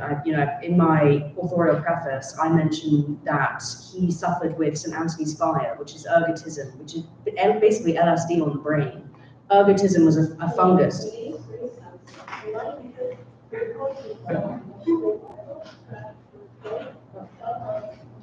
Oh, sorry. Yeah, so no, it's basically LSD on the brain. So Hieronymus Bosch was neurodivergent in the sense that he was working from a brain that was fundamentally different than anyone else's. And St. Anthony's fire, there's not a lot of research on him either, but in the 1940s, they took this fungus and they literally created what we now know as LSD today. And so to look at this artwork and to see this man who sees the world completely differently from everyone else, which is something I also understand. Like anyone who has any kind of identity issues, trauma issues, emotional issues, like everyone sees the world differently. And the way he saw the world and the way I saw the world over 500 years, connected. And I was like, I was obsessed with it. My friend Mara bought me a puzzle. I was like, oh my God, I can't get enough of this like craziness, because it felt like every time I looked at it, I would find something new. And I think that I kind of used it as my fugazi for self searching, because I was like, oh, look at this horrible scene of hell. I was keeping everything at a safe distance, which is something that as someone who is learning and living and understanding their body and how their body responds to trauma is something that inherently was a trauma response. So I was like, okay, I have already put a distance between myself and this thing, even though I love it because it's familiar. What would happen if I actually sat down and wrote my feelings, and I can't even begin to describe it. It honestly felt like I was throwing up. It felt like I was throwing up my internal organs. And I wrote a poem called The Chest, and it starts, I've been afraid for so long to open the chest that it would never close, and gold and blood red rubies would pour out until they became the commonest thing, which basically is just I have been afraid for so long that if I open my emotions and I kind of split myself in two, kind of when you open a sweet potato, that I will never be able to close it. But I think that that's where words and language come in. And I'm also a very musical person, very visual, very musical. And so for me, this kind of all goes hand in hand. And I know that leads into Mr. Keplinger's question for me that he has later. But I just want to read a sonnet. So I just want to read a sonnet because I think that also rhythm is something that is really, really important. We understand rhythm. We understand the beat of a drum. We understand what it means, whether we realize it or not. And I think that rhythm is a really, really important tool Also in undoing trauma, like I'm not sure if any of you guys are aware of binaural beats, when you have beats going in each ear and it kind of forces your brain to it forces your neurons to become plastic again. Because when you go through trauma, everything kind of crystallizes and stays still. So you're kind of learning this elasticity again. So this is called a sunken sonnet. I'm a cellular straitjacket now, crystallizing trauma in its essence, distilling it down to a fine liquid to be poured on cereal for breakfast. Sickly sweet is the aftertaste, rotting garbage, perfume engulfs tongues, eyes, lips, seated there in mouth to tinge all interaction, with the shadow of regret drawn up tall. It is dark in this place. Shadows flit wildly, as desperate to escape as I am from the confines of my traumatized mind. Where are the exit signs? No fire escape? No escape from this place unless you sign a waiver saying you enjoyed your stay. Well, I do want to ask Sydney one question, and it has to do with family history, and it's a good segue from Christina's points. Sydney, can you hear me okay? Oh, yeah. Okay. So the question is, the work of delving into your family history and your feelings around disability and chronic illness is so personal, and your pieces so beautiful and intimate. Were there any poetic conventions you found limiting for translating these experiences? So limiting for translating these experiences. And are there any that you found particularly useful or liberating? So, my cat Cowboy wants to be here as well.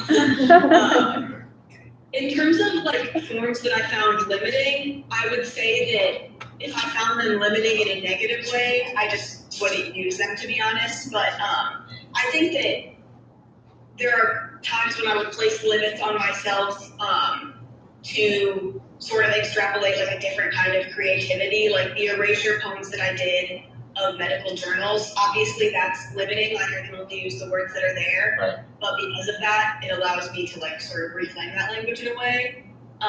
In terms of things that I found useful or liberating, I loved like using the prose poem as a vehicle to sort of like build up and defy expectations, and to sort of do like a twist on confessional poetry. I also would like create my own forms if I wanted to write about something, but without the form there wouldn't be a way in. Like for example, I wrote a poem that sort of mimics the forms that you get at the doctor's office, like listing all your family members, and you have to write in like their medical problems. And I also wrote a poem about like my family's secrets, but blocking out the names, and that just came from me being like, I want to out these people, but it led to, you know, people can project their own family members onto it. It could be about anyone, I don't know. So in those ways, like, I found like limits useful, I guess, is what I'm saying. So all the forms I used, I found them both limiting and liberating, I guess. Thanks, Sydney. Another question from the back. Melissa. I have a question about style and genre. I know more than half the panel is fiction writers, and it turns out you're poets. And I have a question about how moving between the genres or the choices that you're making to express what you want to say, and how moving between the genres maybe has helped your style maybe evolve. Just curious.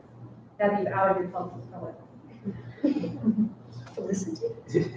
Please. All right, here we go. Well, originally, can you hear me? Yeah. I actually started as poetry, and I've written this 3 different ways. So I would say I am not a fiction writer, and I learned that really fast when I did this. I think poetry, the one thing I love about poetry is it's a lot of telling in a way that comes across as showing. And I realized that that's a style of writing that I was really good at. And then when I switched to fiction, it was something that was against me in a lot of ways. And I still struggle with show versus tell.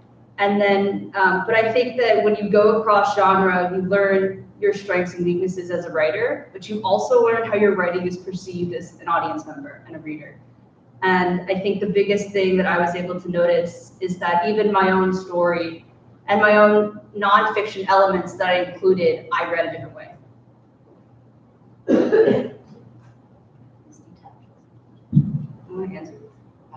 I was poetry all the way, so, wait, this does detach. Why don't we Yeah, just- that's great. It's easier. Mic drop. Oh, yeah, we do this. So I did have Melissa's class and as a fiction writer, but as also as a poet. I noticed that one of my favorite things about writing fiction is the poetic moments. And some of my favorite parts of writing poetry is the narrative moments. So I think they interact with each other and make you better at both of them.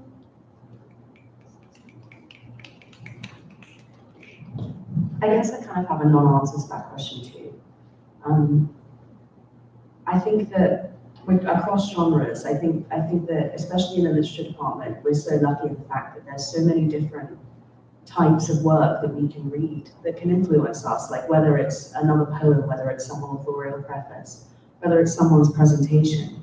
You know, I wanted to start off writing poetry from the get-go, but when I started writing my poetry, it became very narrational and very confessional, and I was kind of like, am I doing the right thing here? Like, does people want to read like a 3-page poem? Like, you know, and so I think in regards to form, breaking away whilst working with form and kind of, I think getting comfortable with the idea of making something that's your own, and getting comfortable with being intentional, like with the work, and not apologizing for perhaps like, you know, the parts that aren't cohesive or the parts that aren't, you know, pretty.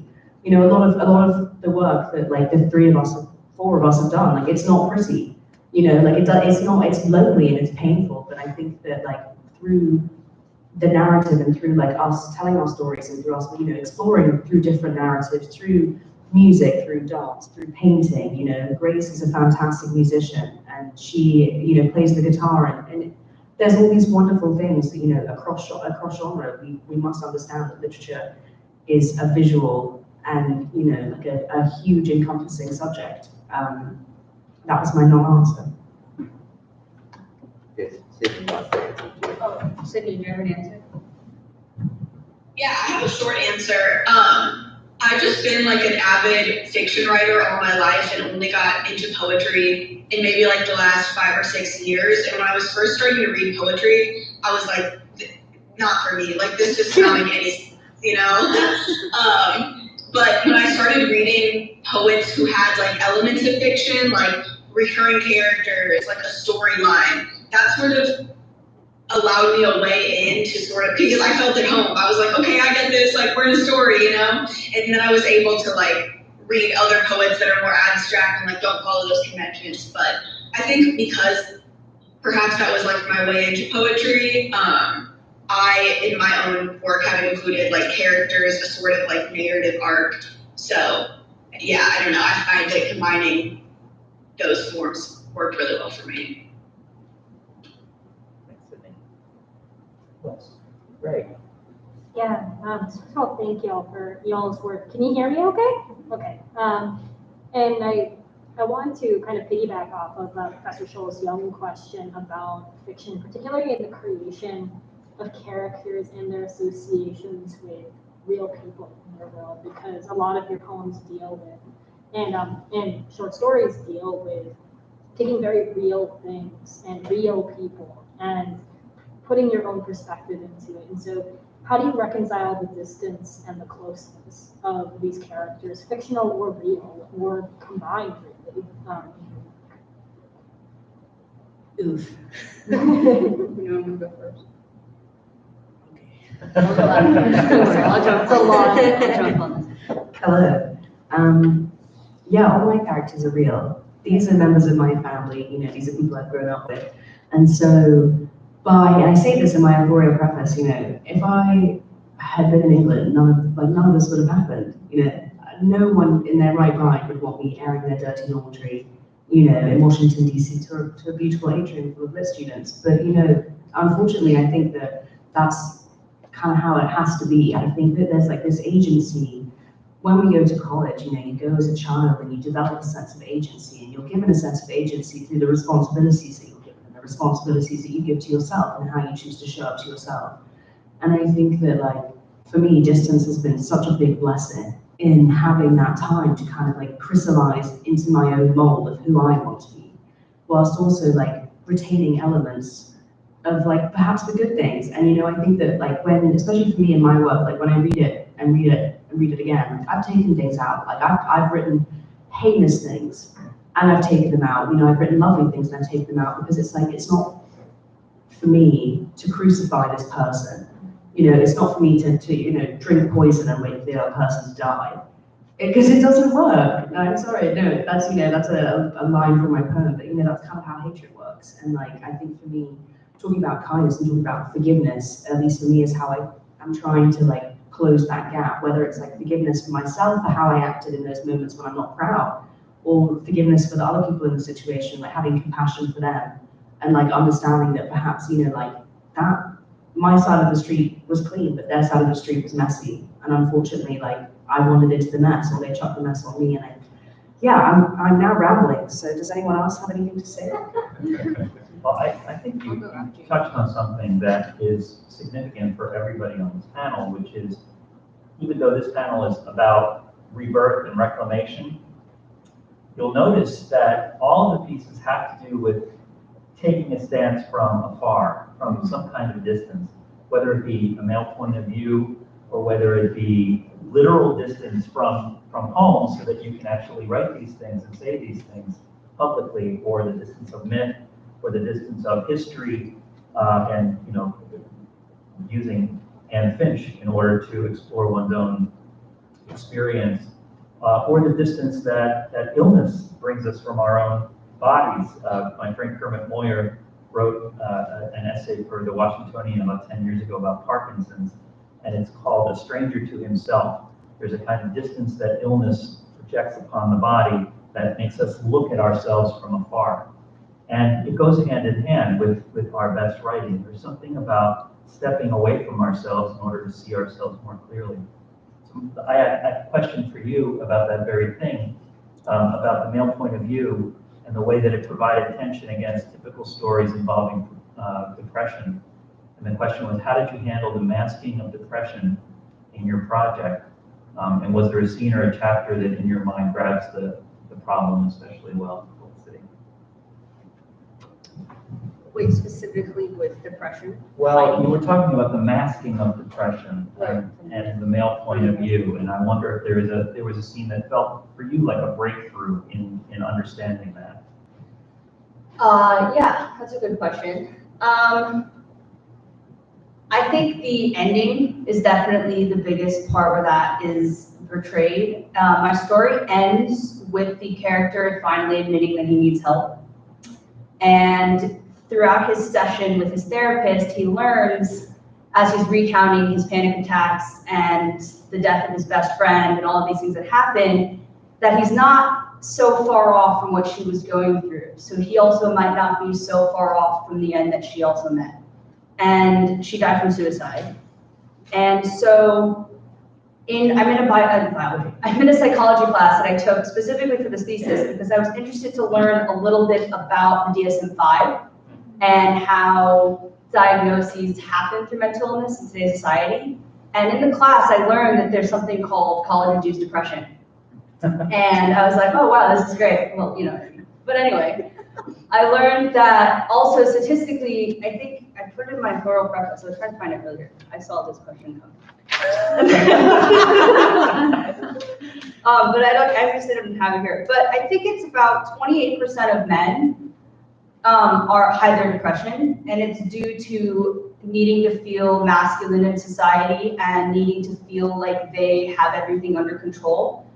And I think that a lot of men are open now to say they go to therapy and they get help, but there's a big difference between going to therapy and getting therapy. And I wanted that to be the biggest theme at the bottom, at the last part of my story. So I think the ending, when he finally realizes that this was supposed to be something serious that he made a joke out of and walked away realizing that maybe this is something he truly needs. More questions? Oh, but I had an answer to your question, I think.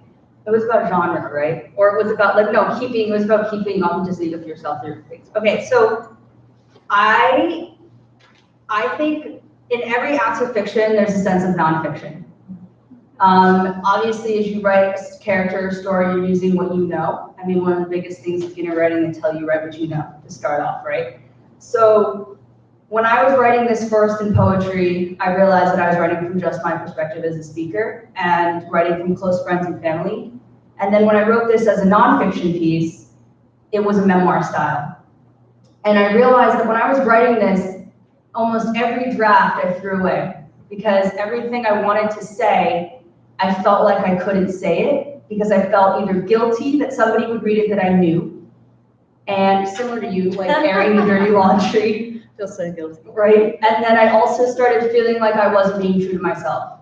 So that's why I ended up choosing the fiction narrative, because I thought that in the end, you're able to put elements of yourself that create a story, but also let you be vulnerable at the same time. And I think the biggest thing I've learned from this experience is pick whatever style justifies your writing and your message the best. And that was fiction dream. Grace? I'd like to answer Ray's question and from what the pausing. For me, there's always been a blending of fiction and reality in my poetry, but the most uncomfortable part for me is writing the reality. And when I write about certain narcissists in my life, I find that it's hard to be so honest, but also so real. And one of my poems is titled "One of the Boys Who Joked About Killing Me." And being so honest and talking about something so personal, and also reflecting on how egoism allowed me to have these people hurt me. And it's really hard to make peace with, and writing poetry about it helps me make peace with it, but also airs it out, and there's always that fear of what if they read it. We talked a little bit about, since it's been a running topic on all the panels, but formal choices that you came across in writing your work. And could I start with Annie at the end of the table? Annie, you obviously had a foundation that came from a very formal poet. How obligated did you feel to respond to Anne Finch's poetry with formal poetry of your own? And I know from our work together that you departed from it liberally. Can you talk a little bit about that?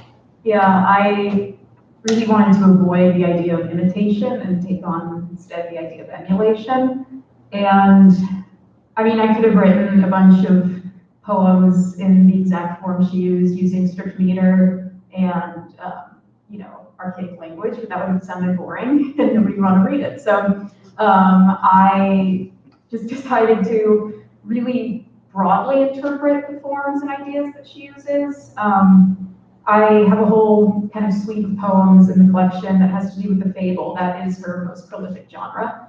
And Finch normally used the fable to make some type of social critique. And I decided to take that one step further and use the fable to critique the entire idea of the fable. Because the fable defies the idea that two things can be true at the same time. Fable says that there's this single moral. I have a guzzle about the fable of Hercules and the Wagoner, where the Wagoner's wheel is stuck in the mud, and he's like, "Hey, Hercules, can you come help me?" And Hercules comes down, he's like, "Just do it yourself." And the guy's like, "Thanks." And so the whole nature of that then is saying, like, using these fables to say these fables are actually, they're very limiting in what they can say. The idea of the moral is limiting. And then I have, I've talked about her most famous poem, The Spleen. I have a poem in the middle of the collection called Too Deep for Humane Thought, which is also a line from The Spleen. And that poem was starting out to be a stricter Pindaric ode in terms of having like the strophe and echo.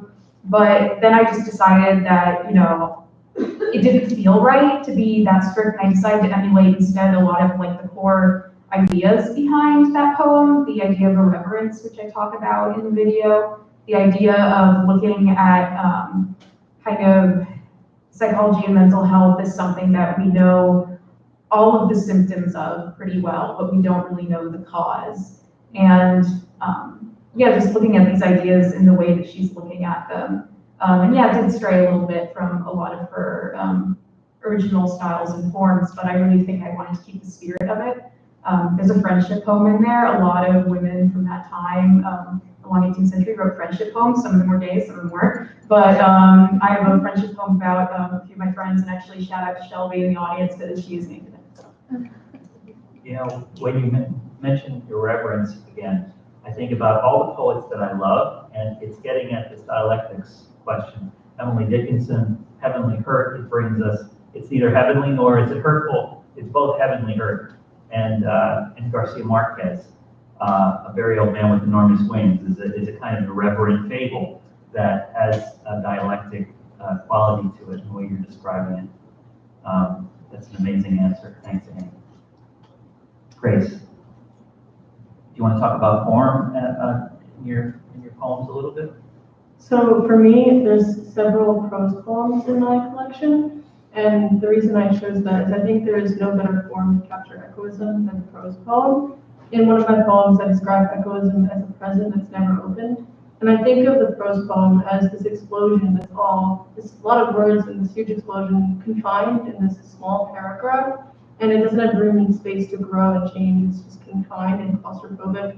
And I think that kind of captures egoism and how people stay within themselves and don't actually express and learn to love themselves. Thanks, Grace.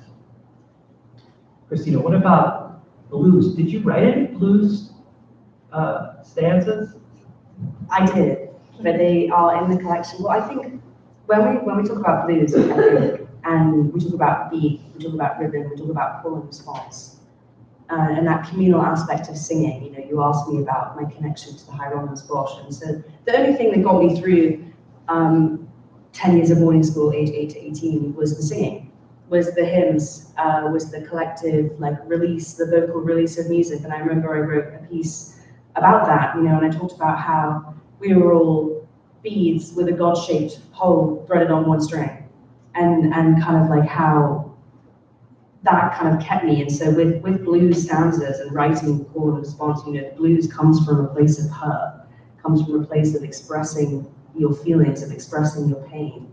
But also like in a communal effort, you know, in blues stanzas, the way they're written, it's call and response, you know, you have repetition. And that's something that I did try and work with within my collection, but I would say that like a lot of times I'll write listening to music, I'll write listening to the blues, I'll write listening to Sidney Bechet, some real, you know, Bessie Smith, some really, really wonderful voices that kind of, that you feel something without them telling you. I don't know how to describe that. It's a feeling when you feel music and you feel it in your soul, in your stomach, in your hips, you feel it in your soul. And that's kind of what rhythm is for me. And so when I will go back into my poems, I will really try and work with the rhythm of how I was feeling at the time. You know, rhythm is also the echoing of a heartbeat. And we're talking about my poetry, I'm talking about anxiety, I'm talking about depression. There's a lot of like, you know, narrative run-on elements. And so with that, like, I'll go back in and I'll just do what feels right to me. What feels right to me, and like the way the beat is, how I was feeling in the moment. And so I'm not really a good one to come to when it comes to forms. You know, this collection of poetry is formed and unformulated, and that's kind of the whole point. The whole point is it for it to be unpredictable and volatile. But I think that staying true to the beat that you feel within yourself and the rhythm that you write with, I think is imperative. Don't ever write someone else's rhythm. You know, like Felicity was saying, you know yourself best, write yourself. Lovely. I mean, free verse is a form, it's just not metrical. So you are finding forms, and the blues, if anything, it's that irreverence that's coming through in its own way that we've been talking about. But I certainly see a formal presence in your poems. Thank you. And your influences. What about in your poems? My poems? Yeah, in your poems. Are you the ones that I didn't choose to put in? The ones that aren't in your project, yeah. But since we're talking about going from one genre to another, is there a formal influence in your poetry that you can see echoed in your fiction? I would just like to interject and say that Felicity is a wonder when it comes to forms. Thank you. Felicity is very, very gifted when it comes to forms, and having read her poetry, I have read every single style of poem you could possibly think of. She has made, and that to me is very impressive. So that's the floor's all yours. Why I love you. Yeah, the floor's all yours. They're the same. Okay. So the biggest thing, I didn't really have any set forms, if I'm being honest, for my poetry, but there was one. Repetition was a huge thing that I wanted to include in my poetry, and that I also found being included in my fiction piece. I think when reading repetition in poetry, it invokes a sense of anxiety and monotony, and it can be mundane and it can be boring, and that was the emotional reaction I was going for how I wanted my college experience to be portrayed as.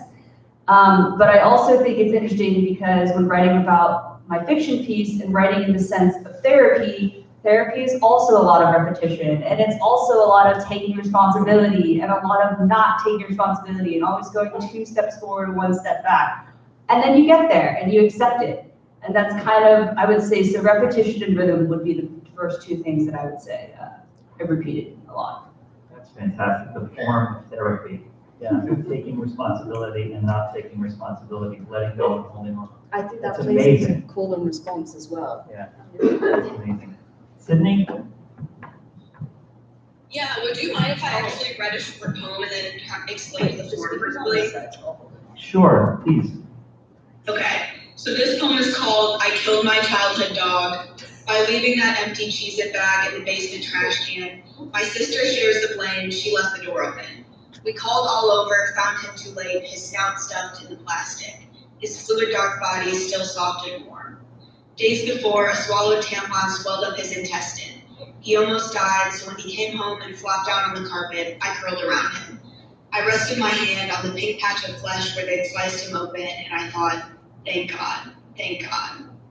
So, obviously you can't see the poem, but it's a little box, and then the 2 thank gods at the end are like set apart, one after the other. So, I don't want to steal this without crediting her. I talked to Professor Beasley about the prose poem, and she mentioned that a lot of it is like setting up expectations only to twist them or like subvert them at the end.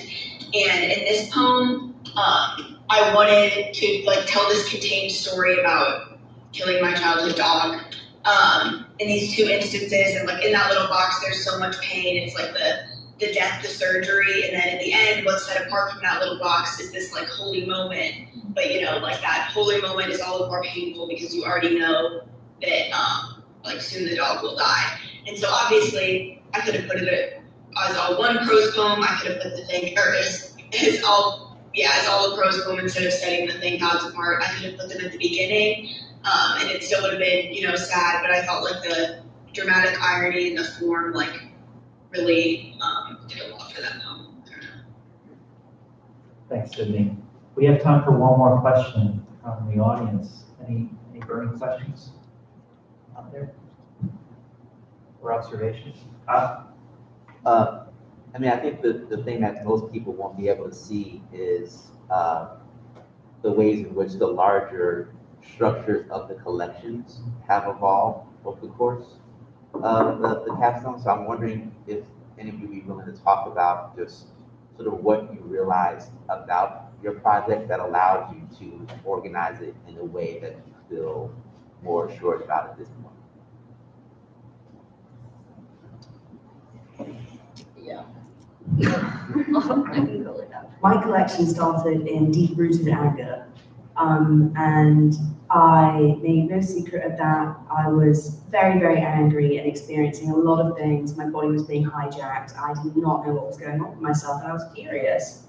And through writing these poems, I kind of came to terms with my own vulnerability, and I made friends with it. And that was scary for me too. And yeah, I'm sorry. I mean, I think that it started as something to do with art, and then it wound into something to do with anxiety, and then it wound into me having written down poems of, you know, flashes of return memory that I was getting now that I was getting my memory back from like bits of time that I hadn't, you know, heard of for years. And so kind of like trying to incorporate that and that kind of like wild flitting and that kind of wild intrusion into my mind. And then obviously the anger that came with unraveling those situations, but like now I've come full circle. I'm kind of, you know, I feel forgiveness. I feel compassion. I feel like a huge sadness and a grief, but I'm moving through it because, you know, at the end of the day, you know, like I said, drinking poison and waiting for the other person to die. And so I think for me, like, it started as something that was very much kind of like I was angry, so much anger, but I kind of feel like I've come full circle and now I'm rambling. Anyone else? Great. I want to say that Grace has already published a book of poems. A beautiful book of poems that you published last year. So you're an old pro at organizing poetry books. Was there something different about this one in the way that you went about it?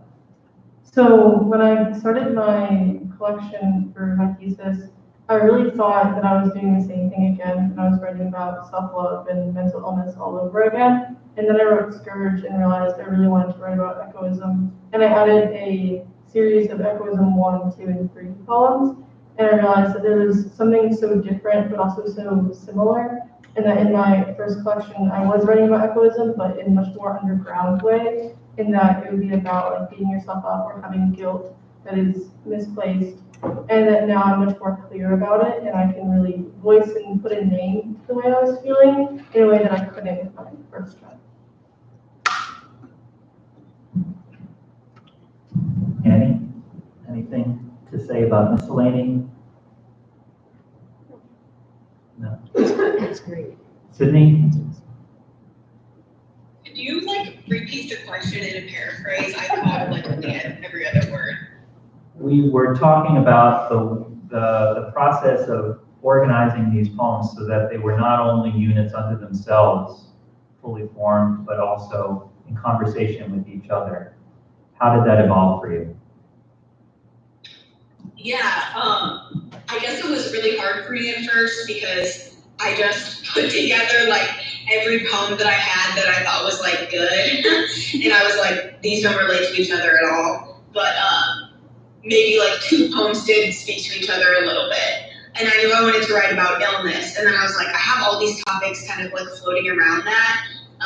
But I don't really understand like how they connect. And it was actually after I wrote like the 2 quality of life erasure poems based on medical journals that sort of like opened up for me. And I was like, oh, I'm writing about like quality of life, like what makes a quality life. And yeah, I guess like starting, I also, like Christina, came from a place of like anger and sadness and like grief about what was happening to my body, and sort of wrote my way into a place of like hope and optimism and like connection to the world.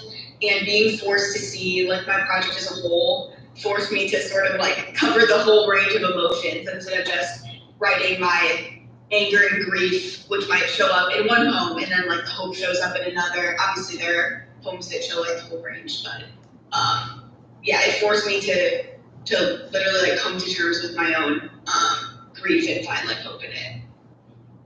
Thanks, Sydney. Yeah, if you haven't had a chance, take a look at these video presentations. They're like TED Talks. I mean, sophisticated, self-aware studies of one's own work. And I just couldn't be happy to be part of this this panel. And thank you all for coming today. And thank you for your Thank you, Lily Green-Smith and Fiona Brido, for your valued literature classes in the fall. That helps develop these projects. And yeah, have a wonderful afternoon. Thank you. Thank you, Professor Doggett.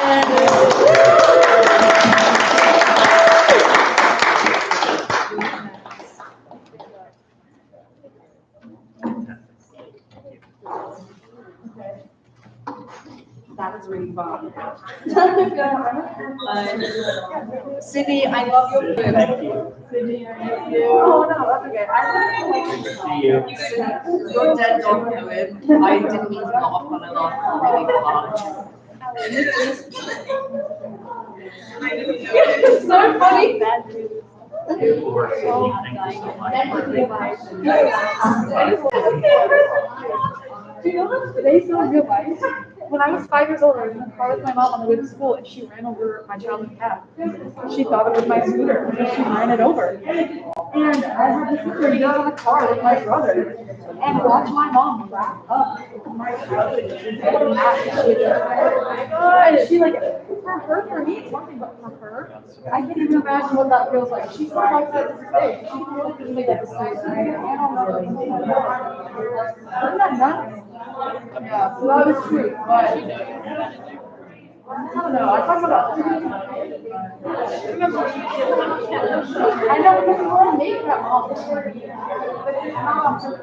My mom's fine. She's awesome. No, I know that. Yeah, just like